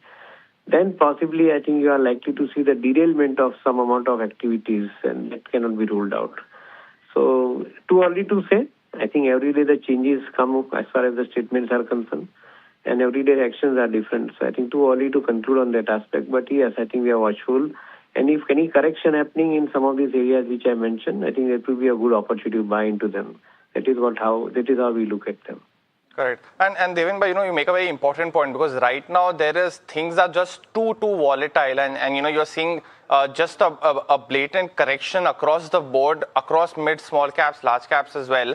So, and hence it's important to get a voice like yours to just calm the nerves a little bit at this point of time. But is this also something that you would advise investors to look at, that to keep patience at this point of time rather than taking any kind of big bold bet in terms of deciding to shave off some of the positions? Would you just that would be the advice to investors right now, to keep calm and to wait in as the volatility continues globally? Because we've seen, of course, within the shipping routes, within the margins impacted because of higher costs for all these companies in Q4 as well as expectation in Q1. So would that be the same advice right now to investors according to you? When the fundamentals of the economy and fundamentals of the corporate sector remains firm, at that point of time, volatility becomes the best friend of the investors. In fact, they get opportunity to buy at lower levels. And that's what we would like to tell investors, that yes, currently uncertain situation and for which the prices have actually started correcting of stocks. And should this particular correction go deeper in case, then in such situation, I think it would be a good buy opportunity, because we do believe that Indian economy and corporate fundamentals remain absolutely resilient and quite firm. In fact, I think the dependency on the crude comes down. Every systematic challenge that we get, dependency on the crude comes down, and India is basically moving faster in the area of renewable energy and the storage mechanism. So we remain relatively more bullish about the prospects going forward than giving up on this nervous sentiment. Got it. And Devin bhai, just one last question before we let you go also, because, as we mentioned that Q1 is just upon us. We'll have earnings coming up from TCS tomorrow. Banks will start in next week as well. So is that something that you're watching out for as well, that a lot of those bad news and impact on margins, higher cost, largely were priced in, of course, before today's move? And is that in terms of commentary that you will be also watching out for from all of these companies? Yes, certainly. I think most importantly, the IT companies are expected to come up with the kind of news flows pertaining to how the AI is getting adopted into their business environment, what kind of new order generation that they are doing in their business environment through the AI. The likes of HCL Tech, likes of TCS have already gone on record saying that how many new order books they are creating based on the AI-related projects that they are getting. So yes, I think those kind of positive commentaries definitely one wants to listen from the companies and their management. And do believe that, I think, leave aside some sectors where I think the profit margins would come under a little bit of pressure because of the completely haywired logistic cost for some of them. But otherwise, the top line growth in most of the businesses which we are reviewing today, it remains absolutely strong and convincing. In fact, surprised us that I think June ended quarter, many of the businesses I think have reported very, very strong top line growth. So they may have slight impact on the margin front, but otherwise I think it could be well offset by way of the higher number of growth on the top line side though. So yes, I think we believe that I think opportunity-wise things are moving quite positive in this direction. India is showing very, very high level of resilience to global shocks as we conclude from whatever we have observed till now. Fair point. Devin bhai, thanks so much for joining in, actually giving us that hearty perspective as we try to look at some recovery. It's still very, very early to see, but we're continuing to be under pressure right now, almost down 2% on the Nifty 50. The Bank Nifty also is the other one, because we're almost down 500 points on the Nifty for today itself. Down 1,300 points now for the Bank Nifty as we close in at that 56,900 mark. But Samir, let me actually come back to you on some of these updates that we've seen, right? I mean, from the FMCG pack also, I think barring a couple of those like DMart, which was disappointing, as well as Trent, how have you seen the quarterly updates go through? Because that becomes the next key one and the next key monitorable, right, amid the volatility? Yeah, obviously they do become something that you have to look at, but you can't just look at top line growth, because most companies have only given out what their revenue kind of looks like, and maybe some of them have given what volume uptake is. I think it's more important to see what is the profit impact also, because certain times costs have gone up, which they may or may not have been able to pass on, some of these players. So they've had to absorb, hits. So if even though we may see top line growth, if you don't see profitability growth, I always have this saying that the revenue is for vanity and profit is for sanity. And I believe that. So it's more important to wait for the actual results to come and see what comes in the profitability number. Now, you said that Trent to a large extent disappointed, but you got to look at it like this. Trent growing at 19% is not a bad number. also, given the fact that a lot of their products are actually brought in much earlier than when they sell it, because the lead times to market are 1.5 months to 2 months. So they may not find that much pain. But certain FMCG products whose lead cycles are maybe 15 days or 20 days would have faced the impact of the margin hits that could happen because of higher packaging costs and higher raw materials based on crude derivatives and things like that. So you can't just look at the top line per se. I say, yes, you have to look at the profitability, and that we'll get to know in due time. But if some of these FMCG players and some of these consumer stocks which have reported not guidances, but given their updates, they are positive in nature. I would have to agree that they show positivity, but we'll only know the real picture after the results actually come out. Fair point. And of course, as we wrap up this conversation, Samir as well as Sachin, thanks so much for joining in, because largely became, of course, a market chat because you've seen such pressure across the board. You've seen crude oil also back above that level of $80, and the Nifty currently hovering just a tad below that 23,900 mark here and there. So it's still continuing to be down about 2%. Let's just quickly look at the PSU banking index that continues to be under pressure. So you're actually seeing the financial names continuously being under pressure also, and hopefully something that will continue when India market close as well. But viewers, thanks so much for joining in. Stay with us, a lot more action on the other side.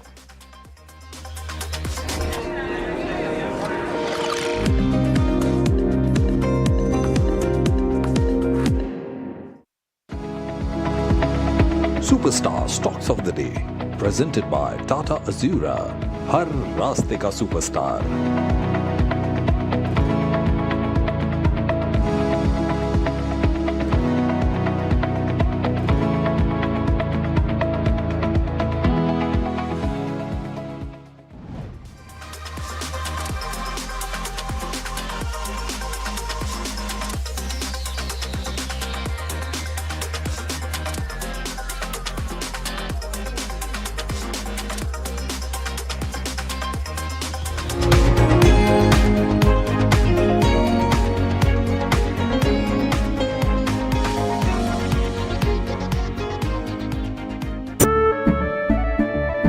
केसरिया से मन जोगी हुआ रे, दिल झूमे देखो मतवारा हुआ रे, केसरिया से मन जोगी हुआ। हर पल मनाओ केसरी त्योहार, विमल बोलो जुबान केसरी। माँ भी हमेशा पी मार्क मस्टर्ड ऑयल में ही खाना बनाती थी। कुछ तो बात है इस दिल में। P Mark, the mustard specialist since 1933. सरसों से सरसों।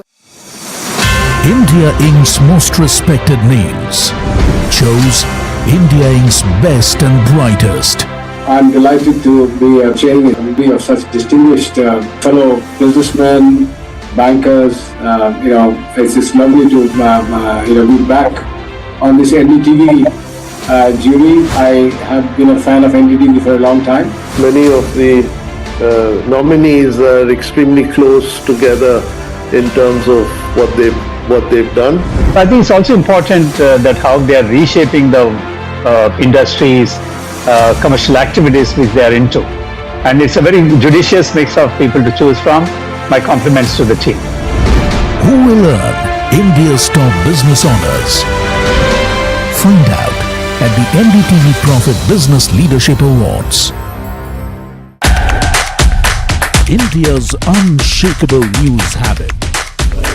NDTV.com is India's #1 English news website.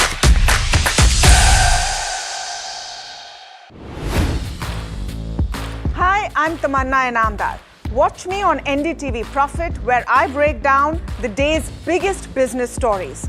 What happened, why it matters, and what it means for your money. Hi, I'm Neeraj Shah. Watch me on NDTV Profit for the most incisive market intelligence and meaningful corporate conversations. And I'm Alex Matthew. Markets, mutual funds, insurance, personal finance. I help you cut through the noise and make smarter financial choices. And here's where you can watch us.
Hi, thanks so much for joining in. You're watching NDTV Profit. This is India Market Close. We're coming to you live from the NDTV Profit Suzlon studio in Mumbai. And it's not a pretty picture. My name is Alex Matthew. With me is Mahima Vachhajani. Let's jump straight into it. Pull up the intraday chart for the Nifty 50. If you're tuning in just now to business news and to NDTV Profit, what is at the end of the screen there? Mahima, you're actually covering. There you go. What is a big slide, unfortunately, in the equity markets. And this is what you're seeing in the benchmark Nifty 50, because the broader markets are also seeing this. I'm going to tell you what else is happening, because beyond the currency, beyond the equity market, you're seeing this in the currency market as well. Pull up the USD INR. The USD INR has seen a massive spike, and you're currently trading at 95.5.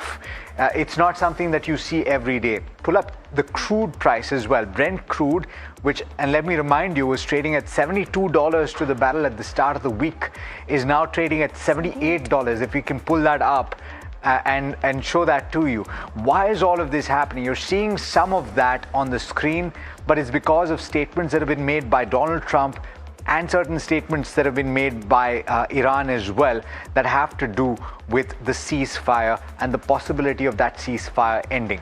In fact, while we're waiting for crude oil prices to come through, okay, it's actually come through 78.25 as things stand. Mahima, before we get into anything else, we should listen in to the kind of statement that has come through from Donald Trump. In fact, before we get into anything else, listen to that.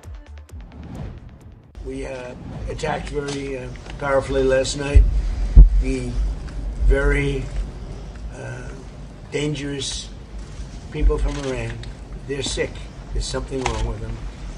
We said, go and do your funeral stuff. And instead of that, they start shooting rockets at ships yesterday. And so we hit them very hard last night, very hard. I would say 20-1, 20 times tougher. I told them every time you hit, we hit. And of course they're dirty players, so they go after everyone, probably including me. I've been number one on their list for years. And they're a bunch of scum, you want to know the truth. They're scum. And so we don't like them. I don't like them. And they're evil people, and it's the denuclearization of Iran. And we're going to denuke it. We're not going to let them because they're crazy. And they can't have a nuclear weapon, and they go around killing people. They've killed thousands and thousands of our soldiers. They've killed hundreds of thousands of innocent people. To me, I think it's over. I don't want to deal with them anymore. They're scum. You know what scum is? They're scum. They're sick people. They're led by sick people. And they're vicious, violent people. And if they had a nuclear weapon, they'd use it. As far as I'm concerned, it's over. I'll speak to our negotiators. They want to negotiate. They're good people. Steve Witkoff, Jared Kushner. But they have to come back to me. As far as I'm concerned, it's just a waste of time. Okay. All right. So he's effectively saying that the ceasefire is over. And ultimately, that is what you're seeing play out on the screen. I just want to pull up the broader markets as well. I think also just to point it out, right? Just in last 25, 30 odd minutes, we've seen a downtick of 520 odd points in the Nifty. And that's not something that happens every day. Well below the 23,800 levels now. And we're at the low point of the day for the Nifty 50, for the mid-cap index and for the small-cap index. Pull those up as well. And then, Mahima, maybe you can take us through. So mid-cap index, yes, down about 1.9%. Pull up the small-cap index as well, down 2%. Mahima, the heat map for the Nifty 50 looked very different at the start of today. Yeah, it did. And now it is looking completely opposite of what it was, right? Because you just have three names in the green right now. ONGC, on the account of crude spike, is seeing gains of about 1%. But you have Geo Finance, which is losing the most ground now, about 5 odd percent. Shriram Finance also down 5%. Indigo, the only stock which takes a knock when crude prices go up significantly. Maruti, Tata Consumer, Bajaj Finance, Tata Motors are also some of the counters that continue to be under pressure. But the advanced decline ratio that you see on the chart, right? Just three names in the green. Except for that, everything in the red on the Nifty 50. And that's reflective. I can't remember the last time you've seen such a dramatic shift in the sentiment midway through a session. And that's exactly what you're seeing on the screen at the end of the screen there. The widening of the gap between the advances and declines. Because ultimately, exactly what you anticipate would happen would eventually happen, which is that a risk-off sentiment comes through. And remember that running up to today, pull up the 1-month chart for the benchmark Nifty 50 or pull up the 3-month chart for the benchmark Nifty 50. Since the bottom in March, what you will notice is that you've climbed quite a bit. This is the 1-month chart. If you pull up the 3-month chart, it'll be even more evident, right? So from those low points where you actually hit, you've actually climbed quite a bit. And this is more stark for the broader markets. We're joined now by Deep Pal, who has joined us in the past to speak to us about some of these geopolitical issues and how they've emerged. But take us through how you see these things developing and what it means for the cessation of violence that we've experienced in the recent past and what it means for the globe right now. Hi, thank you for having me. And as we have spoken earlier as well, the cessation of violence, as you put it, has always been tenuous. And we have talked about that, right? Even after the MOU was signed, even after the agreement was signed, even after conversations began in Switzerland, we have always seen that the two sides, US and Iran namely, they have had trouble finding the middle where both of them agree. And I think the shorter instances of violence that we have seen continue, firings here and there, in the last day or in the last 48 hours, what we have seen is them expanding to include countries beyond just Iran. In fact, the hit on Kuwait, Bahrain, on US facilities in Bahrain and Kuwait, followed by the US military action against Iran, what essentially has done is it has expanded the geographical scope of the conflict beyond what we had immediately seen. To me, what this means is that it stalls the agreement. We have already seen Vice President Vance delay his travel to Switzerland once in the last week. I think conversations will continue still through intermediaries such as Qatar and Pakistan as they have. But at the same time, I think negotiations on sanctions relief for Iran or conversations in Iran's nuclear program are going to be secondary until the security situation stabilizes, until the two sides find a way where they can ensure that the kind of attacks that have been happening from both sides, they can find a way to stop that. And what we're seeing happen in the market, the obvious effect is on crude, which has gone up. And I think the market is now trying to price supply disruption risk rather than peace. Well, the other aspect, of course, is the fatigue from the rest of the world. Ultimately, you have three entities that have been a part of this conflict, but the repercussions of that have been felt in various other parts of the world. And so, from a diplomatic sense, do you think that this increase in violence will be different from what you've seen in the past in this conflict itself, or do you anticipate a devolvement even from this stage and a worsening of the situation on the ground in that West Asia region? Look, what hasn't changed is the fact that neither side, neither Iran or the US, really wants to have a continued kinetic action-filled situation in the region. Israel's story is obviously different. Their objectives have been different from day one, and that is a whole separate part of the story. Their action in Lebanon against Iran's proxies, we have seen that continue. They have not been comfortable with the MOU or the agreement that US and Iran have decided to continue talking about over the next 60 days. So Israel is a whole different cup of tea. But as far as US and Iran are concerned, it is going to be very, very difficult to find a way to come back to a middle or come back to trying to find a middle. Irrespective of what President Trump says in terms of the MOU or the ceasefire or whatever you want to call it being effectively over, what continues to be true is that neither side wants to fight. But at the same time, there are these very definite red lines that exist for both of them that will compel them to have to retaliate. Even earlier, we have seen, if you remember, instances where they have fired missiles at each other's facilities, key infrastructure, and they have immediately come out and very strongly said that this does not harm the prospects of ceasefire, or this does not break the terms of ceasefire. That is not what they're saying this time, right? And that is the most worrisome factor. Even if they don't want to fight, unless they can find a way where they can agree to continue talking, to find a middle path that works for both of them, they will feel compelled to attack. Deepal, hi. Mahima also joining the side. Since you mentioned in your last line that now we'll have to see as to what is the scope of negotiation from here on. But do you think there is more scope of diplomacy? Because we, considering how the sharp fall that we've seen, overall in the markets, as and when the commentary came in, that's quite steep. And it seems like we could be, back to square one. So how do you assess that? And what are the factors that you'll be watching out from here on?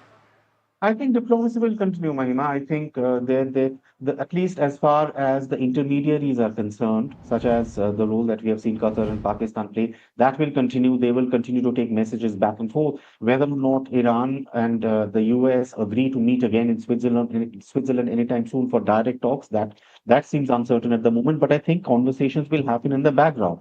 As far as the security situation in the region is concerned, I think what the Iranian strikes on Bahrain and Kuwait and US facilities in these countries, what that does is we will see the Gulf states and others in the region basically prepare for a situation where peace continues to be difficult to find. There is a continued threat of violence erupting at any point in time. We have heard of certain parties reaching out to Iran on their own for certain kind of security guarantees against certain promises, and which I think will continue happening. Along with that, what they will possibly also want to do is strengthen their security around their own critical energy infrastructure, while seeking to avoid direct involvement in the conflict. Separately, as I mentioned, Iran will continue its operations against Iranian proxies, which increases the risk that these proxy conflicts undermine any kind of conversation that whether the intermediaries or the two primary parties might want to have in any way. Dr. Pal, as always, thanks so much for taking the time and for contextualizing that for us. Pleasure speaking with you. Likewise, thank you.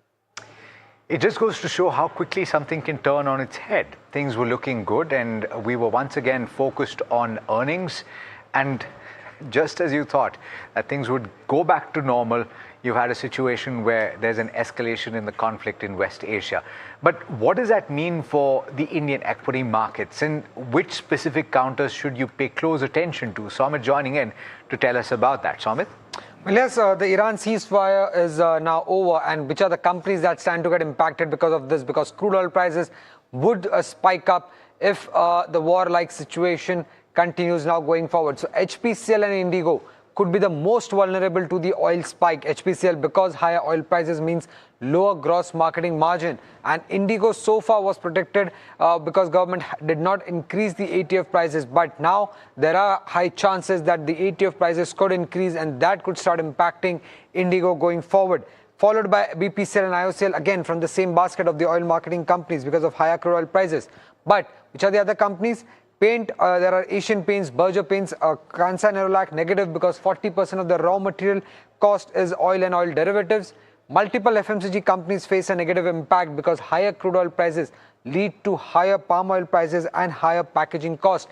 Packaging materials like PET bottles, HDP containers, laminate wrappers are all oil-based polymers, and an increase in crude oil prices leads to higher packaging costs for FMCG companies. On the auto side, it's Castrol and Gulf Oil negative because nearly 50% of the raw material cost is crude related. Tire companies, Apollo Tyres, Seat, again a negative impact. Synthetic rubber, carbon black and various other chemical. Prices of these are a derivative of crude oil prices. Higher crude oil prices means higher prices of these raw material. Apart from that, there is Indigo, which also stands to get impacted. As I was mentioning earlier, nearly 40% of the raw material cost is fuel. For cement companies like Ultratech Cement, it's again negative. Nearly 40 to 50% of the cost is directly or indirectly related to crude oil prices. And lastly, when it comes to chemical companies, a host of them like SRF, PI Industries, Deepak, Navin Fluorine, Aarti, Deepak Fertilizer stand to get impacted because various raw material prices are related to crude oil prices, and higher crude oil prices would mean higher RM prices for these companies, which could have an impact on the margins. And the sector that stands to get benefit is the oil explorers like ONGC, Oil India, Vedanta Oil and Gas, Antelope Celan, because higher crude prices means higher realizations and higher earnings. And as a thumb rule, a $5 per barrel increase in crude oil prices increases the EPS for ONGC and Oil India by around 7 to 12 odd percent. So keep an eye out for these companies in trade. ONGC and Oil India are the only ones, I believe, trading in green so far. For getting us those details. That's a holistic list of stocks that you need to keep in mind considering crude price rising. But let me also welcome in our guest for the day, Rajesh Palavia, SVP Technical and Derivatives at Axis Securities, joining us now. Rajesh, a very good afternoon to you. I think in the last half an hour we've seen as to how markets have kind of turned tides, right? Just want to get a sense now that we are well below the 24,000 levels, in fact below the 23,900 levels as well. What are the key levels that you'll be watching out for on the benchmarks from here on, both for the Nifty 50 and the Bank Nifty? Yeah, hi, good afternoon. So it's a very sharp sell-off in the market post this statement from the Trump. And I think market has, now witnessing a serious profit taking.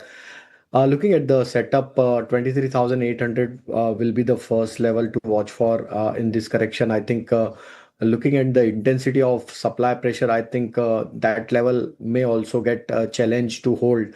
And if it breaks, then I think 23,650 would be the next level. So 23,800 to 23,650 could be a possibility of a down move for the Nifty in this kind of pressure. On the higher side, 24,000 may act as a supply zone as the major calls writing is activated at 24,000 at this moment. So I think that may act as a supply zone for any kind of minor pullback. So I think the news flow will be the major trigger for the market. And I think the way this geopolitical news flow is now, coming, I think market will, remain under pressure and profit taking will be there across the board. On the Bank Nifty, again, major support zone is already broken. Now Bank Nifty is also slipped below to 57,000 mark. So I think if it continues to trade below 57,000, I think we could see further more liquidation in banking stocks also. Again, large cap bank as well as PSU banking baskets are, attracting more pressure in this sell-off. Even financials are also, taking hit, especially in last half an hour of trade. So I think maybe banking may slide further. Bank Nifty could slide further towards 56,200 if it continues to trade below 57,000. So that's the view at this moment for both the indices. Rajesh, specific advice for those people that might have been long and wouldn't have had a chance to really act as quickly as they might have wanted to because of the kind of rapidity that this is turned around. And on the flip side, I don't know how many people would have been short in this situation, at least domestically. So what is the kind of advice that you would give to the traders right now on the index? So as we have seen that, market was, getting confidence when the ceasefire was announced and, they were, trying to, conclude some deal. But again, this news flow is again, shaken the confidence of the market. Those who are still stuck, not able to exit, I think in these kind of market, it's very difficult to take decision on the position, whether one should exit or whether one should average out, because, every news will, change the market sentiment. But looking at this news flow, I think, and the other asset class are behaving to this news is clearly showing that, maybe we may see again, escalation on this geopolitical front. And maybe one should, keep, trim down their position as the near-term support area is already broken for indices as well as for most of the stocks. They were, able to give the breakout on the near-term chart also.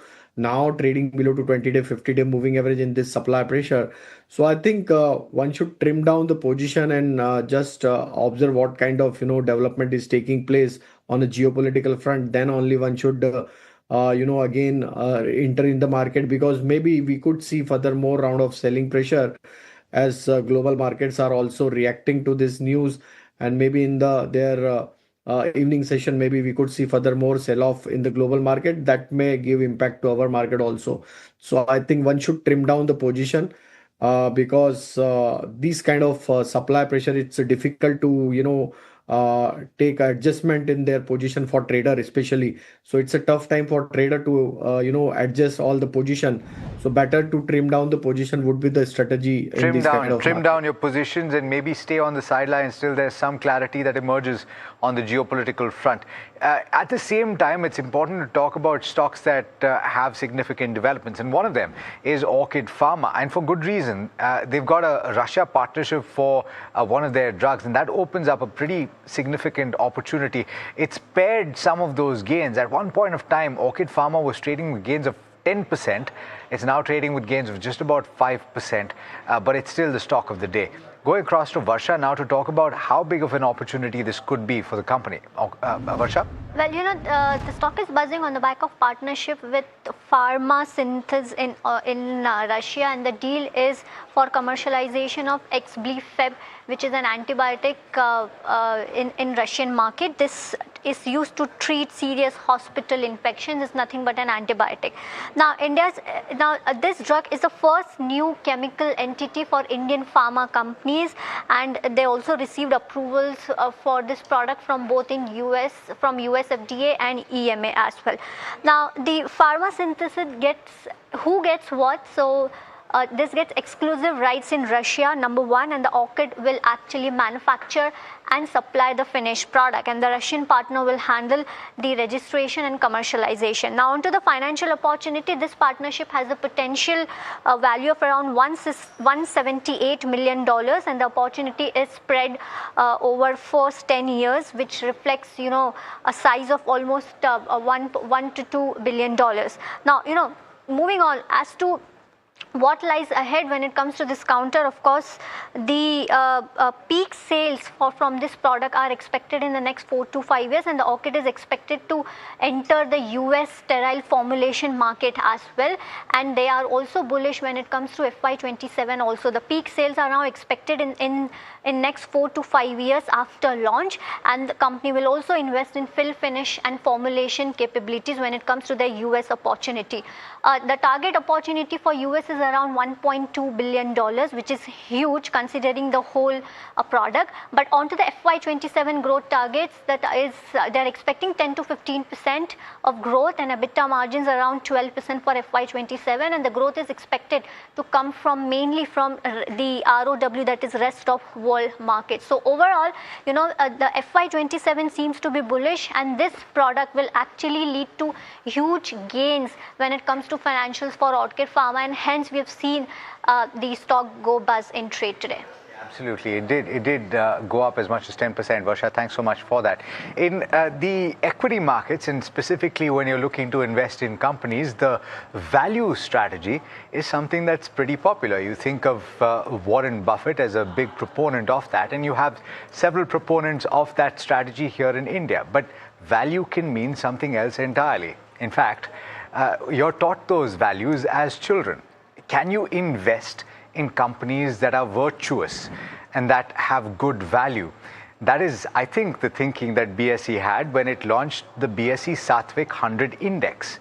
And to talk about that, I'm joined in studio by Mr. Ashoke Singh, who is the Managing Director and Chief Executive Officer of BSE. Mr. Singh, thanks so much for taking the time. I hope I've introduced the topic correctly, and that was the thinking. Can you tell us the thinking behind it? Sure. So first of all, thank you for having us on the show and speak about an index which we consider a very important innovation in the capital markets. So let me preface my response on what the index is by firstly saying what the index is not. Okay. So this is not a religious index. It's not based on any central religious doctrine. So there is no theological interpretation of the index required. Satwik at its core, the BSE Satwik 100 Index at its core is India's first values-driven index or / way of life index, which is rooted in the Indian tradition, age-old Indian tradition. We've implemented the 3 core Satwik principles in making this index. One, it's compassion for living beings. Non-violence is the second one. And the third is avoidance of toxic and harmful substances. If I could drill down a little bit more, like with most indices, every index has a parent universe. So this index, as its parent, has BSE 500. In India, there is a harmonized industry classification structure. So each of the companies that are listed on the exchanges belongs to one of the 192 basic industries. So what we've done through our internal research, we've identified 35 basic industries out of these 192 that are not in compliance with the Satwik principles, which I just talked about. So it's an exclusionary framework, identifies companies whose primary business or primary way of doing business is not in compliance with those 3 Satwik principles. So in summary, I think it's an attempt from our side to give a choice to investors to make their capital allocation decisions in line with their personal belief systems. So that's what, that's the long and short of what the index is. It's interesting because, in the first line, you did clarify the fact that it's not basis any religion or anything. Absolutely. So that was an important point to clear. Because we've seen a lot of things rotating in social media. But, I also want to understand as to when you gave the weightage to different constituents in the index, what was the ideology behind it? Because we've seen that around 40% still goes in financials. And how, what is the period in which you will again probably reevaluate the weightage given to each of these stocks? Oh, so that's a good question. So while the starting point is BSE 500, and in the BSE 500, we've identified those 35 basic industries, excluding companies belonging to those basic industries. From the universe that's left, you select the top 100 most, most liquid companies with the highest market cap. So that's how the construction is done. And weightages again is done on basis free float. So once you've identified the top 100 companies, after applying the exclusionary framework, you assign the weightages basis the free float of each of the constituents in the company. So very interesting. So your traditional model of fixing an index and identifying the components and the weights therein, it's just that you've added a filter over that to say what are the exclusions that won't make it to the list. Absolutely. Okay, Absolutely. so that's clear. What is the kind of response from the AMCs and from mutual funds? Because ultimately, they're the entities that will allow for the mobilization of public funds into this index. Right. So I think the short answer for basically how an investor takes exposure to the index is when asset managers decide to launch passive funds, ETFs and index funds on the index. We are very positively surprised by the amount of inbound interest we've received, and like you said, the chatter on social media is also very palpable.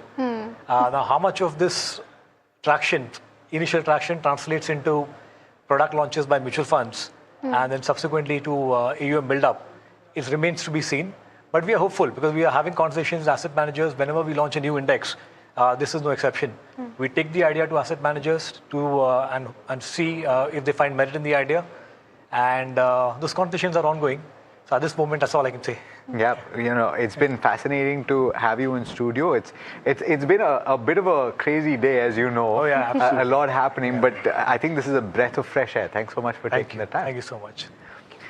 All right, well, back to markets, and let's take a look at how things stand right now. Pull up the benchmarks and see where things stand. Rajesh, we were talking about individual strategies as well. There you go. So the benchmark's trading with cuts of about 2.3% or thereabouts. Broader markets also losing ground well below what was the low point of the day and now plumbing new lows. But individual stocks, Rajesh, even in this kind of a scenario that look good to you, and what are the trades that you might initiate on an individual stock basis? So I think in this kind of market, to remain short would be the right strategy, as most of the stock has already broken their important support area. So I think banking and financial is one sector where we are seeing a lot of supply pressure. So I think Bandhan Bank is coming in my mind, like one can go short here as stock has broken the important support area of 200 on a daily chart. So I think, and its stock is now slipped below 220 50-day moving average. So one can go short in Bandhan Bank. On the downside, it can slide further towards 185, 180 kind of zone. So go short with stop loss of 200. Target is 185, 180. On the long side, we are keeping one stock on our buying list, that is Nykaa. This stock has done well in last couple of weeks, and the way stock is trying to hold at higher level despite of these kind of supply pressure. I think if it's able to defend a 312 kind of level, one can buy in decline with stop loss of 308. And again, we expect that, once market stabilize, this stock has potential to extend gain towards 330, 335 kind of zone. Rajesh, just to follow up to that and the trades that you've talked about, right? The tendency when you look at these kind of gashes is to perhaps try and time it and say, should I enter at these levels? But what would your advice be? Is this something that an investor should consider doing, or would you wait for at least a day or two to see how things settle? I think one should wait for another couple of days because this news flow will keep everybody on the sideline, and I think buyers will be on the back foot in this kind of environment. So maybe we may see, stock prices may go down further as buyer interest will be lesser and seller are, in panic to, exit from their positions. So I think we may see a price hit in even in the quality stocks also. So investor will get opportunity in this panic, but I think one should wait for another couple of days to settle down this kind of supply pressure.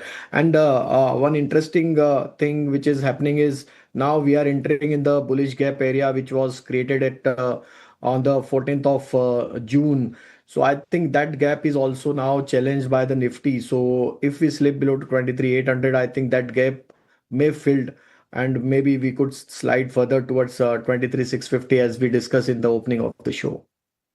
Right, so that's the take coming in on, of course, the indices plus the stocks that we discussed with Rajesh. But let's, also take a look at what Somit has for us today. He's joining with us and giving us all the chatter from the dealing room that he's been hearing. Somit, what did you find today?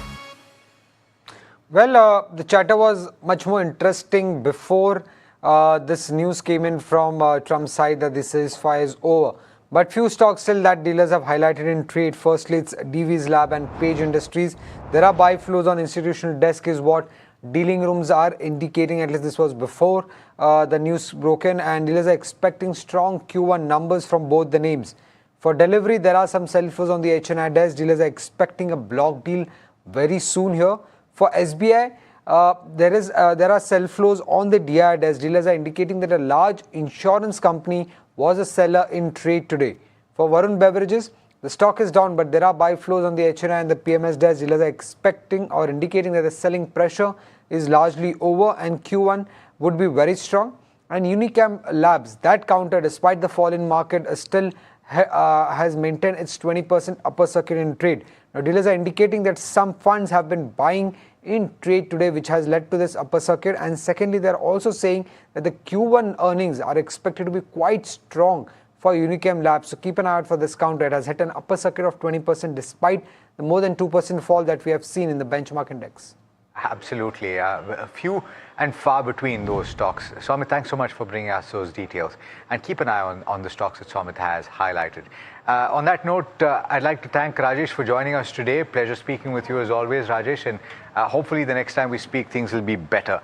We have to slip into a very quick break, but on the other side, we'll talk about the short-term strategies that you might want to employ and everything that you need to pay attention to at this hour. Stay tuned.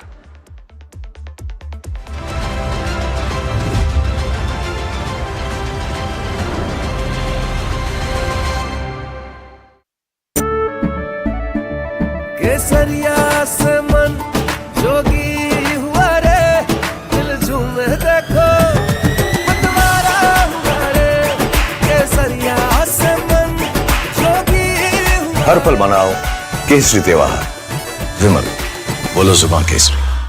आपका parcel फिर से हमारे घर पे आया है। कुछ तो बात है इस दिल में। माँ भी हमेशा पीमाक मस्टर्ड ऑयल में ही खाना बनाती थी। ये आपके लिए। कुछ तो बात है इस दिल में। BMAC, the mustard specialist since 1933. बरसों से सरसों। India's unshakable news habit. NDTV.com is India's #1 English news website.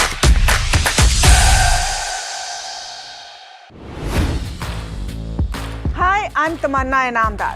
Watch me on NDTV Profit, where I break down the day's biggest business stories. What happened, why it matters, and what it means for your money. Hi, I'm Neeraj Shah. Watch me on NDTV Profit for the most incisive market intelligence and meaningful corporate conversations. And I'm Alex Matthew. Markets, mutual funds, insurance, personal finance. I help you cut through the noise and make smarter financial choices. And here's where you can watch us.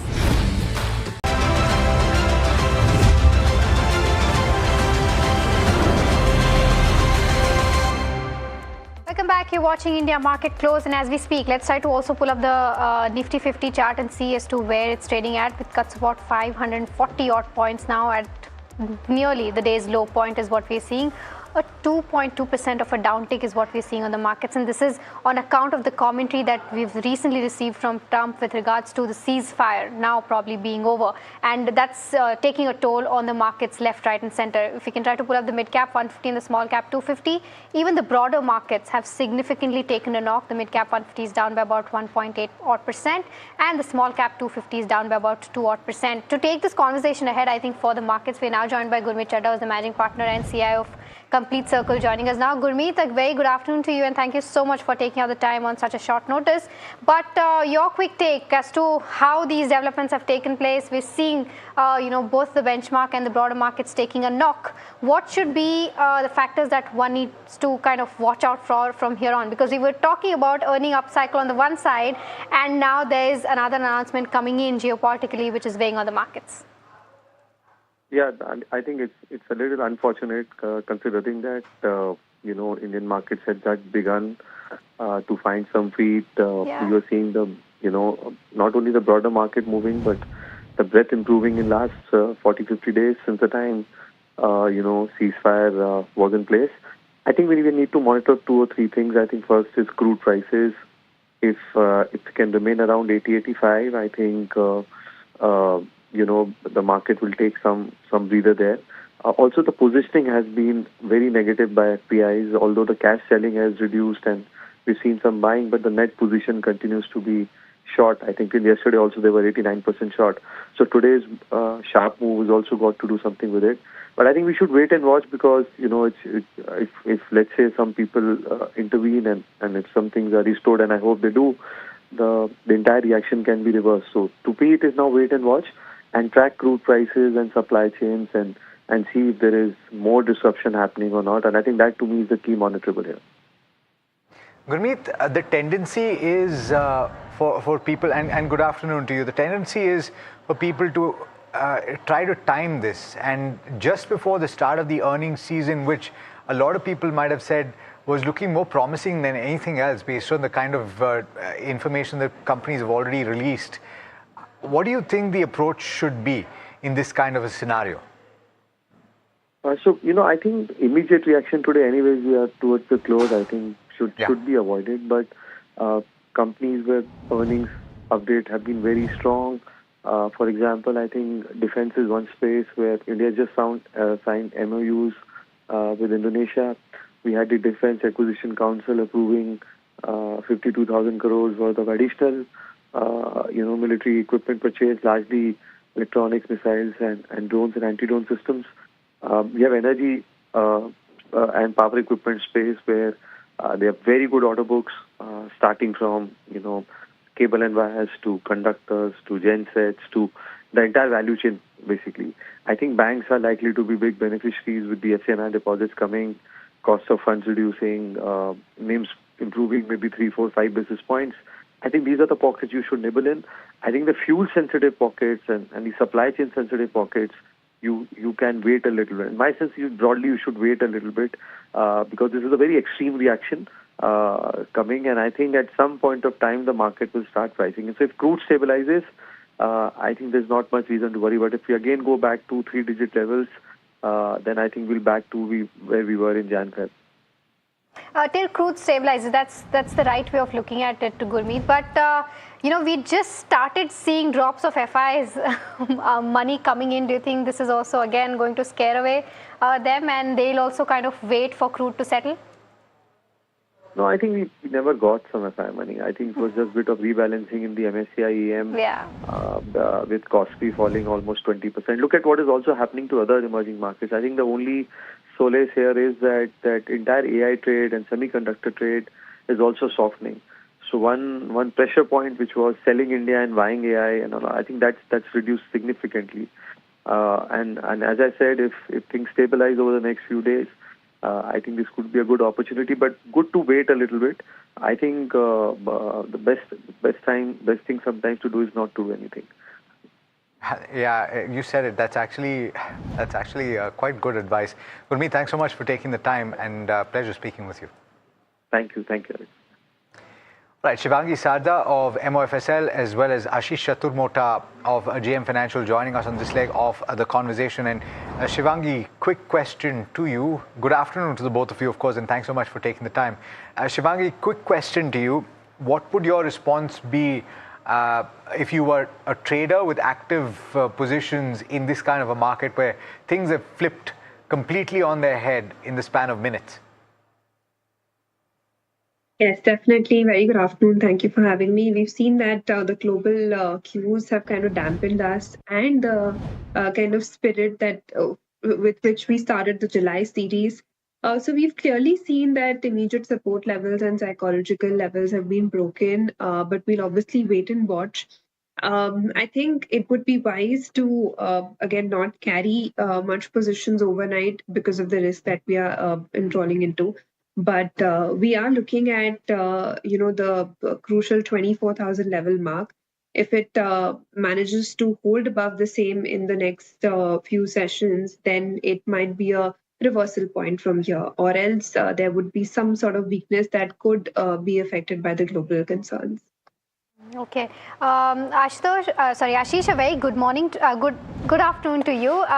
Just from the sense, I think it's just the way markets are doing, and I'm seeing my portfolio and probably fumbling. But we've seen good momentum pick up in a lot of sectors, right? We've seen realty picking up very well, but right now I'm just taking a look at the entire realty pack, and it's taking a knock, right? I mean, and it's across the board. This could be probably a one-off, as we were just speaking to Gurmeet before, and he said that this is probably an exaggerated reaction to is what we're seeing. 2 or 3 days we might see a cool-off, but then what are the sectors that you're watching out for sure in this coming quarter where earnings are coming in?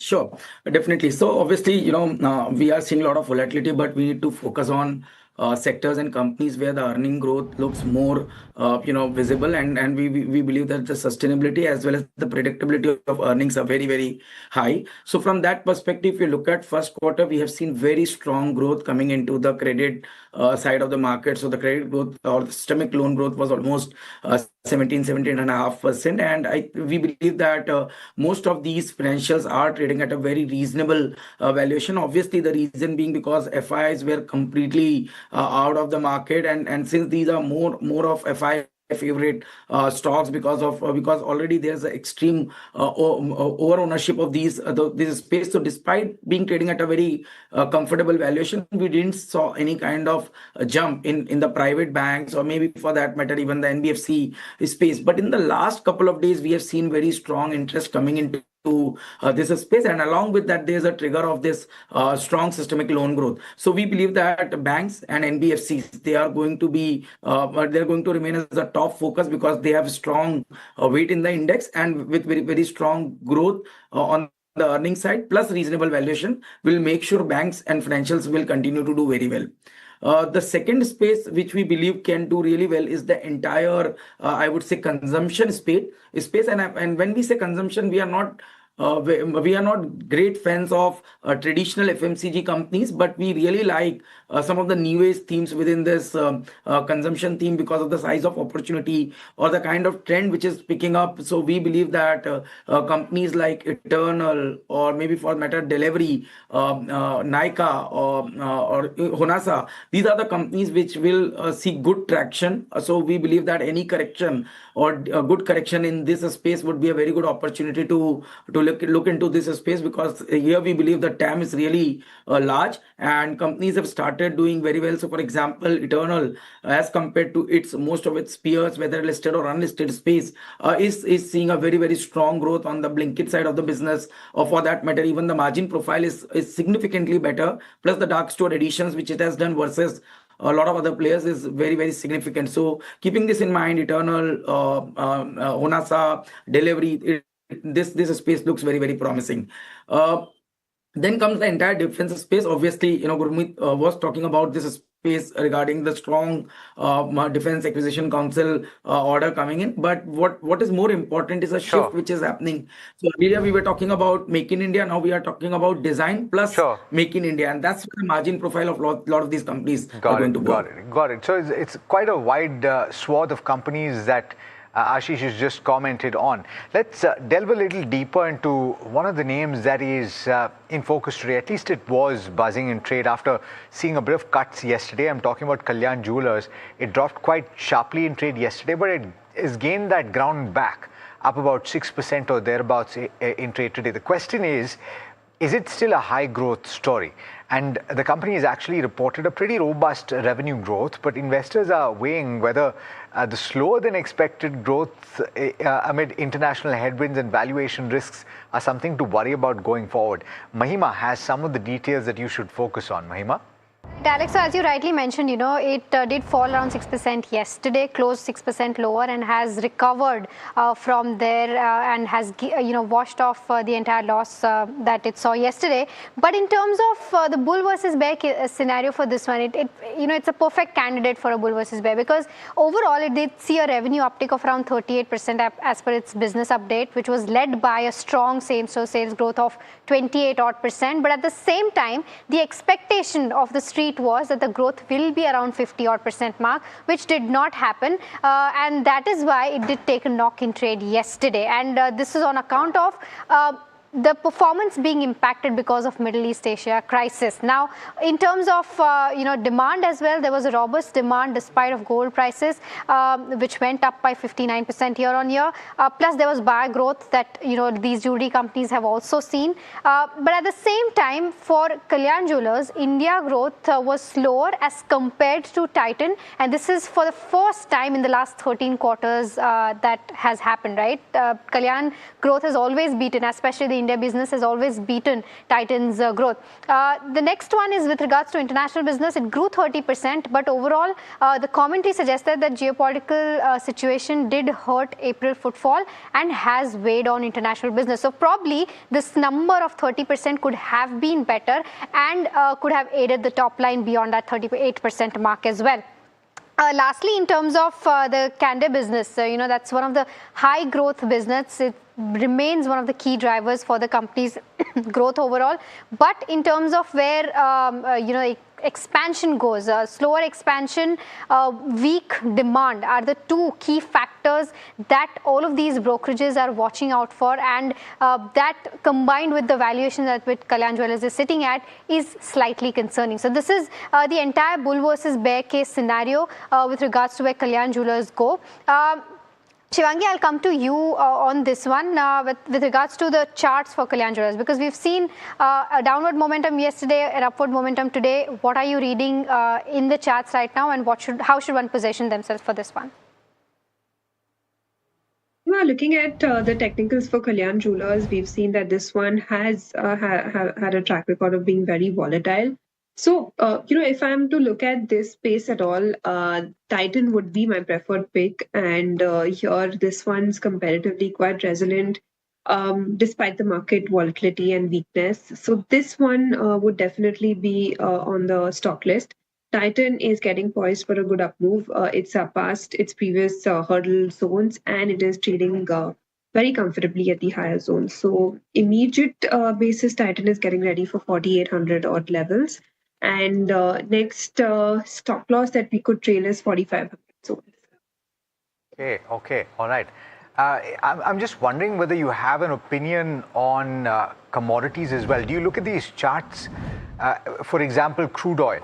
If I asked you to look at Brent crude in the way that it's gone up as much as it has right now, a reaction to the possibility of the ending of the ceasefire and now heading towards that $80 per barrel mark. What is your opinion, if at all, on Brent crude? Shivangi, the question's for you. Yeah.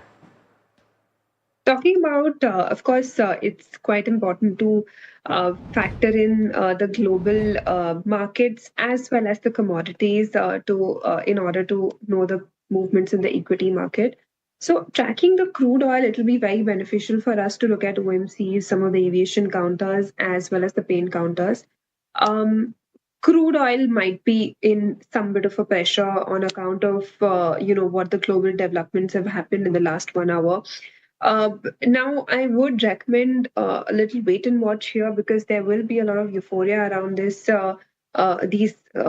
sectors for the next few sessions. So once it settles down, but we will expect a lot of volatility in this zone, and it might spike up. Okay, all right. So that's the view coming in on all of these commodities. We've seen an uptick of almost 6% in Brent now as we speak. But moving on, NDTV Profit caught up with Mahendra Nahata, founder and MD of HFCL, who shares insight on his company's AI play, order book, as well as infra investment in the coming quarters. Listen in. AI is growing worldwide, and because of growth of AI, data flow is increasing immensely, which has led to the use of fiber optic cable, because you require some media for the flow of data. The kind of mammoth amount of data which is flowing, there is no other option than using fiber optic cable. So fiber optic cable being one of our main product area, that was a natural area of expansion for us. We have 3 factories producing fiber optic cable, including Hyderabad, where we are standing right now. And here we also produce optical fiber. Moreover, in our Chennai factory, in our Hosur factory, we produce different connectivity solutions for data centers. So what we are trying to be one-stop shop for providing connectivity solutions for data centers, which includes fiber optic cable, different kind of smaller connectivity cables which are required inside the data centers, and different other passive equipment. So effort is to be one-stop shop for the data centers for connectivity solutions. Mr. Nahata, you talk about data center solutions as well. There's billions of dollars that are flowing into India over the next few years by big tech companies, Amazon, Microsoft, Google, all of them putting their monies in India. But what we are still seeing is that the stock market money that is supposed to go and come into India is still in South Korea, it's still in Taiwan, right? There's no real AI play that investors are also complaining about. What is your message to investors that are seeking an Indian AI company play? There are 2 kind of things here. One is the AI development as the artificial intelligence software or hardware, which has not happened in India to a level which was expected to be, which our political leaders have also paid good attention now, and they are trying that AI should come up in India in terms of development, like what has happened in US or maybe what has happened in China also. So I believe that the kind of software talent India has got and the kind of semiconductor push government of India has given, India will also come up quite fast in AI, much faster than people expect. But to reach to the level what is being done in the United States, it will still take some time, because the data flow, because of AI, is very high in those countries. Right. But I am sure India will also catch up, because our population level is very high. Once you have more population, more people use AI, so that there will be requirement of data centers, and for that, fortunately, for fiber optic cable and connectivity solutions. Okay, all right. So that's the management of HFCL. Remember, this is a counter that has had quite the volatile run.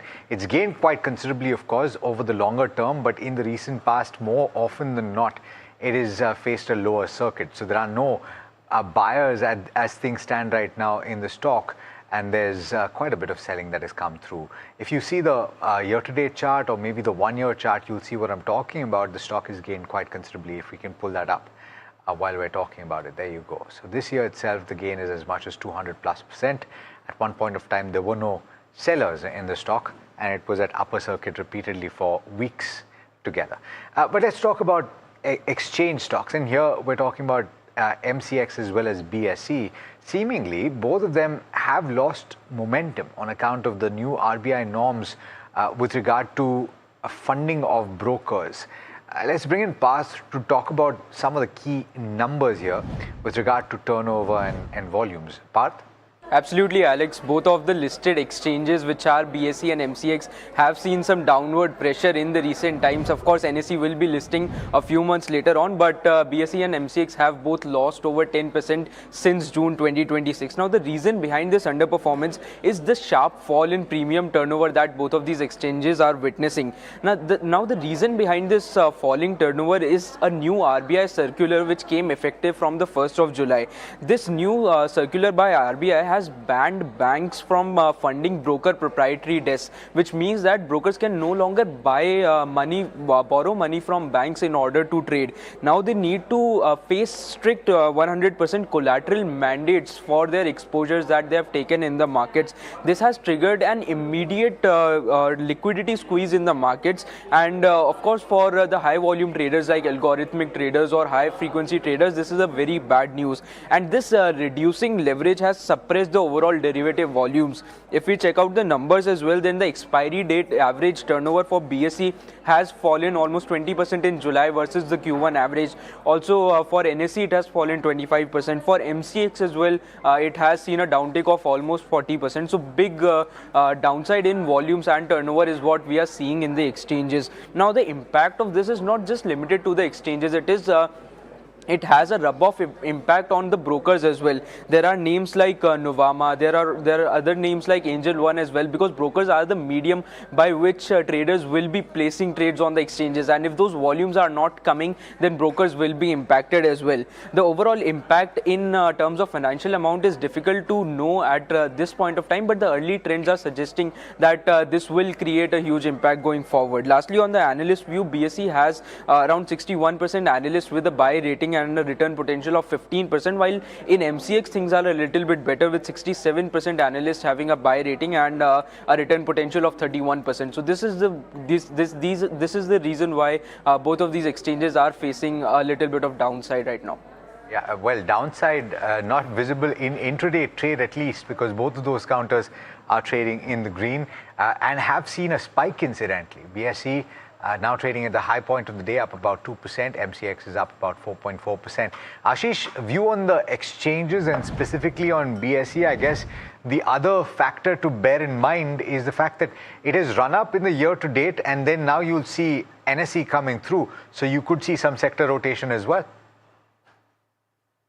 Yes, so rightly mentioned. In fact, I think BSE was one of a very star performer within this entire financialization, or I would say the entire exchanges as a theme. And we believe that in the last 1.5 months, we have seen sharp profit booking, some short covering in today's trading session, but we believe that there's going to be a lot of lackluster movement which is going to be seen, because now NSE's listing will also happen, and now the average daily turnover has also for options has also come down. So put together, it is going to put pressure on the profitability front as well. So we believe that stock is going to enter into a consolidation phase. This is a good uptick. Maybe it can move towards 3850, 3900 zone, but ideally it's a sell on rise kind of opportunity which is coming in BSE as well as in MCX.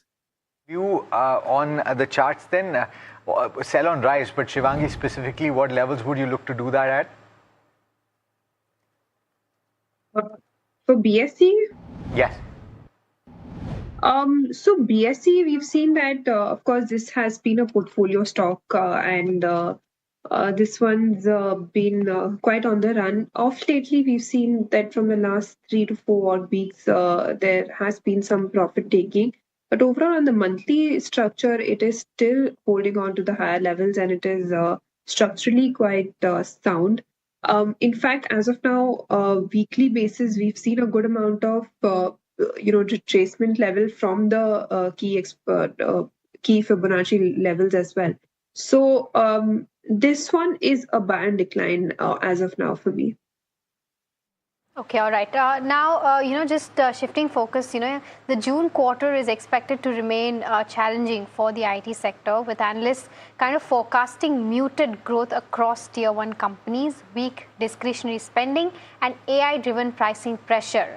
These are, likely going to weigh on the earnings of the IT sector. And we have Jasmeet joining by to give us a perspective and a preview for the entire space. Jasmeet?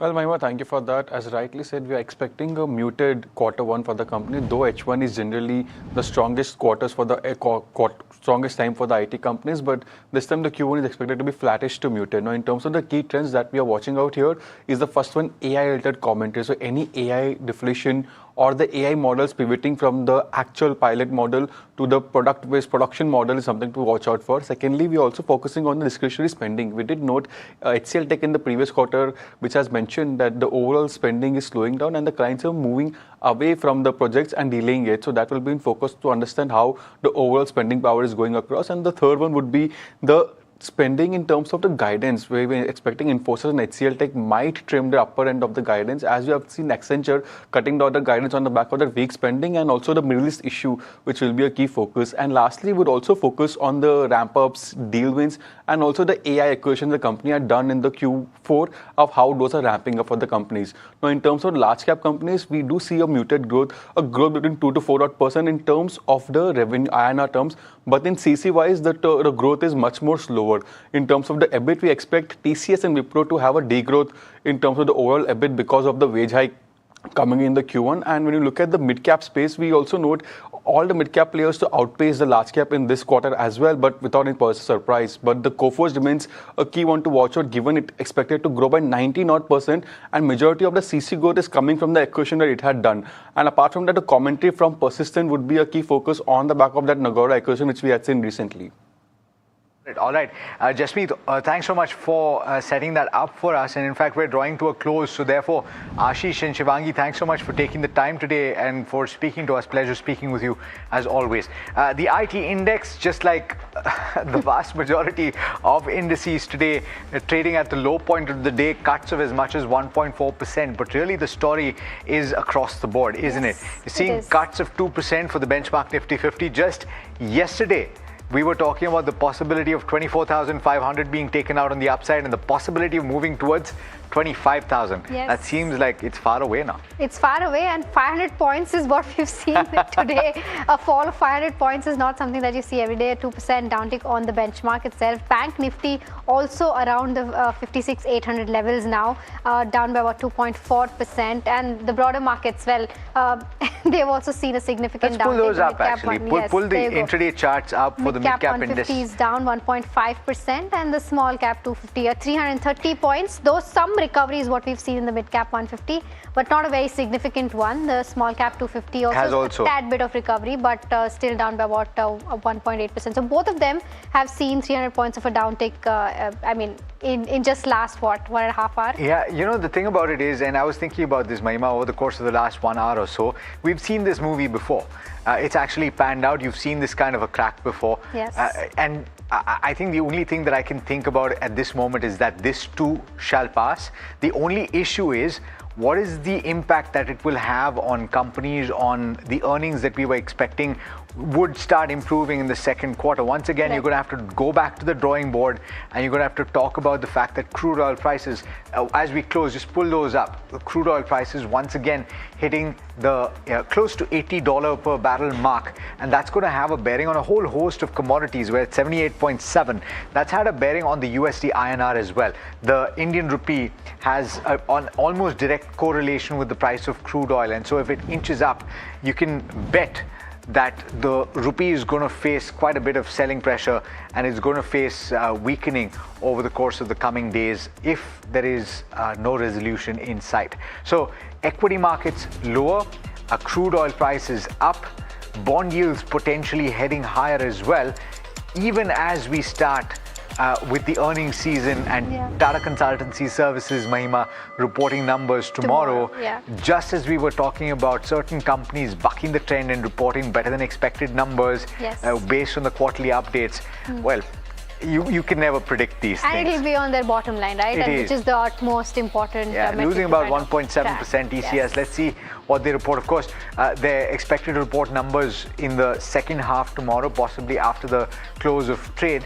But we'll keep you posted on everything else that you need to bear in mind. But from Mahima and myself and the team that put the show together, thank you so much for watching. Do stay tuned. Lots more coming up on NDTV Profit.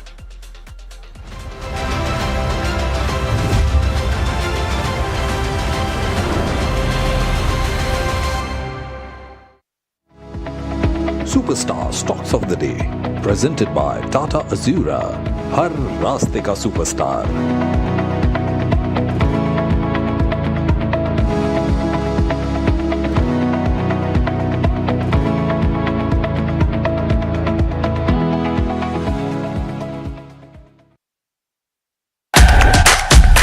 India's unshakable.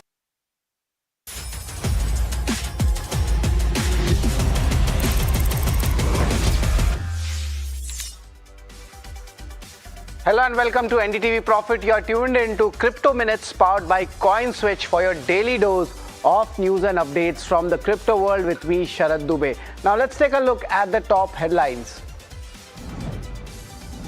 Bitcoin sees cool off but stays above that $63,000 mark. US pushes strategic Bitcoin reserve strategy. Glassnode reports Bitcoin accumulation is building.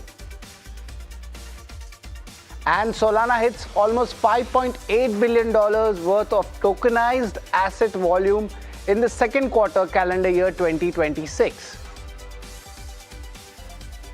Well, those were the top crypto headlines at this hour. How should you navigate the digital assets and manage risk and spot the next big trend? Let's hear it from Pratyush Shah, the Associate Director at CoinSwitch Ventures. Yes, Ethereum has gained 11% over the past few days, and I think the biggest reason is the shift we are seeing in investor positioning. Bitcoin has already had a very strong run over the past year, attracting significant institutional and retail interest. As confidence returns to the broader crypto market, it's common to see investors gradually rotate into other large digital assets that have the potential to participate in the next phase of the market cycle. And Ethereum is benefiting from that shift. Ethereum is also benefiting from the fact that it sits at the center of a broader crypto ecosystem that includes decentralized applications, tokenization, and stablecoins, which gives many investors confidence in its long-term potential. That improving sentiment is also showing up in the way the market is trading. Ethereum has recovered strongly over the past few weeks and is now approaching the $1,800 price level, which has acted as a hurdle in the past.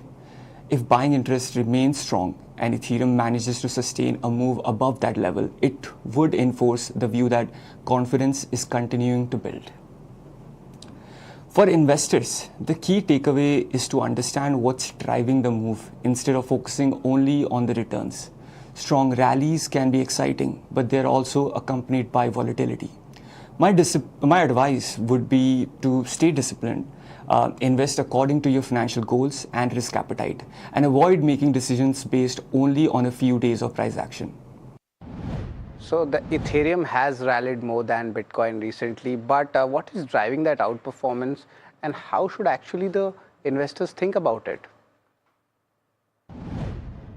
So the simplest way to think about it is this: Bitcoin is like the captain of the ship and Ethereum is the engine. When the captain changes direction, the engine usually follows. So when Bitcoin rallies sharply, Ethereum often moves higher as well. And when Bitcoin corrects, Ethereum usually comes under pressure too. The difference is that Ethereum's price moves are generally more pronounced, both on the way up and on the way down.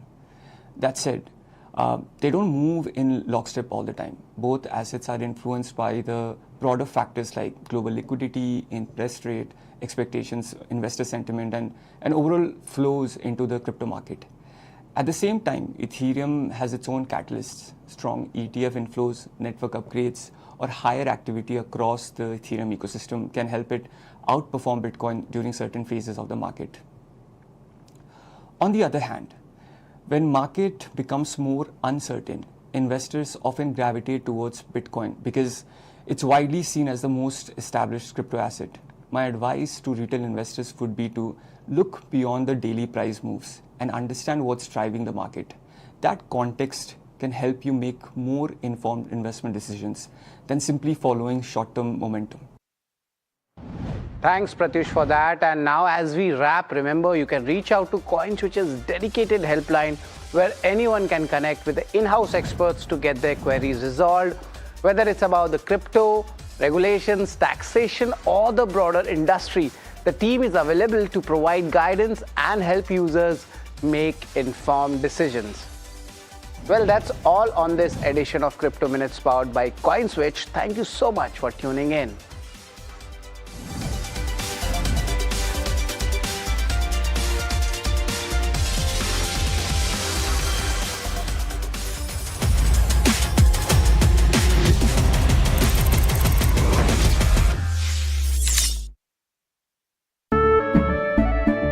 केसरिया से मन जोगी हुआ रे दिल झूमे देखो मतवारा हुआ रे केसरिया से मन जोगी हुआ हर पल मनाओ केसरी त्योहार विमल बोलो जुबान केसरी। माँ भी हमेशा पी मार्क मस्टर्ड ऑयल में ही खाना बनाती थी। कुछ तो बात है इस दिल में। P-Mark, the mustard specialist since 1933. बरसों से सरसों India's unshakable news habit. NDTV.com is India's #1 English news website.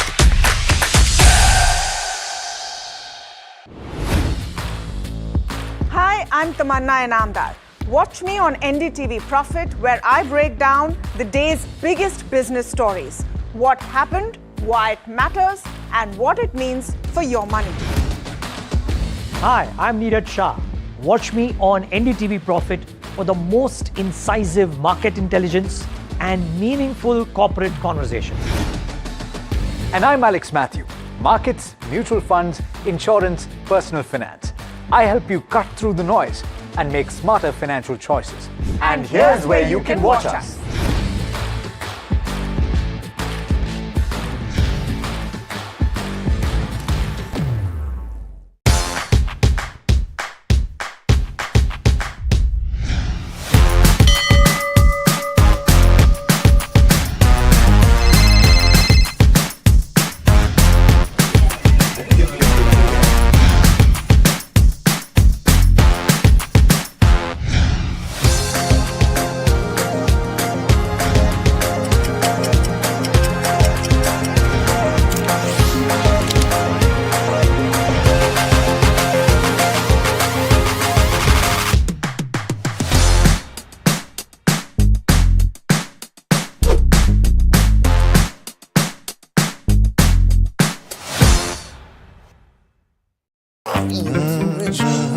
The news, Ayush. Since when do we do scripts? Fair point. Picture this. The biggest stage.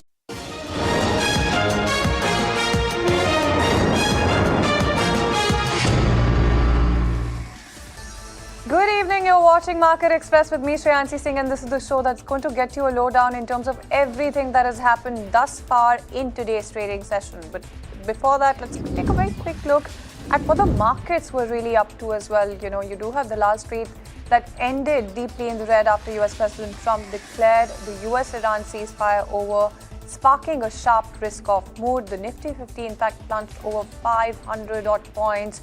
The Sensex tumbled more than 1,600 points as investors rushed to cut risk.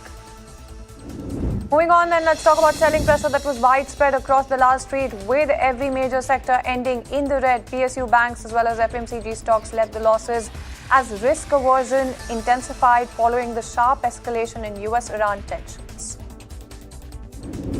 Let's move on and talk about oil prices that extended their rally as the US and Iran exchange strikes in the Persian Gulf as well. You do have Brent that climbed towards $77 a barrel after Washington targeted more than 80 sites, raising fears of further supply disruptions.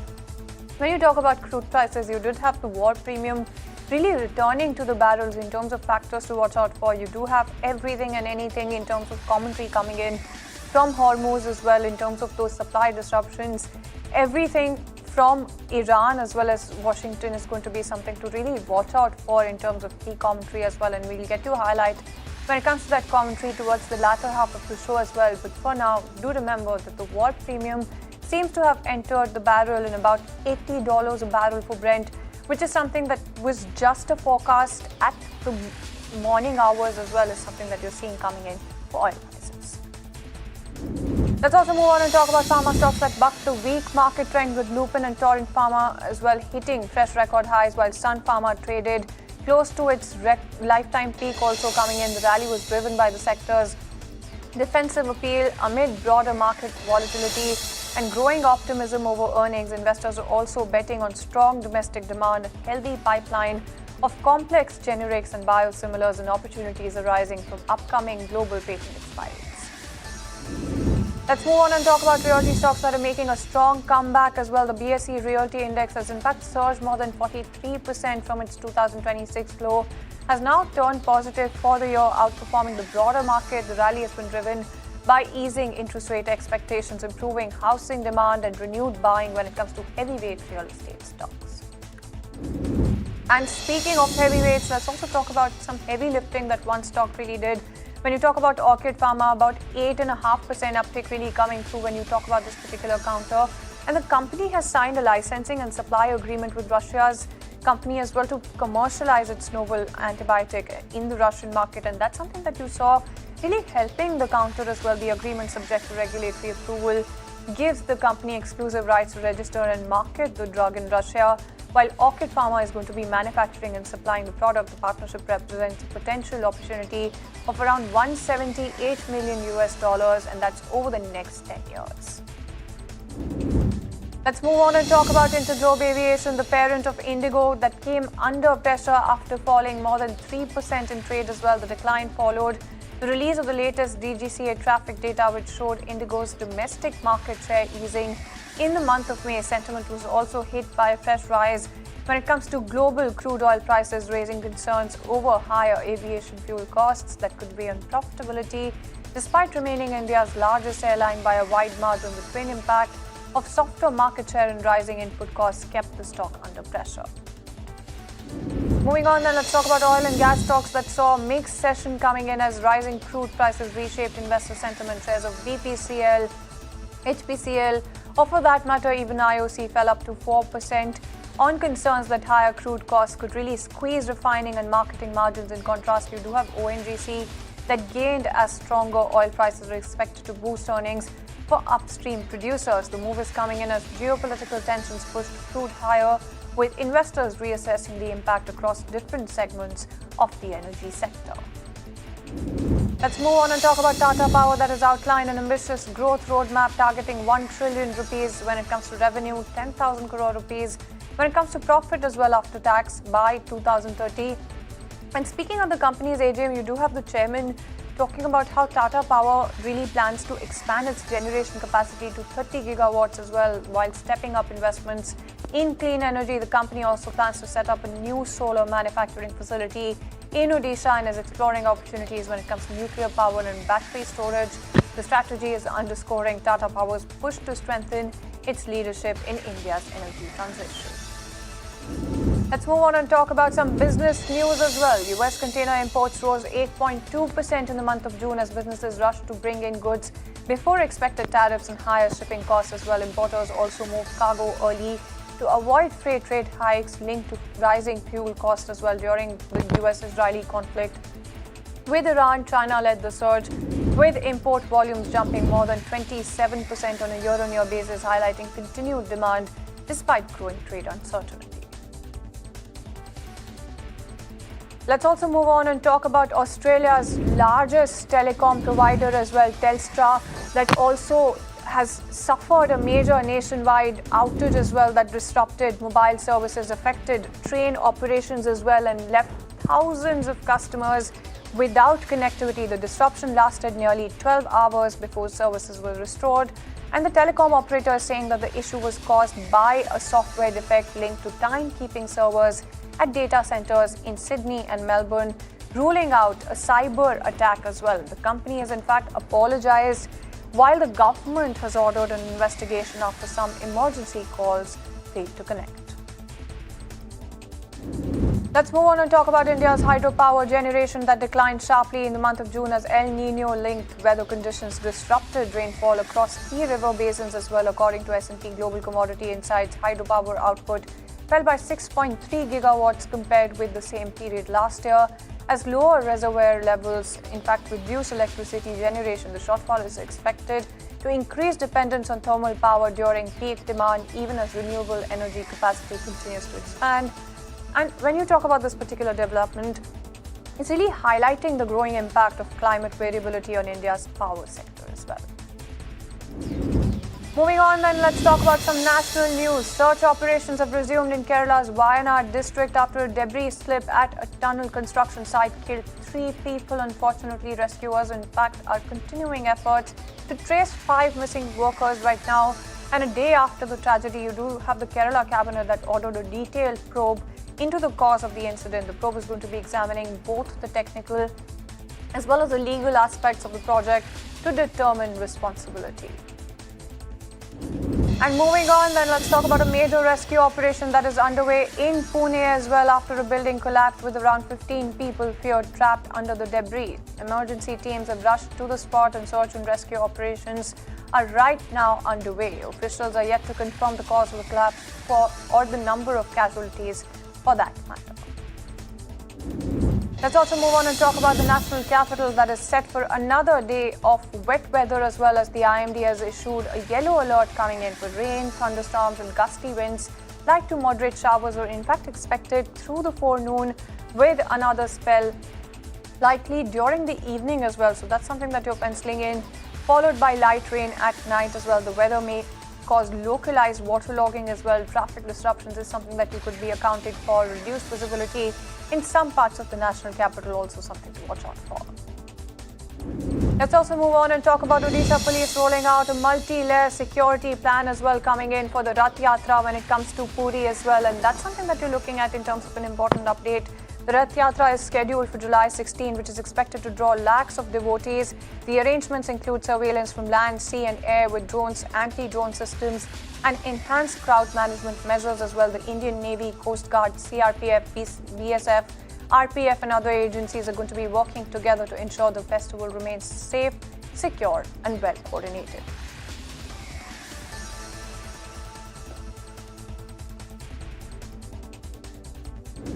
Alright, then moving on, let's talk about PM Modi, who's begun a 3-day visit to Australia as well, coming in aimed at deepening the India-Australia comprehensive strategic partnership. During his stay in Melbourne, the Prime Minister is going to be holding bilateral talks with his Australian counterpart as well, meeting the Governor-General, addressing the India-Australia CEOs Forum and interacting with the Indian diaspora.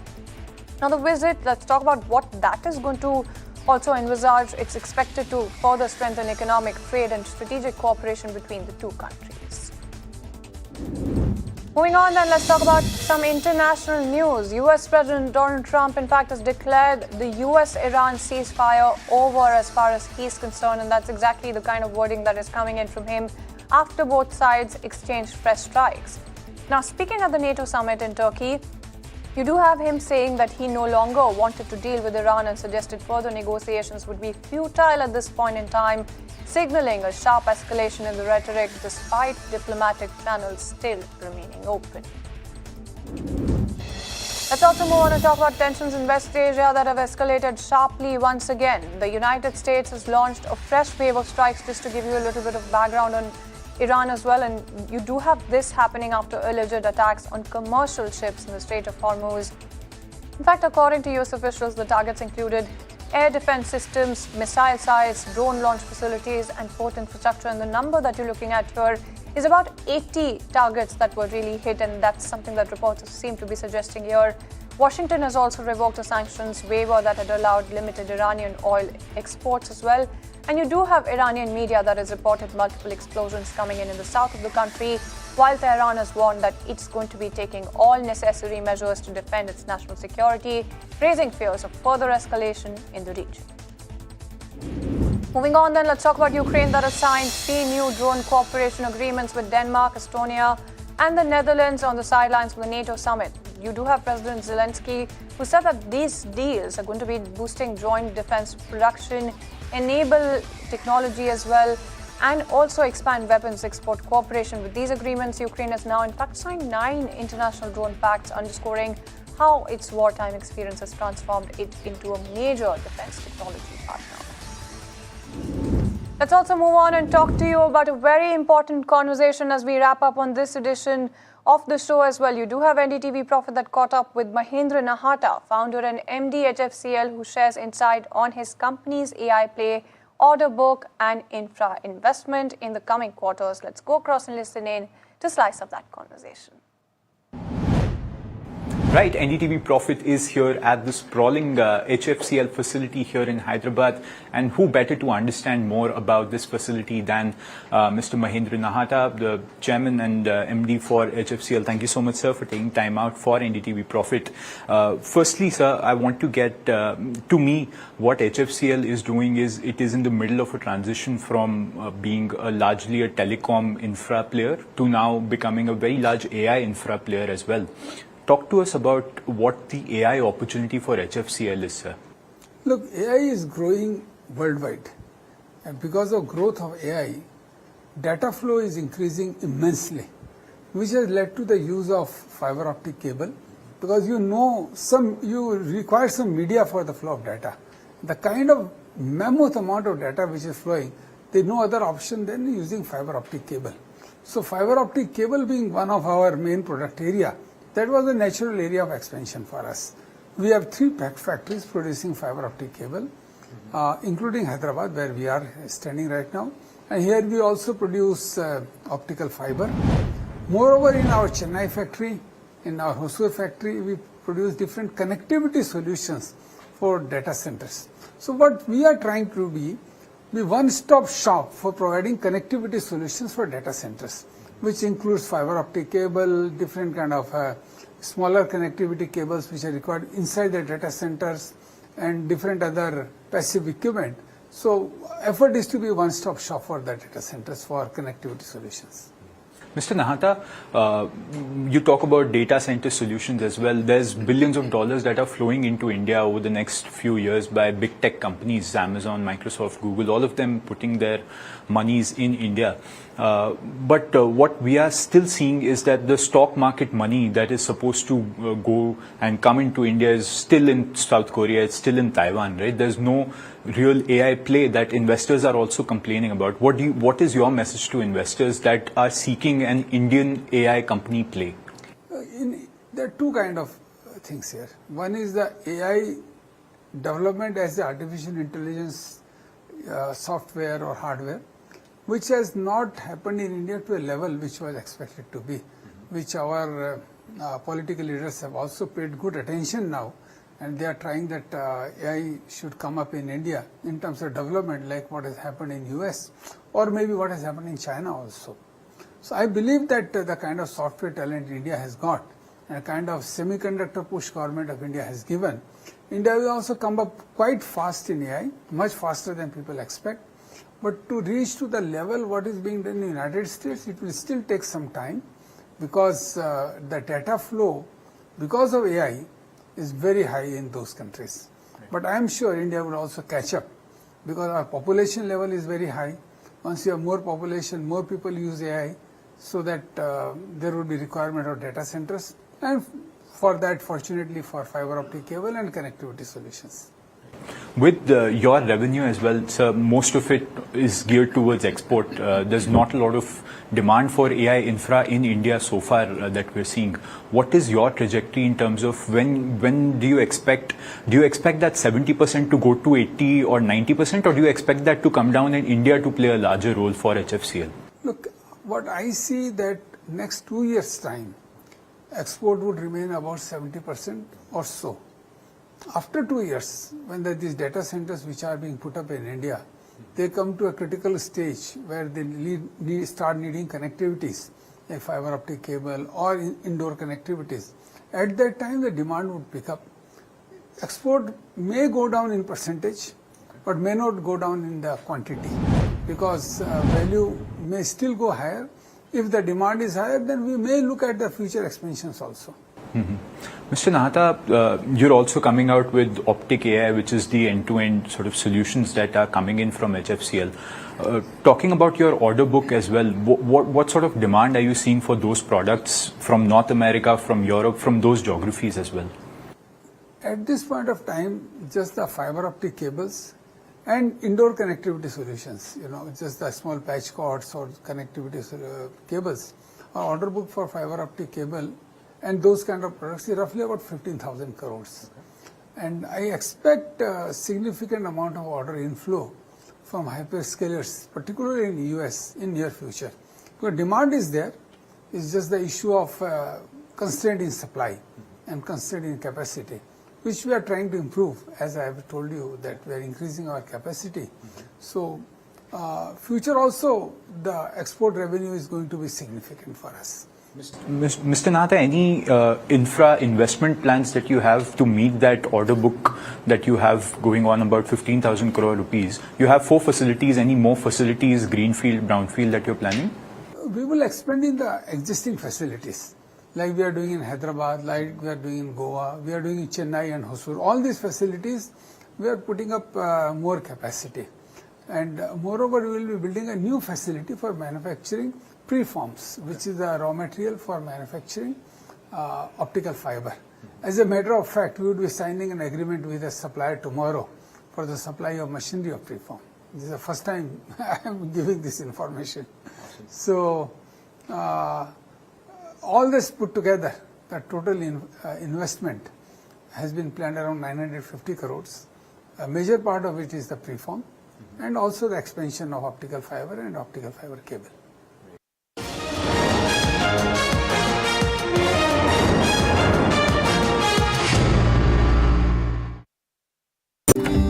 माँ भी हमेशा P mark mustard oil में ही खाना बनाती थी। कुछ तो बात है इस दिल में। P-Mark, the mustard specialist since 1933. सरसों से सरसों।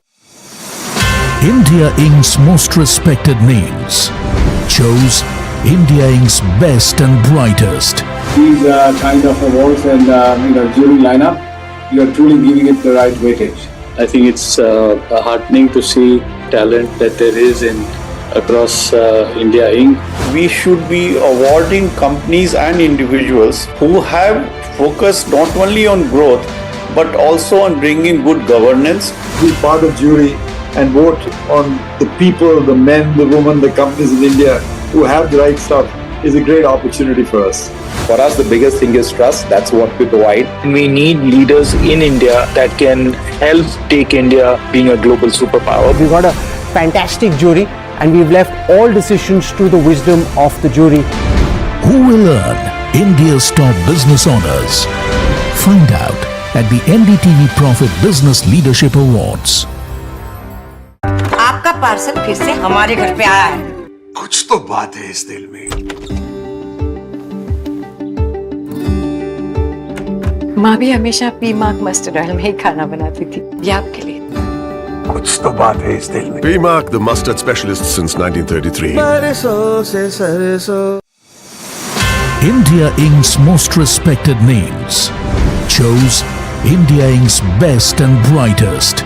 I'm delighted to be chairman of such distinguished fellow businessmen, bankers.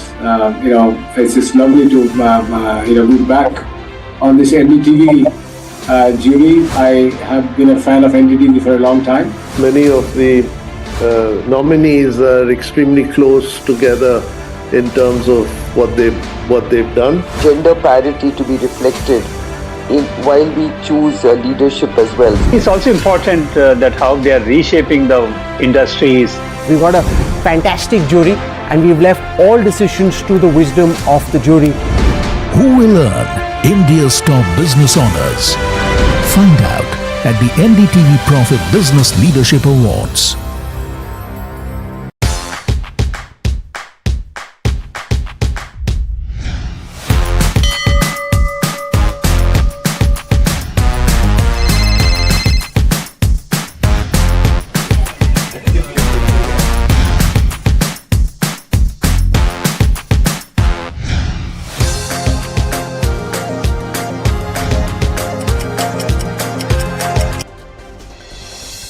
US and and Iran are back on the brink as Donald Trump says that ceasefire with Iran is over after attack in ships in Strait of Hormuz.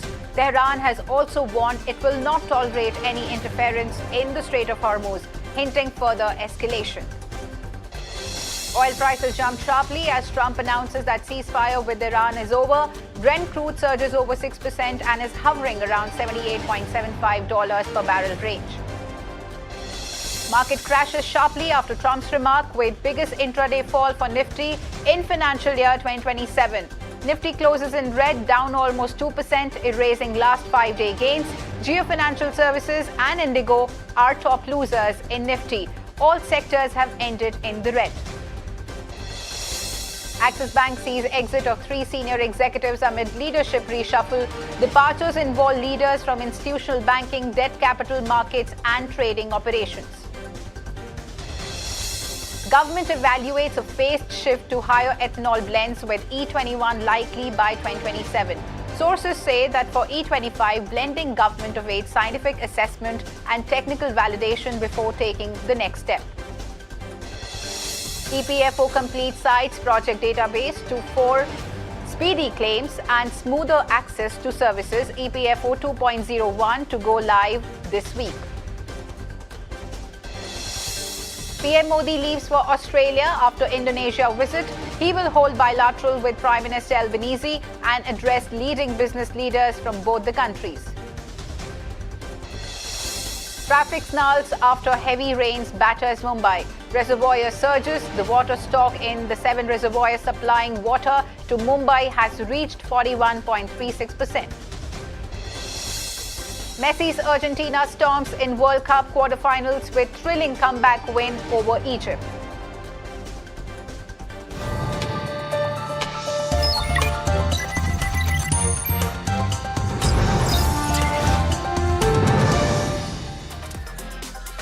Hello and welcome. This is Profit 360 on NDTV Profit and I'm Himakshi Bahuguna. Along the next half an hour, we'll bring you the latest from the markets as well as national and international news. But viewers, first up on the top story of the day. So tensions between the United States and Iran have flared up once again, with President Donald Trump declaring that US-Iran ceasefire is effectively over. Trump has said that he no longer wants to engage with Iran, calling further negotiations a waste of time, though he added that negotiators are free to continue talks if they choose. So the latest escalation follows a series of military exchanges. US Central Command has said that it struck more than 80 Iranian targets, including over 60 small boats linked to Iran's Islamic Revolutionary Guard Corps. Now, Iran in turn claims that it targeted US military facilities in Bahrain and Kuwait. The US action came after attacks on 3 oil tankers in the Strait of Hormuz earlier this week. So meanwhile, Iranian Parliament Speaker Mohammad Bagher has said that it is the United States that breached the truce. And let's first listen in to what President Trump had to say at the NATO summit in Ankara. The latest escalation comes just weeks after Tehran and Washington signed a memorandum of understanding aimed at extending the ceasefire and also easing the hostilities. But first up, let's look at what Trump had to say. We attacked very powerfully last night. The very dangerous people from Iran. They're sick. There's something wrong with them. We said, go and do your funeral stuff. And instead of that, they start shooting rockets at ships yesterday. And so we hit them very hard last night. Very hard. I would say 20-1, 20 times tougher. I told them every time you hit, we hit. And of course, they're dirty players, so they go after everyone, probably including me. I've been number 1 on their list for years. And they're a bunch of scum, you want to know the truth. They're scum. And so we don't like them. I don't like them. And they're evil people, and it's the denuclearization of Iran. And we're going to denuke it. We're not going to let them because they're crazy. And they can't have a nuclear weapon, and they go around killing people. They've killed thousands and thousands of our soldiers. They've killed hundreds of thousands of innocent people. To me, I think it's over. I don't want to deal with them anymore. They're scum. You know what scum is? They're scum. They're sick people. They're led by sick people. And they're vicious, violent people. And if they had a nuclear weapon, they'd use it. As far as I'm concerned, it's over. I'll speak to our negotiators. They want to negotiate. They're good people. Steve Witkoff, Jared Kushner. But they have to come back to me. As far as I'm concerned, it's just a waste of time. So those were some harsh commentary coming in by President Donald Trump. Now let's also look at the crude prices, because the geopolitical premium is back. Oil prices are soaring once again, with both Brent and WTI up 6%. Trump's latest comments on Iran ceasefire and uncertainty over the Strait of Hormuz have put supply concerns back at the center of the market. To discuss further, I'm being joined by Prameet Pal Chaudhary, South Asia Practice Head for Eurasia Group. Welcome to the show, Prameet. Thank you. So, Prameet, let's begin with President Trump's remarks. We've seen him change his stance on several geopolitical issues in the past. Sometimes within a matter of days, we've seen him changing his stance. So should markets treat this latest statement on the ceasefire as a significant policy signal, or is it too early to conclude that diplomacy has broken down, between the two nations? It's too early. We have to remember that the memorandum of understanding that was signed between Iran, or negotiated between Iran and the United States, was very vague. Unlike normal diplomatic agreements, which are very complicated and are very lawyer-like in terms of the details they give, this was really just a sort of broad set of principles and understandings. Unsurprisingly, they have now differed as to what these mean and how they represent them. Even the timing of these of the concessions made on both sides is questionable. Sorry. So it's uncertain. So it's not a surprise. I think that you will see repeated breakdowns between the two sides, in which they will disagree as to what exactly certain parts of the memorandum mean and what each side believes to have gotten out of the understanding. So in the case of Iran, for example, they will come in and say, look, we were expecting our sanctions to be lifted. That has not happened. The general license by U.S. Treasury has not been issued. 58 million barrels of Iranian oil passed through the Straits of Hormuz, and after the ceasefire, they're not finding any buyers because nobody is prepared. Everybody's saying we haven't got the clearance from the U.S. government. We don't see Israel backing down on its attacks on Hezbollah in South Lebanon. So in our view, this agreement, America has not gone through with its side of the agreement. The Americans will come into a similar point of view, obviously, and say that, well, the Iranians have to stop going around acting like the Strait of Hormuz is theirs. It's not. And that has to be clarified. So what you then therefore see is Iran carry out a set of very limited strikes on 3 ships. America respond to some degree, also limited strikes, much larger.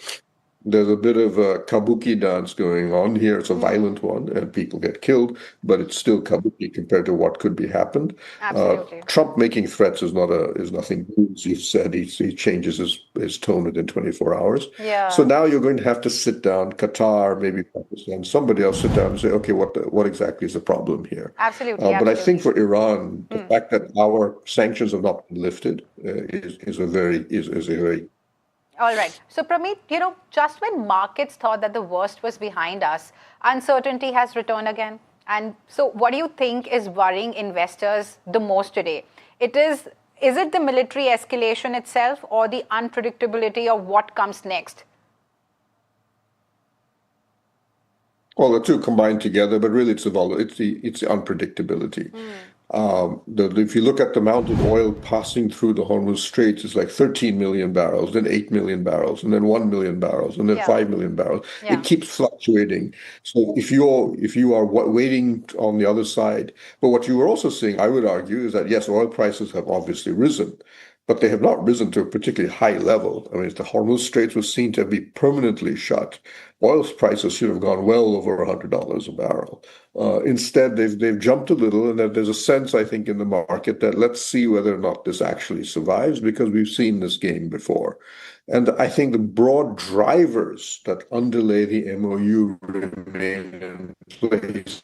America is not prepared to use full military might to assert dominance Straits of Hormuz. Iran is actually in a very good position. It's been able to get its oil out there. It sees the other Arab countries in the Gulf basically telling them, okay, we accept that you're the king of the hill here.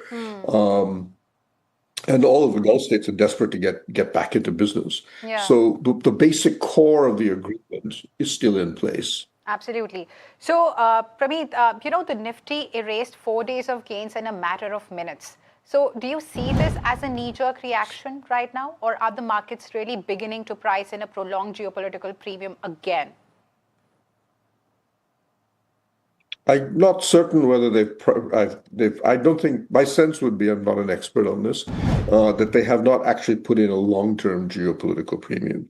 But I don't think it's knee-jerk in the sense that, look, one of the things that we will see in the Gulf, I would argue, is over the next decade or so, is that you're going to see the slow withdrawal of American dominance of the Gulf. So your primary source of external stability in the Gulf will be gone. You will have three centers of power, UAE, Saudi Arabia, and Iran, which will remain into some degree of contestation with each other. So every now and then you're going to see a problem in the Persian Gulf.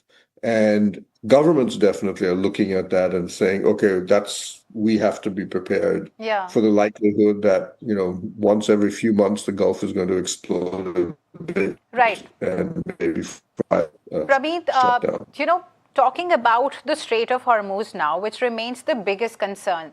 So India has so far managed its energy supplies relatively well through diversification.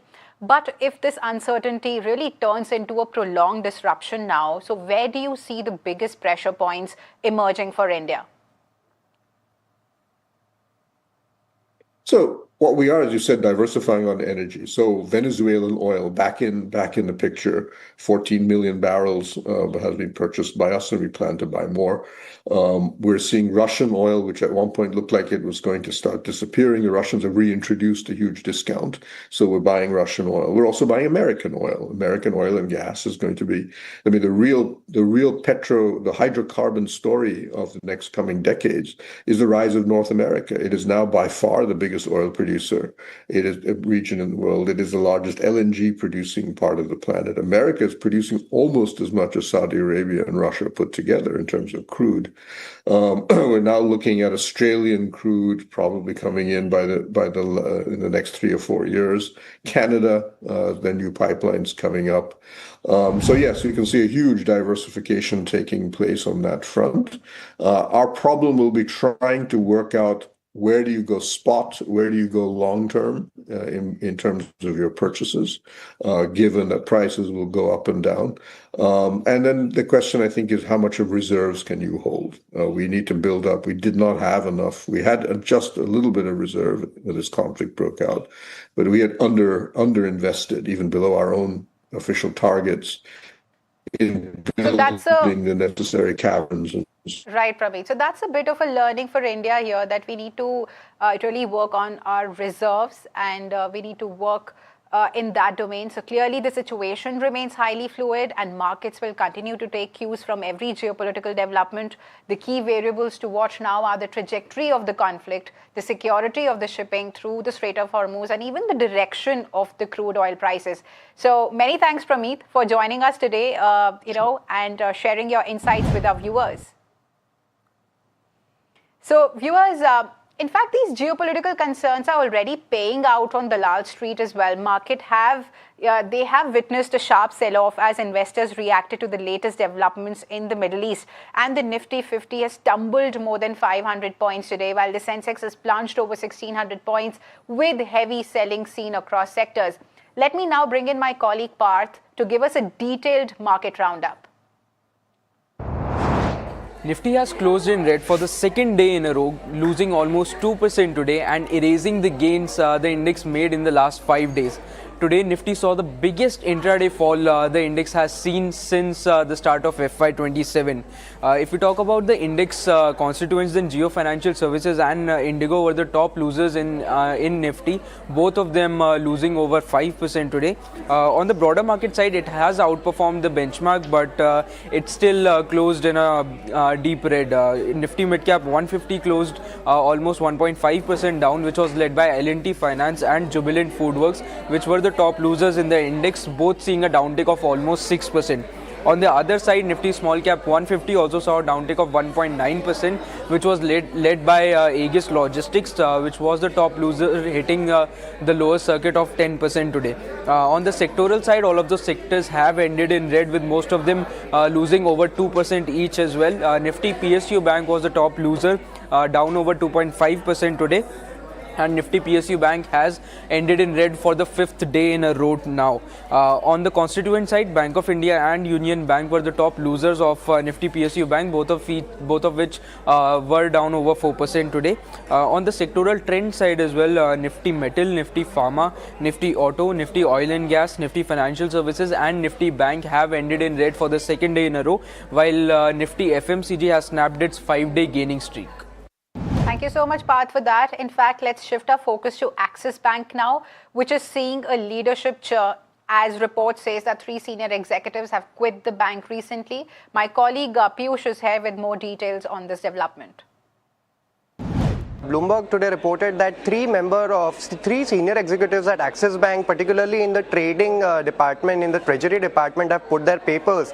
These 3 executives, according to Bloomberg, are Anil Agarwal, Vikas Shinde and Jimmy Tawadia. Now, these are not key managerial personnel, but they are senior executives, like we mentioned, part of the treasury team. On the other hand, Axis Bank has sort of become, the talent provider for the industry. We have seen how earlier, just very recently, Puneet Sharma, the bank CFO, put his papers to join HDFC Bank as its CFO. Last year, we saw how Mr. Rajiv Anand, who was the Deputy MD at Axis Bank, joined to lead IndusInd Bank after the whole crisis unfolded, and he took over as the MD CEO of IndusInd last year. Vivek Gupta, who was the wholesale banking head at Axis Bank, has joined Intellect Design Arena as Chief Customer Officer. We are also aware how in 2020, Pralay Mondal, who is the CSB Bank CEO now, he had left Axis to join CSB. Even, Arjun Chaudhary, who had come in from Citi to Axis, joined Graham Finance as its MD CEO last year. We also saw Ravi Narayanan, a former Axis Bank official, joining SMFG India Credit as its MD and CEO. And finally, Mr. Jayaram Sridharan also joined Piramal Finance from Axis Bank way back in 2020. Right. Thank you so much, Piyush, for that. And in fact, viewers, the June quarter is expected to remain challenging for the IT sector, with analysts forecasting muted growth across Tier 1 companies. Now, weak discretionary spending and AI-driven pricing pressure are likely to weigh on the earnings. My colleague Jasmeet Singh is joining us to give us a preview for the IT space. If you look at this particular quarter, generally H1 for the IT companies is stronger, but in this quarter we're expecting a muted to no growth for IT companies, and this would mark the 4th consecutive year where we are seeing no growth to lower for IT companies. So here are the top 5 key trends that we are tracking down here. While the first one, we are unlikely to offer any meaningful relief for the IT stocks, even the Accenture had cut down its guidance. So we don't see much movement in the market altogether, and already stocks have been penciled in the same as the stocks are down about 23% on Y20 basis. While the second thing would be the overall AI-led momentum. If it's creating the efficiency and if the stocks are moving from the pilot model to the actual delivery model, that's something which will be in focus. Well, the third is the old discretionary spend. We did note that HCL Tech call out there was some discretionary slowdown and the clients have moved down their budgets to the next year. So that will be something in focus of how that's planning for the company. And TCS being the first company, it will act as a bellwether for the entire sector and set up the context going ahead. Well, if we look at the fourth one, Infosys and HCL Tech, the guidance will be in picture given some brokers are penciling in. Infosys and HCL Tech might cut the guidance, the upper end of guidance on the back of that slow moment in a deal momentum. And the last one will be the deal ramp-ups, acquisitions, pipelines, and how the overall momentum is setting up for the company. Now, let's quickly understand the tier 1, that's the top large cap IT companies and what we are expecting from that in terms of the revenue growth. In INR terms, we're expecting a growth between 2 1 to 2%, but this is in INR terms. The growth is much lower when you look at the CC terms, and it's negative 1.5 to positive 1%. In terms of the overall EBIT, we see impact coming in for TCS and Wipro, negative 3%, and that is on the back of the wage hike we'll be seeing in the Q1. And net profit is been divided between negative 1 to 2%. Now let's quickly look at the things that will be in focus for the large caps. For TCS, we'll be focusing on the Coastal Cloud acquisition, of how that's adding to the inorganic growth for the company. For Infosys HCL Tech, as we mentioned, the guidance will be in focus if they're trimming any guidance for the upper end of guidance for the entire year. Viewers, the government is evaluating a phased shift to higher ethanol blends, with E21 likely by 2027. Now, sources tell NDTV Profit that E25 will be considered only after scientific and technical validation. Now, India's ethanol capacity is sufficient to support higher blending targets, and my colleague Sesha is here with more details on the story. Right, the government is likely to slow the proposed transition to petrol blended with 25% ethanol following concerns over the rapid rollout of E20 fuel. The nationwide rollout of E20 petrol has triggered a debate over mileage and the overall vehicle performance. Amidst these concerns, the government is evaluating a phased transition to higher ethanol blended fuels, with the rollout of E21 likely in 2027. Followed by E25 around 2029, according to sources. Now, however, the move to E25 will be subject to scientific and technical validation of the fuel and its use in vehicles. Petroleum Minister Hardeep Singh Puri has also clarified that there would be extensive consultations with stakeholders before any final decision is taken on the rollout. Sources say that India currently has an ethanol production capacity of around 2,000 crore litres, which is considered sufficient to support higher blending levels in the near term. The government also maintains that the E20 program itself was rolled out only after extensive scientific evaluation and is aligned with global best practices. Now, to give you some stats, 20% ethanol blending is estimated to save India nearly 4.5 crore barrels of crude oil annually, while generating foreign exchange savings of more than 1.9 lakh crore, according to official estimates. Thank you so much, Sesha, for that. And in fact, viewers, the Employees Provident Fund Organization has launched EPFO 2.01, which is a major overhaul of its digital platform, which is aimed at making PF services faster and more seamless for subscribers. So the upgrade brings all the member services onto a single unified portal, which enables the automatic transfer of PF accounts when employees switch jobs, and even promises faster interest credit and quicker claim settlements. Now, the platform also expands auto settlement for eligible claims, allows members to respond to EPFO queries online, and also reduces paperwork by moving more processes online. Now, the revamp is part of EPFO's broader push to improve service delivery and also simplify the Provident Fund management for millions of subscribers across the country. And viewers, after... Right, a massive update has come in with respect to the EPFO of the Labour Ministry, and what we're picking up is that the enhanced CITES, which is the centralized IT-enabled services part of the EPFO, is now complete. It is expected to be fully functional within a week or so. Let me give you a few salient features of how this is going to change the way people are withdrawing and how one could withdraw EPFO funds of their own. Now, the first one is the fact that the database migration for EPFO is complete now. So this is going to be a centralized database now. It's not going to be tied to regional offices like it earlier was. So access to data becomes a lot easier for users as well. What we're seeing is that about the fact that the EPFO annual interest credit, whenever it was notified, it used to take until October or November to actually reflect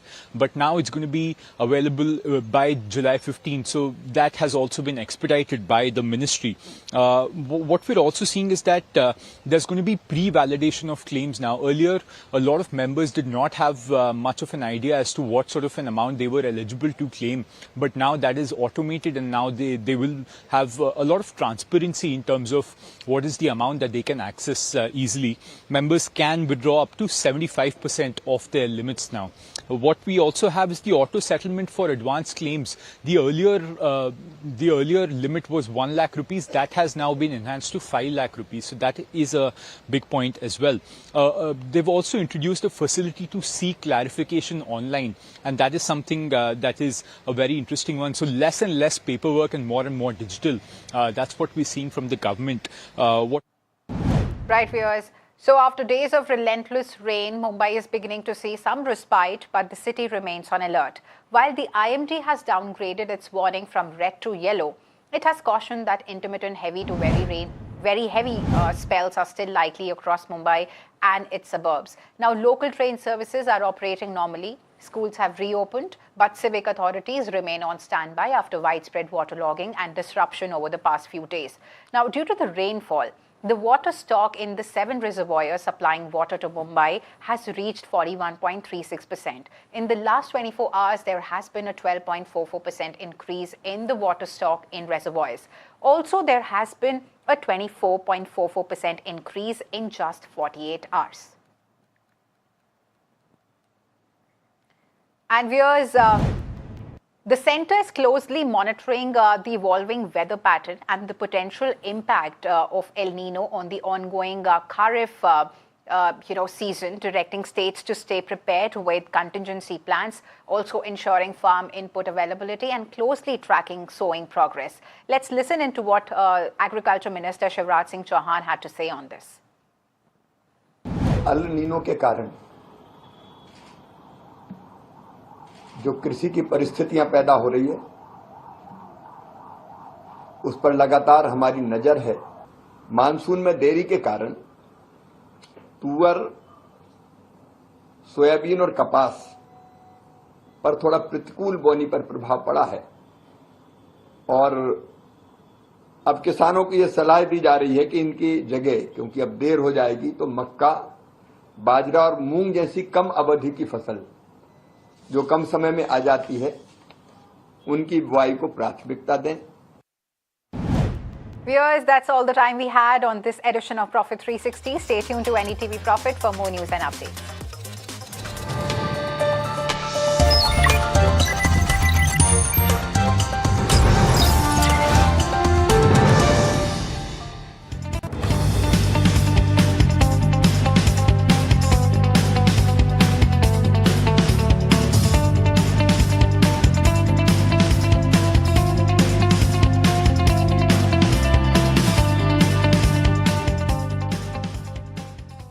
क्या search engine के चक्कर में पड़े हो दोनों? अब कोई confusion नहीं। कॉल 9300 आपका पार्सल फिर से हमारे घर पे आया है।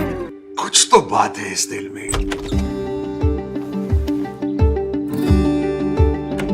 माँ भी हमेशा पीमाक मस्टर्ड ऑयल में ही खाना बनाती थी। ये आपके लिए। कुछ तो बात है इस दिल में। P-Mark, the mustard specialist since 1933. सरसों से सरसों। India Inc.'s most respected names chose India Inc.'s best and brightest. I'm delighted to be chairing a committee of such distinguished fellow businessmen, bankers. It's just lovely to be back on this NDTV jury. I have been a fan of NDTV for a long time. Many of the nominees are extremely close together in terms of what they've done. I think it's also important that how they are reshaping the industries, commercial activities which they are into. And it's a very judicious mix of people to choose from. My compliments to the team. Who will earn India's top business honors? Find out at the NDTV Profit Business Leadership Awards. माँ भी हमेशा पीमाक mustard oil में ही खाना बनाती थी। कुछ तो बात है इस दिल में। P-Mark, the mustard specialist since 1933. सरसों से सरसों। India's unshakable news habit. NDTV.com is India's #1 English news website.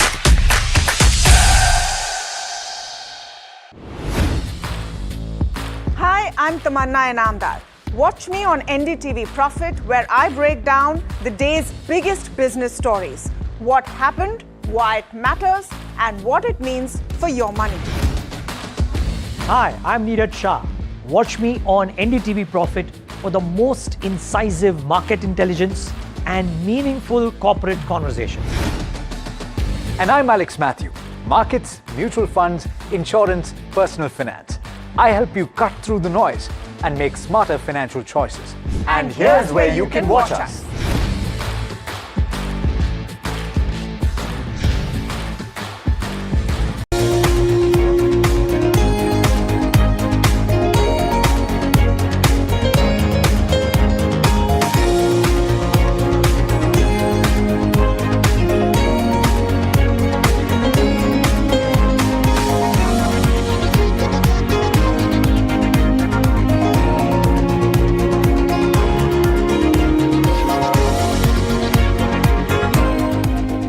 Presented by Suzlon, good energies that work.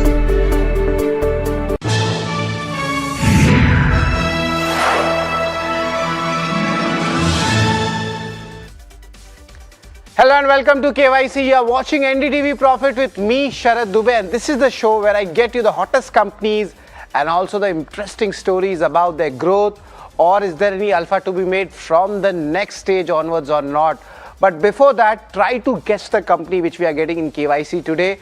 We have heard about it a lot. It's a Hyderabad-based defense company. A lot of defense companies are there which are based in Hyderabad. Of course, DRDO is there. There's an ecosystem. Also, the company has recently announced a drone system capacity expansion. Interesting, right? Let's look at how much returns the company has given. The stock is up 19 times in the last 5 years. And Motilal Oswal Mutual Fund has roughly 6% stake in the company. But what's the company we are talking about? The company in focus is Zen Tech. Recently, it was in news as well. But why are we calling them? So many India first announcements this company is doing. We'll try to decode this company layer by layer. The first question is definitely going to be on the overall propulsion, the drone propulsion system. It is full Swadeshi. There's no China, only India. Other questions to be asked in our conversation would be decoding India's IDDM framework. I'll give you a hint, the management is involved in policy making as well. International expansion plans, though right now it is just 7%, but the way India is putting itself out as an exporter for defense is something to watch out for. Another important question we'll ask is the domestic order book. How the inquiries are shaping up. Is there a much more client confidence coming in the second quarter and the first quarter? The capacity utilization levels and the capex levels, what are they planning, or will they focus much more on the existing facilities itself? The acquisition plans, lot of startups, lot of new age service solutions around this defense theme is there, and they already have a good stake. So are they hungry for more? We'll have an entire conversation with Ashoke Atluri. He's the chairman and MD at Zen Tech. It'll be a very interesting conversation, I must say. But let's try to understand, what does the company actually do? What are the important levels to look at? It's just not a drone company. It is a defense company, especially on the tech front. That's why we call it a defense tech company. Let's understand a little bit more about, this company. They have training simulation and systems. Also, there are 4 other important services or products which they give. There is bundling also, counter drone solutions, that's the second portion.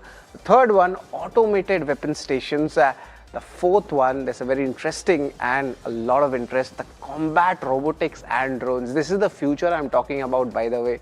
And the last one, R&D and production facility. That's what they have in Hyderabad. That's where the most of their work happens. They have applied for more than 200 plus patents and shipped over 10,000 systems. That's where a moat comes in. They have an arm, Vector Technics. They have recently expanded the manufacturing capacity as well to almost 3 lakh units annually as well. So these are the key details, but how does the order book picture look like? It's heavily skewed towards the domestic side. especially Ministry of Defense, the orders come in 93% of them. Minor, 7% of the order book. It's roughly coming in from international. The order book, I'm going to give you those details, but it's a KYC rating for you. It's around 1300 crores. It's India's first integrated smart border suit. That's what they have announced recently. And also a lot of another announcements. They have the largest fully integrated drone propulsion manufacturer. They expanded their capacity, I mentioned. And one more India first announcement they have given. AI powered fully integrated anti-drone system. So you can see India first announcements are coming in from Zen Tech, and this is something which the street is quite bullish on. Apart from the recent announcements coming in from Zen Tech, let's also talk about the key investments. This is where I feel the alpha is there and the market might not have factored in that. Unistring Tech Solutions, they do electric warfare. That's the first investment. Second investment, RE Simulations and RE Labs, Naval Sim. So you can understand what's the value going, in the future. Third investment also I'd like to point out, TIS Aerospace. They are into drones. Fourth investments, these are the names you should note it down. A lot of announcements are coming. Announcement recently came on Vector, also for propulsion tech. These are the ecosystem players, and the company has a majority stake. यानी कि consolidated numbers में इनके भी benefits आएंगे. Now speaking of benefits, what may work for the company? Strong industry tailwinds, India's IDDM program, and various programs are there which may work for the company, and important acquisitions are at play. Management seems like more bullish on acquisitions also, and we have seen the benefits coming in these announcements. Now the FY27, the execution part is something where bullishness comes in from the street versus FY26 as well. Another important point is the debt reduction. So of course they are growing ahead, their order book is going, but the debt is also reducing, and that is also helping the perception of the stock. FIDI are increasing their stake in the company as well, and that's a proper thumbs up. But what may not work? So many things are happening. Will there be an execution risk? It happens in every business model. So that's what I have mentioned, that working capital days, they have increased. इतना काम कर रहे हैं तो पैसा भी आना चाहिए. So of course this is something which the company needs to work on, and the valuation, stock has gone up. It's expensive than the averages. That's what a little bit of concern comes for me when I am analyzing Zen Tech.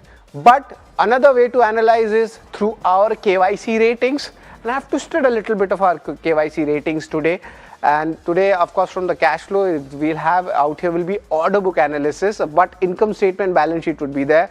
And of course, look at that, return ratio, wouldn't be there. And also let's talk about the shareholding pattern, how things have moved. I'm going to give you the DIFI's holdings coming in, and also the street cred, and the numbers are mind-boggling. That's sure, but you have to stay put with us. Valuations, we'll try to understand how things have panned out over the last 5 years and the outlook going ahead. Company ka soch, guidance aage jate hue kya rahega. Let's start with the first one, income statement, and see what has happened. Long-term analysis mein dekhe, it's pretty strong, a good growth coming in. Of course, this is the CAGR growth I'm talking about. And these are almost 40% plus beat, PAT, EBITDA, and even revenue. So that is something which we'll be watching out for. Of course, this is the balance sheet which you're talking. If you could just get the income statement, and this is where we see the numbers. However, in the first quarter were kind of mixed, and the margin profile, it seems like that has changed as well. And because of that, I'm going to give it a neutral rating in my analysis. This is the number I'm talking about. At 43% was in FY24, but the way the expansion is happening, there are expenses also, right? And that's where a little bit of weigh down in the margins do come. But nevertheless, it is still a high margin business, 35% plus. So that is something which is pretty neutral. Balance sheet, I really like. The debt levels are literally non-existent right now. That is aiding the factor. Cash balances are pretty much decent. So the capitalization is pretty strong. The equity base has also increased, and the institutional participation has gone up. So I'm going to give this a thumbs up when it comes to the balance sheet. After income statement and balance sheet, let's talk about cash flow, and that has also done well. And the payment terms, of course, from the government, the way things happen have improved a lot in the industry, and that's what we can see that when I talk about the cash flow segment, be the operating from cash flow segment or even the conversion which is happening, this has also turned positive after gyrations coming in the year FY24 and FY25.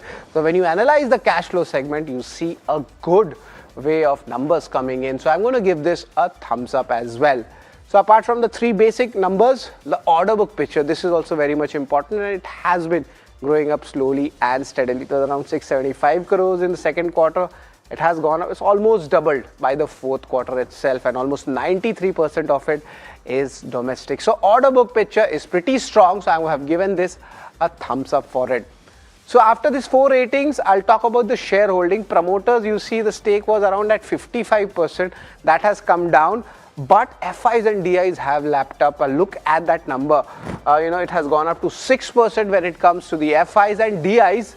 Motilal Oswal Mutual Fund has almost 6% stake. Some AIFs are there, but look at that, it's 10%. So good institutional ownership is there, and that is what actually is a positive sentiment as well. So I've given this a strong thumbs up. But let's talk about street cred. What returns has the company given to the investors? Medium term लीजिए, short term लीजिए or long term लीजिए. January from lows, the stock is up 52%. Congratulations. If you have made a medium term investment for the last 1 year, the stock has been largely flattish, and this year itself 36% return. But if you're a long term investor in this theme or in this company, you must have made money. Last 5 years, the stock is up 19 times. Look at that multi-bagger stock which has come in. I'm talking about Zen Tech here, and street cred, I'm going to give this a strong thumbs up. But remember, when stocks go up, the valuations also become expensive. 5-year peak valuations comes in at 12-month forward P of 64 times. Compare that with the 5-year average, it is 40, almost you could say 40 times, and currently slightly above that average. On the expensive side, it's trading at 45 times. But of course, the entire sector has, re-rated, but still expensive right now. So I'm going to give this a thumbs down when it comes to my analysis. The last one for you is the outlook. The management commentary is important, so I've taken that from the management commentary itself, which is already in the public domain. FY27 is likely to have a better, stronger execution as compared to FY26. Let's pull out the second point. Is the large orders are expected to be announced going ahead. They have been announcing a lot of expansion and tech, and this is what we are looking at. And capacity enhancement, that is also at play. But I feel the dark house, of course, after the product portfolio expansion, can be those important acquisitions which the company is doing. So these are the important outlook pointers, talking about the company and the industry as a whole. And I'm going to give this a thumbs up as well. But let's give you the entire picture. What are the total KYC ratings for Zen Tech for today? And it's largely done really well. A sea of green coming in, balance sheet, cash flow, order book, all have done well and shown good improvement. And on the other hand, we have, of course, the shareholding and street cred, which has done really well, especially the institutional participation coming in, stock being a multi-bagger, and also right now the momentum is strong, but because of that the valuations are not attractive, but the outlook, medium term and long term, remain really strong for the company and even the industry as well. So the total KYC rating is on the higher side of the averages. It is 6.5 out of 8. This is what I'm talking about. The company has done really well, and that's what the bullishness is coming in this counter. But there is a more to the story, and to do that, we'll be joined in by Ashoke Atluri. He's the chairman and managing director at Zen Tech. But I would like to give you interesting snippet about him. Is a pivotal role he has played in shaping the national defense policy. That is a very important point. And also, he's the co-author of Buy Indian IDDM policy and make 2 categories as well. So it's a matter of pride for us to have a chat with him. Now we are joined in by Ashoke Atluri. He's the chairman and managing director at Zen Tech. A lot of announcements coming in, but the recent announcement about the drone propulsion system, what does this mean for the company? Any kind of guidance you can give on that, sir? the expansion of vector techniques of the capacity is something that we have been planning for a long time, and getting the announcement was in consequence of all the efforts vector team had done till now, and it's a complete stack of the propulsion system. What we find is that the demand is not only for India, but even from very, very advanced countries in Europe and in USA. And there are some proposals that are being evaluated by the Vector team for possible joint ventures with those companies at this point in time. So yes, in terms of again, we this is going to be a very competitive business, and we expect the absolute profits will be added to the companies in the consolidation, but I think the margins will be much more would be lesser than what we conventionally get in our systems like counter drone systems and simulators.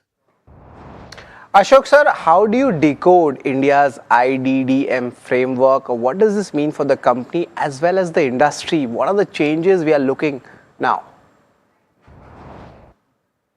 IDDM actually, again, I had only suggested to Mr. Parikar in 2015-16. And fortunately, he was the only guy, who was the only person who could get it, in the sense that, he said, unless it is indigenous design, Make in India by itself was not enough, and IDDM was required. But in addition, what he understood was IDDM is a category in which there may be only one player. Because when you're creating some IP for the first time, it could be India first or even world first.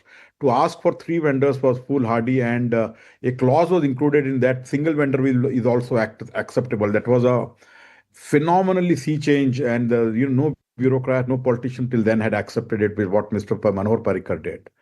And so, now cut to 2026, it has been evolving as a system. And I think now in the proposed DAP, this is being seen as the, most important category. And everything by default, they plan to categorize as IDDM. And unless, even for earlier, it was only for regular procurement. But what I understand is even for fast track procurement, OCPP, across all categories, this will be categorized as, default IDDM. So when it is categorized as IDDM, the focus of the industry will not be just, doing, TOT and manufacturing, but actually trying to innovate and build IP within the country. I think that will be a big change. And I think, what India is slowly moving, the exports will actually, will almost go, beyond what the government has set the target of 50,000 crores. If we really get this act together, and I think we will become a net exporter of defense equipment in a few years if this is really focused and, the intention is carried out. Right, Ashok sir, let's talk about the export market. Right now, it's below the 10% mark of your total order book. But the way India is being projected, for an exporter of, defense-related products, how do you see this panning out for your company and even the industry? So yes, again, what we are seeing in worldwide is that there is a lot of demand for counter drone system without I don't have to preach that, in the sense that after Israel-Iran war, everybody wants, everybody says that Shahed drone won the war, and, everybody wants a counter to Shahed drone. But again, when we say, actually, we also build this hyperstrike, which tackles the Shahed kind of drones. And it's much, much more powerful than, much more faster than the Shahed drone and counteracts very effectively. But again, the thing is that we should not be preparing for the previous wars, but for the next wars. So I think that's what we are trying to offer, not only to India, but also overseas. And in terms of simulators also, again, I keep saying that 5 years back, no one thought that there's going to be a war, but then the Armenia, Azerbaijan started, Ukraine, now, we see so even Thailand and Cambodia, the Buddhist nations are also fighting. So now the question is not, if, but when the war will come, and all the countries want to, prepare themselves for a war. And we have seen Agniveer, something that used to take 2 years. Using our simulators, they were able to compress it to 3 months, the whole training cycle. So everybody wants to prepare for war and faster. And we are that sweet spot where we do both training and counter drone systems, and we are getting a lot of inquiries, and but again, the materialization of order is what is important for us, and we expect that by probably by this year, and some good news will be there in that area. Right, but let's move on and let's get our focus on the domestic side. That's where the bulk of your order is coming, 93% to be precise. But wanted to understand how are the client confidence looking like? Where is the demand inquiries coming? Which segment, the action is there? So, immediately, we have been saying that the simulator orders have to come through. So we expect that orders to, again, they're very close, but it's still not in the hand. I originally said that by first quarter we'll be getting it. But I think it's a matter of, it's not very late. But we still feel that we are very close to start getting the orders. And that will be the first thing. But the second, the larger chunk, in addition to simulators, will be the counter drone system. And that will start happening in the, I think, towards the second half of this financial year. Right, and talking about the capacity utilizations, what are the numbers one should look for, and of course the future also what's happening there, and if any capex kind of amount has been earmarked? So, for the current year, there is no requirement of expanding the capacity. I think we will be able to execute with the existing capacity. But for future, we are, we are expanding. But again, as I said, that most of the production is outsourced by us to the supply chain. We have a very capable supply chain. But again, but the critical components and the final assembly testing and packaging is done at our location. So for that, we are increasing our capacity so that we can do even the quality checks, etc., at the vendor places and at our places are being upgraded as we speak. So I think the capacity constraint is being handled for the next year, but not immediately. We are, I think, sufficiently equipped. But for the next couple of years or so, we will start upgrading ourselves. Of course, there are some price hikes also. How does this business model work? Is there any kind of a lag to pass on the rising costs as well? Just wanted to understand any kind of impact, Q1, Q2 for that. So, the long-term, not only long-term agreement, once you get the order and, the electronic components and the, RAM, the memory prices, etc., have gone up. Fortunately, they are not that significant part of our costing. But, I think as we go ahead, that will have some, a couple of percentages impact on the profits of Zen. Significantly because we have export market at the, margin where is the place where margins are, we get substantial margins. So I think overall the impact may not be significant, but anyway, not more than a couple of percentage points. Fair enough. But I feel there's a lot of alpha there in your arms which you have invested. Are you looking at any kind of acquisitions in any areas? Because that's where the street is very bullish on. So, we raised through QIP about, about 1,000 crores at that point in time. So one of the, proposed usage was, buying of, acquiring companies which are, which actually fit into our scheme of vision for the future of the company. And in this regard, we are, we continue to look. We have acquired almost, 5-6 companies at this point in time.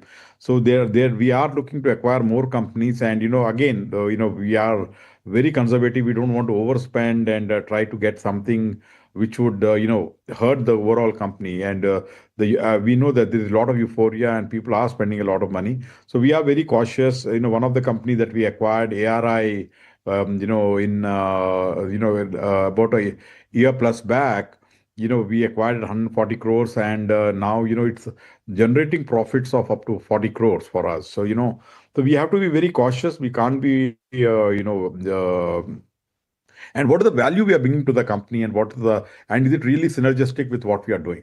So if these two things happen, we will acquire more companies. And absolutely, to your question, yes, there is a lot of appetite for new companies, and not only for existing technologies. If we have some Pareto technologies in mind to go into the future.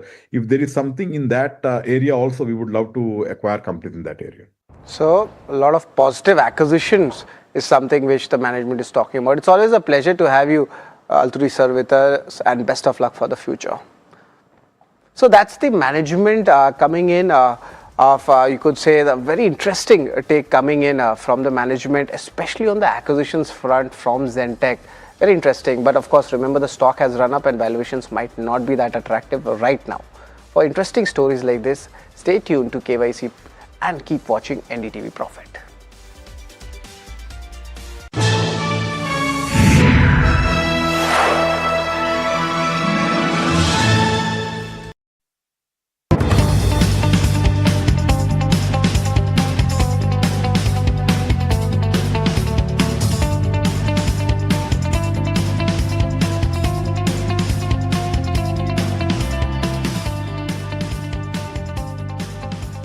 क्या search engine के चक्कर में पड़े हो दोनों? अब कोई confusion नहीं। कॉल 9300 माँ भी हमेशा पी मार्क मस्टर्ड ऑयल में ही खाना बनाती थी। कुछ तो बात है इस दिल में। P Mark, the mustard specialist since 1933. सरसों से सरसों।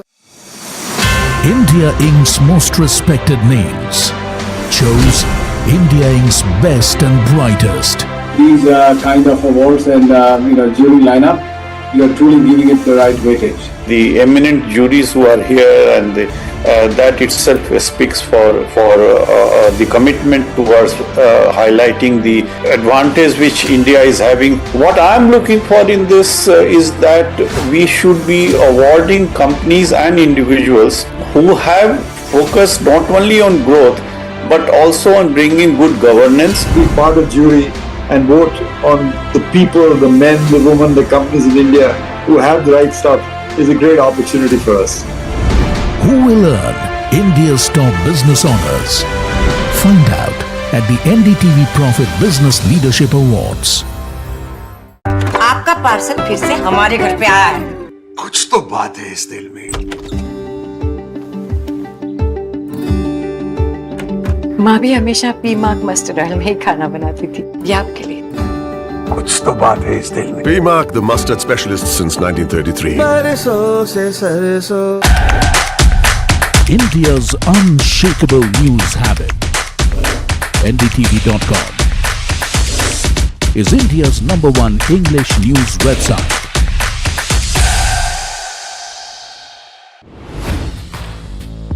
Hi, I'm Tamanna Inamdar. Watch me on NDTV Profit, where I break down the day's biggest business stories. What happened, why it matters, and what it means for your money. Hi, I'm Neeraj Shah. Watch me on NDTV Profit for the most incisive market intelligence and meaningful corporate conversations. And I'm Alex Matthew. Markets, mutual funds, insurance, personal finance.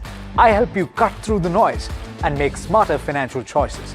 And here's where you can watch us.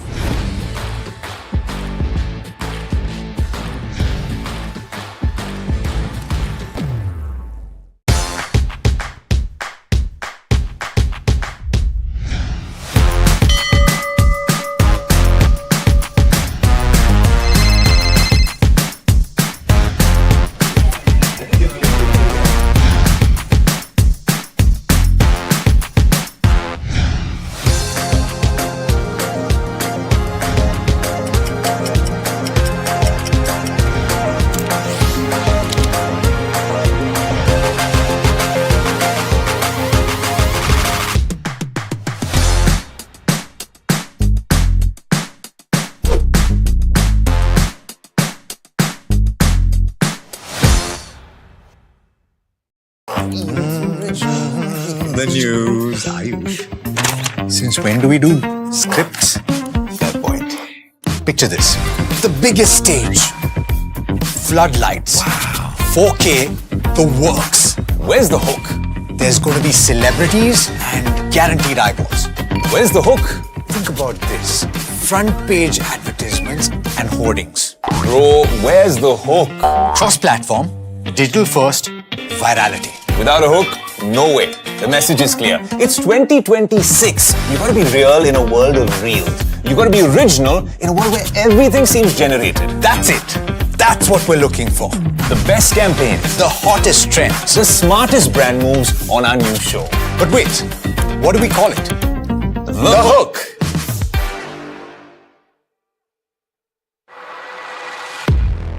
He has been tracking markets for over a decade, spots the trends before they hit the screen. And he is now bringing his analysis to the show that the market watches.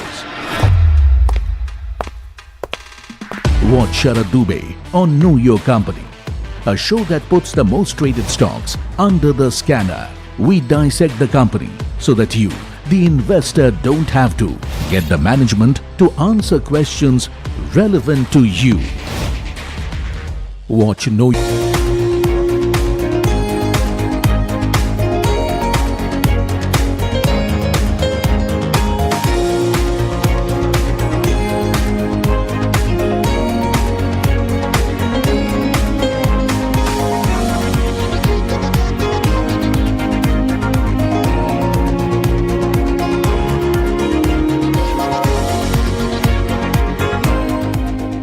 Presented by Suzlon. Good energies that work.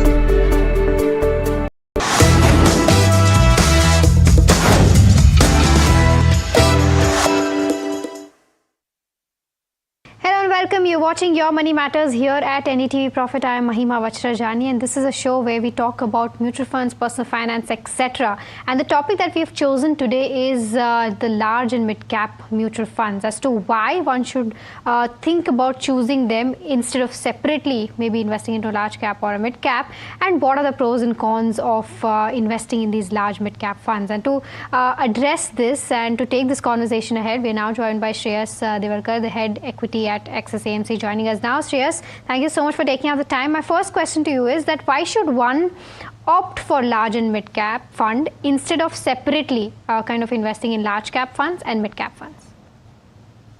Good afternoon and thanks for inviting on the show. Actually, large and mid cap fund actually it serves as a middle path for investors who find pure large cap too conservative and pure mid cap too volatile, right? And if you notice here, the requirement is the fund invest almost 35 to 65% in either large cap, mid cap. So that is with the requirement of large cap and mid cap allocation. So you get minimum 35% exposure at a point in time or maximum 65% at a point in time in these two categories.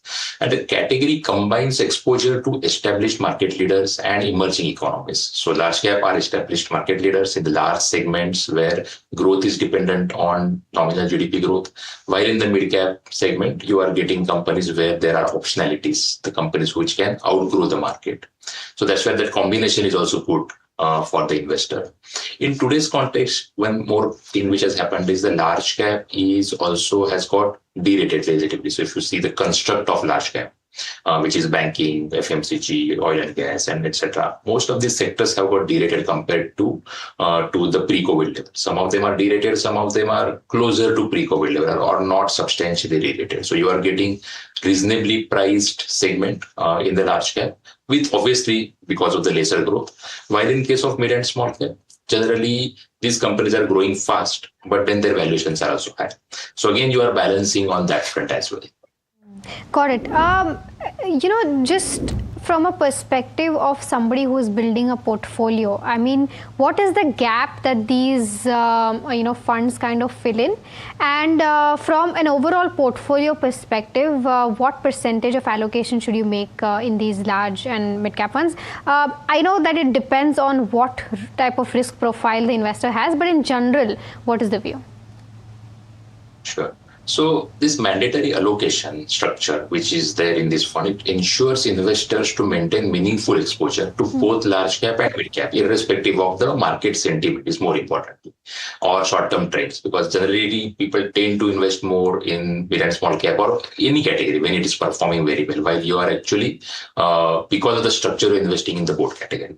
For SIP investor, the category offers a simple way to build a diversified market cap exposure without having to decide how much to allocate separately for large cap and mid cap. And this category combines structure with flexibility. While minimum allocations are defined, the fund manager can actively allocate balanced portfolio between this large and mid cap. So that's where it is continuously attracting the interest of the investor, as is reflected in the flows to this category as well. So that's where for investor with long-term investment horizon, it can function as a relatively simple and core equity portfolio solution that doesn't require frequent rebalancing across the market cap segment. Got it. But Shreyas, we've seen in the last 1.5 years that, we've seen as to how there was pressure in the mid-cap segment, so the small-cap segment as well, and the large caps as a whole too. There was a consolidation phase. There is still a consolidation phase. But from a perspective of these market cycles, because before that we saw a significant run-up in the mid-caps, significant run-up in the large caps as well, and the small caps as well. So considering these market cycles, how should one look at large and mid-cap funds, and what are the factors that they need to consider before kind of investing in one of these funds? See, as far as market cycles are concerned, I will actually even take you even further back. If you go back in January 20, right, or before COVID, basically January 20 or end of 19, and that during that period, actually the 5-year and 10-year returns of large cap was much higher than the mid and small cap, not only short term, but even 5-year and 10-year. Standing today, if you do the same analysis, then obviously the large cap returns are lesser than the mid and small cap. What has happened in the today's context is today, because the mid and small cap, as far as growth is concerned, that is high, their valuations are high. While in case of large cap, because the growth is low, the valuations are reasonable. And that's where, in this context, if you mix the both, then you are neither too much sacrificing growth for valuation nor valuation for growth. And that's where this combination is suitable in the today's market.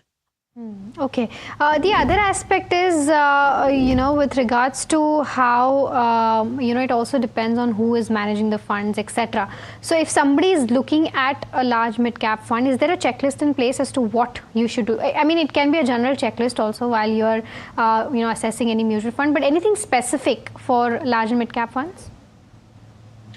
Actually, this category, and there are many other categories which are available here, because the exposures are well defined. So as I said, 35 to 65, right? So because of that, there is reasonable surety that you are at any point in time having a minimum exposure to mid cap and minimum exposure to large cap. So that way your portfolio is complete. Now, beyond that, what checklist one can have, and that actually applies to any fund. And that's where we generally would look at how and which companies you get into. So generally, what are the philosophy with which the funds are being managed? What is the basically the outcome? Obviously, is the performance. That is one of the indicator. Other indicators are there are multiple statistical indicators are also available for the fund in terms of returns adjusted for risk. So there are multiple statistical indicators as well as available. So one can use those as well. But that applies to all the fund categories and not only to this. Okay. You did mention that, there's certain percentage of allocation that needs to be sticked to, right? So then do you think that this constraint of allocation could be a disadvantage when the market is seeing a sharp correction? Actually, I would put it as an advantage more because you're not taking much call on this market or a particular segment doing well or doing badly. Many times what happens is, because certain segment doing very well, then the tendency is to allocate to that more based on the past return. And at the same time, the tendency is to not to allocate the segment which is not doing well. While here, it is a disciplined approach by design. And that actually, in my opinion, is an advantage rather than the disadvantage. Okay. And in general, Shreyas, you would recommend an SIP into this one, and if somebody, let's say, has a bonus that he or she has received, a lump sum is also recommended? Generally, for any mutual fund category, we always recommend systematic investment. Rather than because already markets have done well over, if not for 2 years. 2 years obviously returns don't look that good, but if you look at 3-year, 5-year basis, especially on a mid and small cap fund, the returns are handsome even now. So in my judgment, even the valuations are not really cheap per se. So at that juncture, it's always better to do a systematic investment than getting in lump sum. Got it. And any particular risks that an investor needs to watch out for? The risks are similar to the market risk, especially then one need to look at their own risk appetite, because as I said, the minimum exposure to mid cap is 35 to 65. And it is not just because of mid cap the risk is high. My point is that, yes, you may be investing today in a segment which is relatively expensive. So tomorrow that segment can be large cap as well. So who knows? The point is that based on your risk appetite and based on your portfolio allocation targets and how long you want to invest into, based on that one need to choose any category for that matter. Okay, Shreyas, thank you so much for taking out the time and helping us understand the concept of large and mid-cap funds and what should an investor look at when they're looking at these specific funds. Thank you so much once again for taking out the time. Thank you very much. All right, viewers, with that, it's time to slip into a very, very short break, but don't go anywhere. On the other side, we're going to talk about momentum mutual funds. What are these? When should you invest in them, etc. So we'll be right back after a short break.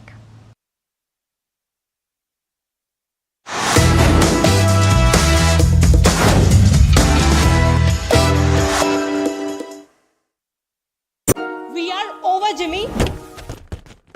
Hey, life में scratches तो आएंगे। गाड़ी के scratches को तो Cosmo PPF संभाल लेगा। आप अपना देख लो। आपका पार्सल फिर से हमारे घर पे आया है। कुछ तो बात है इस दिल में। माँ भी हमेशा पीमाक मस्टर्ड ऑयल में ही खाना बनाती थी। ये आपके लिए। कुछ तो बात है इस दिल में। Mark, the mustard specialist since 1933. बरसों से सरसों।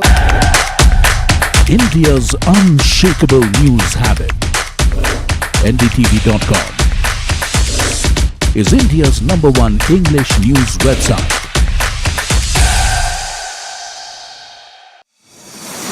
India Inc.'s most respected names chose India Inc.'s best and brightest.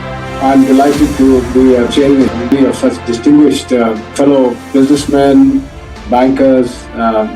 It's just lovely to be back on this NDTV jury. I have been a fan of NDTV for a long time. Many of the nominees are extremely close together in terms of what they've done. Gender parity to be reflected while we choose leadership as well. It's also important that how they are reshaping the industries. We've got a fantastic jury and we've left all decisions to the wisdom of the jury. Who will earn India's top business honors? Find out at the NDTV Profit Business Leadership Awards. Hi, I'm Tamanna Inamdar. Watch me on NDTV Profit, where I break down the day's biggest business stories. What happened, why it matters, and what it means for your money. Hi, I'm Neeraj Shah. Watch me on NDTV Profit for the most incisive market intelligence and meaningful corporate conversation. And I'm Alex Matthew. Markets, mutual funds, insurance, personal finance. I help you cut through the noise and make smarter financial choices. And here's where you can watch us.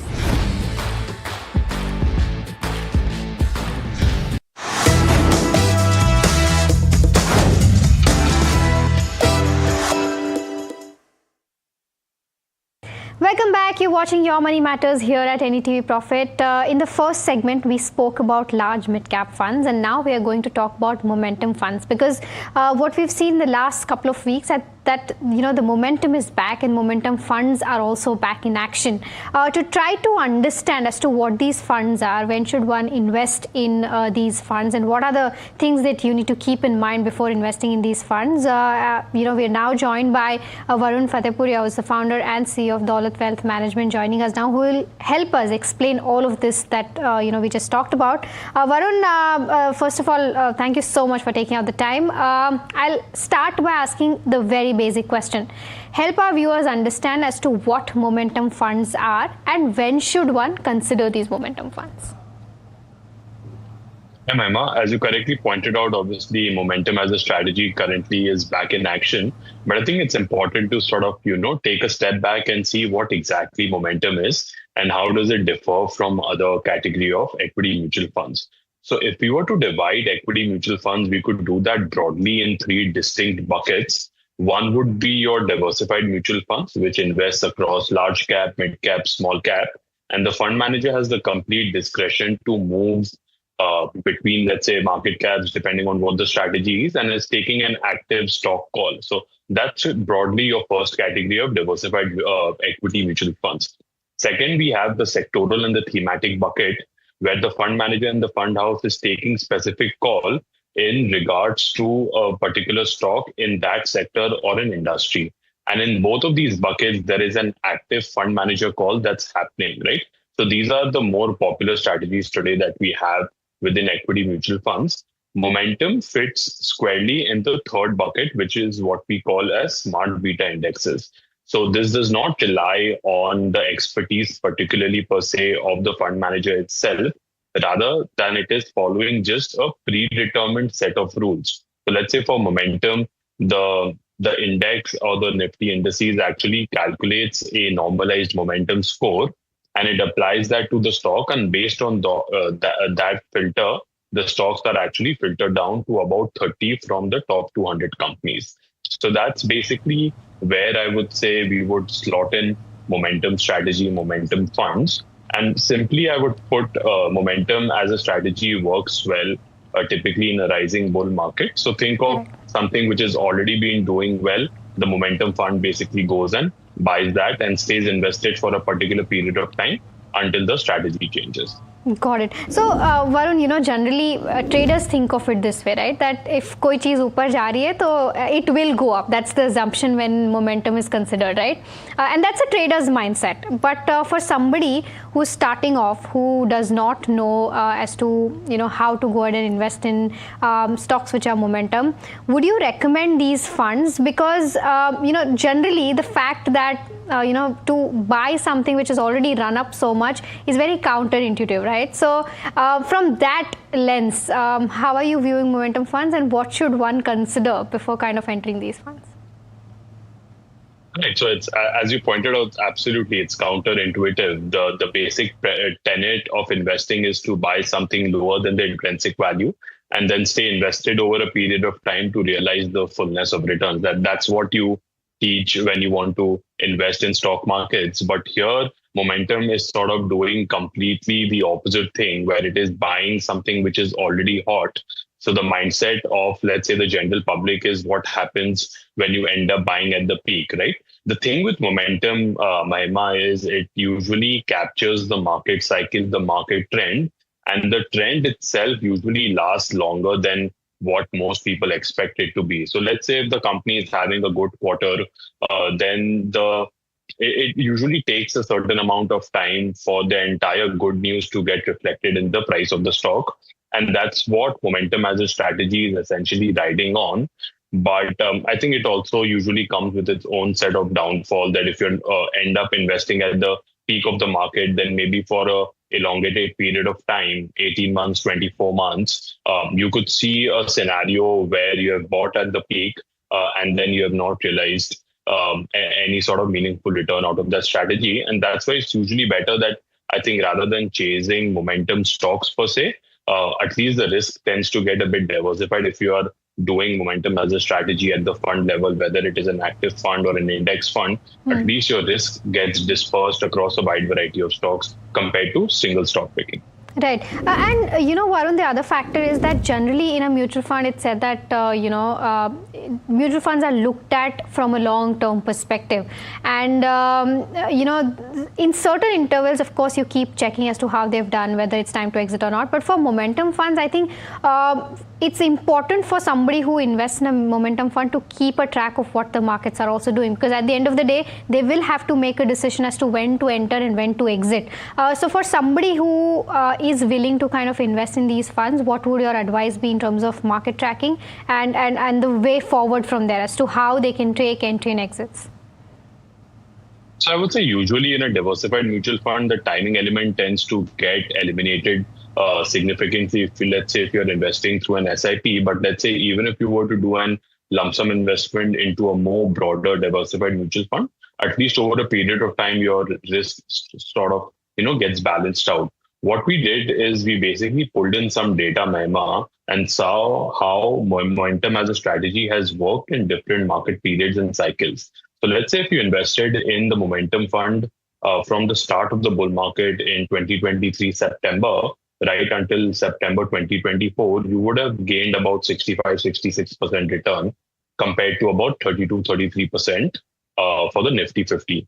But let's say what happened if you invested at the peak of the market, which was September 24, until June of 2026, the momentum fund is down about 10% compared to Nifty 50 of 3%. So what this essentially is telling us that yes, timing element in a momentum fund, in a momentum strategy tends to be slightly more tricky, but it's more important given just the nature of the strategy itself and how it tends to run. So I think that is a critical point, I would say, what investors need to keep in mind so as to not have the risk of investing at the peak. If you think the markets are overheated, I think at that point in time, probably spread out your investments in a momentum strategy over a 6-month, 9-month period so that you can benefit from the correction.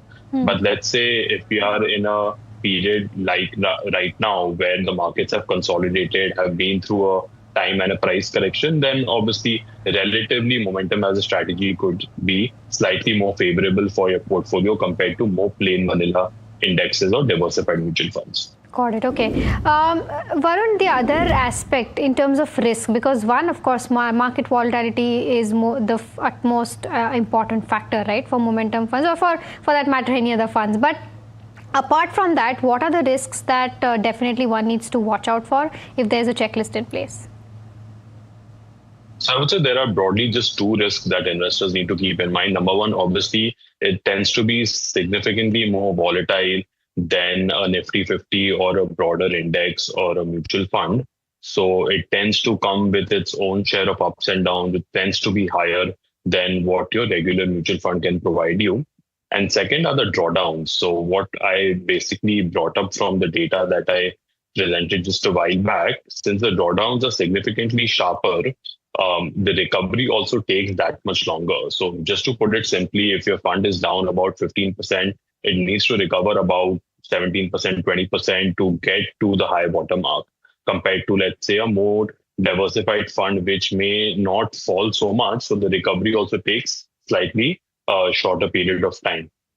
So that is something that investors need to keep in mind so as to, if you end up investing at the peak of the market, and that's what we generally see, that once momentum as a strategy is back in action, I think that is typically the time where investors also want to pile onto it. So that is something that I would request investors usually to avoid and not just chase the recent past performance, because if the market cycle turns, if we enter into a phase where the markets are either flat or directionless or choppy, I think that at that point in time, momentum as a strategy could also falter. Got it. Varun, the other aspect, because, and this comes from a fact that I track fundamentals of the company, but at the same time, I also look at technicals sometime. So for somebody who just looks at fundamentals of the company and has to say the particular stock that is there in a momentum fund is sitting on a very high P, very high valuation. Despite that, the momentum fund believes that, this is riding on momentum and the stock will run up further. So considering that dilemma, what should one keep in mind? Should they completely ignore valuations while kind of investing in a momentum fund? Mahima, so what happens in a momentum fund is basically there is a very predetermined set of formula based on which the momentum score is actually applied. So the fund manager is not really taking a call over here. Whatever the formula basically ends up telling you, the fund manager goes and buys that in that much proportion. And that rebalancing tends to usually happen on a semi-annual basis. So let's say we enter a market which suddenly changes, and the fund is still holding on to winners from the past. It would not be until the next rebalancing date when the fund would be able to actually move out of that and then rotate back into the newer set of winners. So there is obviously a time lag element as well, where the momentum strategy, could have a time lag and maybe provide you with subpar returns compared to other funds. So it is not really looking at what you pointed out as fundamentals, PE, PEB, dividend yield, free cash flow, so on and so forth. Simply based on what the formula tells, they just go and buy that in that proportion and holds that until the next rebalancing date or once the newer set of winners actually come based on the formula that is applied. So I would say investors should not tend to focus so much on, let's say, from a fundamental perspective, what the momentum fund is holding, because it's really just, doing its job and replicating what the formula is telling the fund at the end of the day. Just one last quick one, and that is that if somebody is looking at investing in these funds, what percentage of their portfolio should have exposure to momentum funds, and is this the right time to make an entry? So I would say it's usually recommended that you think of this as a satellite position in your portfolio. So try and complement this with your diversified flexi cap, multi-cap funds. What a nice analogy that I usually like to use is think of this as a spice rather than the main dish. And if used in correct proportion, I think it could act as a kicker in your overall portfolio return. So definitely not, I would say, over-index on momentum as a strategy just because it has done well in the last 2 months, 3 months, because you also need to have the holding power to see it over a 4-year, 5-year period, so that you can deliver that additional return compared to your more diversified funds. And as of right now, I would say, yes, given where the markets are, definitely this could be a good time to either initiate fresh position in a momentum fund, or if you're under allocated to it, then our advice usually is to stick to about 6 to 7% of your portfolio at best. So if you're under invested from that point of view, then this could be a good time to, top up and allocate to momentum. All right, perfect. Varun, thank you so much for taking out the time and helping us understand the entire concept of momentum funds and when and where should one invest in. So thank you so much once again. Thank you, Mahima. All right, viewers, with that, an important, conversation that one needs to consider is with regards to motor insurance. Because of flooding, because of rains, a lot of cars are being damaged. And as to what does your insurance cover and what it doesn't, and what should you definitely look at in your motor insurance is something that Ridhima is joining us to tell. Ridhima, what have you picked up from your sources, and overall, what should one consider while having that clause of flooding or disaster in the motor insurance? So if a tree falls on your car, how can you claim your insurance? So this comes under motor insurance, and comprehensive policy covers such damages. Tree damages come under the own damage section of the comprehensive policy. Now remember that third-party motor insurance does not cover damages done to your own vehicle. Now what can the policy holders do when such damage happens? So firstly, they have to report it to the insurer, as they need an intimation of 24 to 72 hours. And after that, you must take the pictures and videos of the damage done and must not get it repaired before the insurer does its survey unless advised to do so. Now what doesn't come under your policy? Now firstly, your deductions and your depreciation cost might have to go out of your own pocket, as this might not be covered under your policy, and this will vary policy wise. Now, while there are other add-ons like zero depreciation add-ons which can give you extra cover and save your money, other add-ons include engine protect and return to invoice that can also give you extra coverage during the monsoon period. Now the motor claims are already increasing every year during the rain specifically due to waterlogging and flood incidents which damage the vehicles. And even if we see Mumbai right now, in the past 7 days due to heavy rains and waterlogging, around 1,100 trees have been uprooted and damaged, and that has also taken a toll on the vehicles, and there has been damage on that as well. All right, Ridhima, thank you so much for getting us those details. With that, viewers, completely out of time on this edition of Your Money Matters, but do stay tuned in for more news and updates on the other side.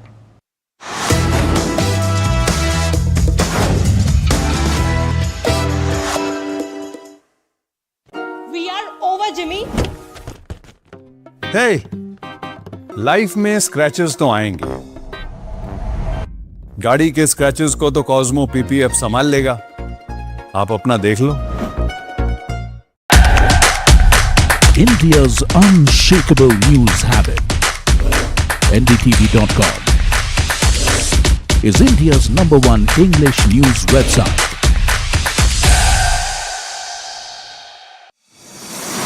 India Inc.'s most respected names chose India Inc.'s best and brightest.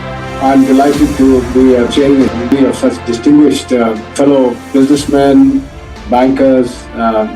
It's just lovely to be back on this NDTV jury. I have been a fan of NDTV for a long time. Many of the nominees are extremely close together in terms of what they've done. Gender parity to be reflected while we choose leadership as well. It's also important that how they are reshaping the industries.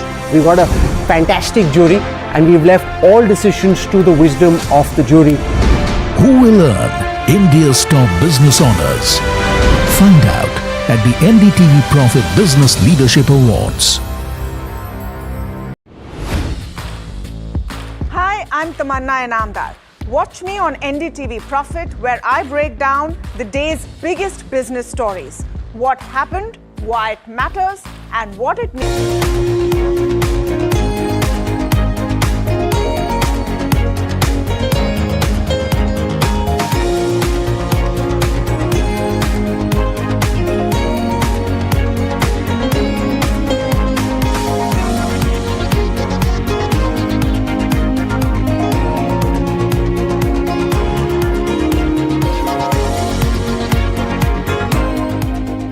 Presented by Suzlon, good energies that work.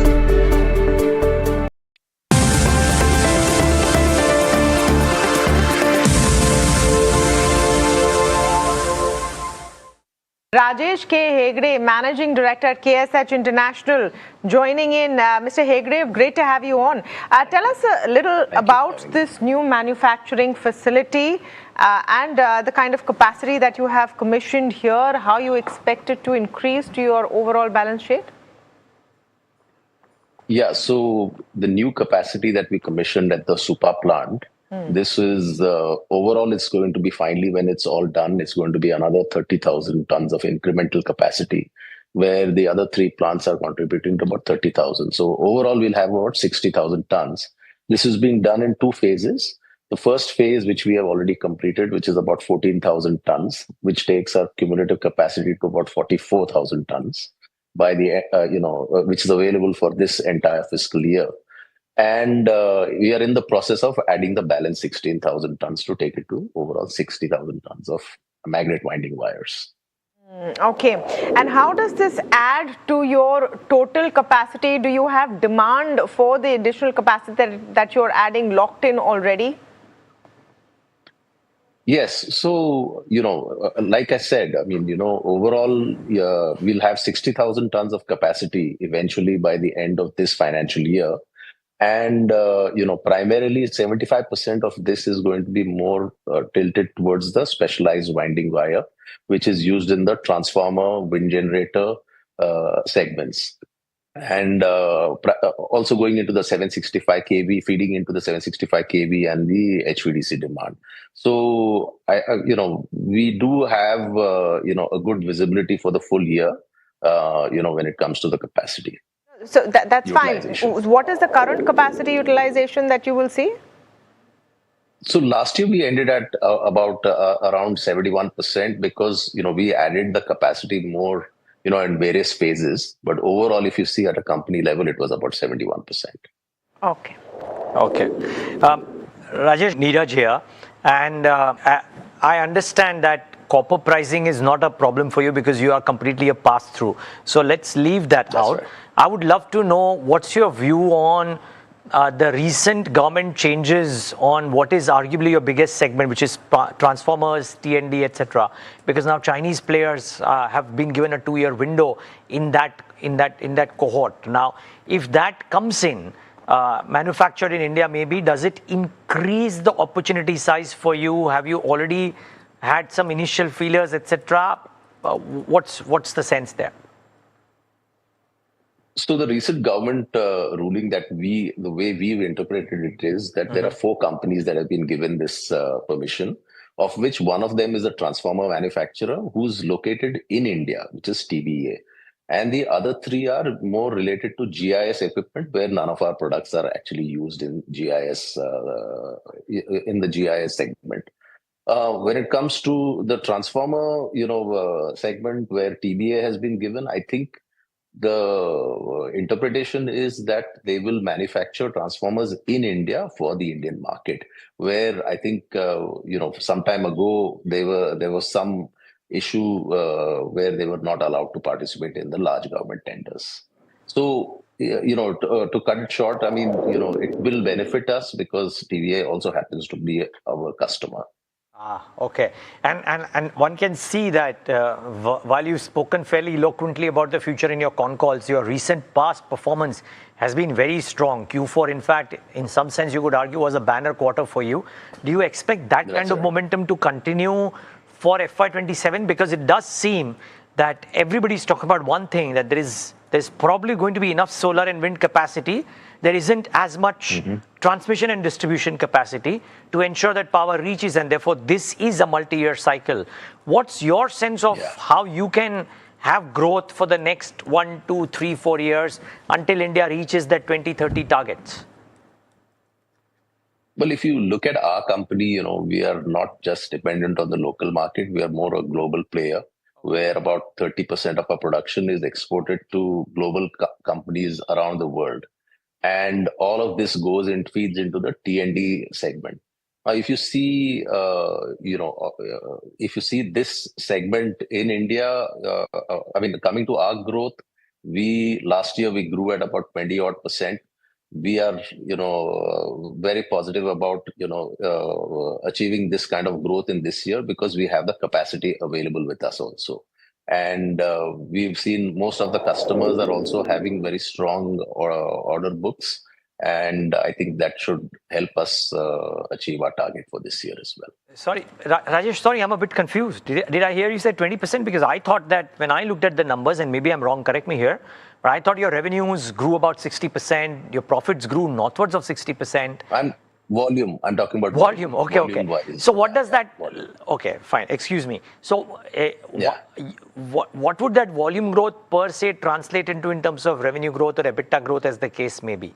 Because it's passed through for you. So, so when you look at, last year we closed off at an average of about 67,000 rupees per metric ton, EBITDA per ton. Last quarter, we closed at about 74,000. So obviously there's an upward trajectory out there. But going forward, we expect, there's a lot of things that contribute to the EBITDA per ton. Is the product mix that we do, the exports that we do. But we've, mentioned in our previous call also that we should be comfortable, between that 67 to 74,000 range that we have provided. Okay, just trying to understand what is the sort of demand outlook that you're seeing, because your current demand is fairly strong. You spoke about not too much of an impact of Chinese companies being allowed to come in, but do you have visibility of sustaining those levels of demand, Mr. Hegde?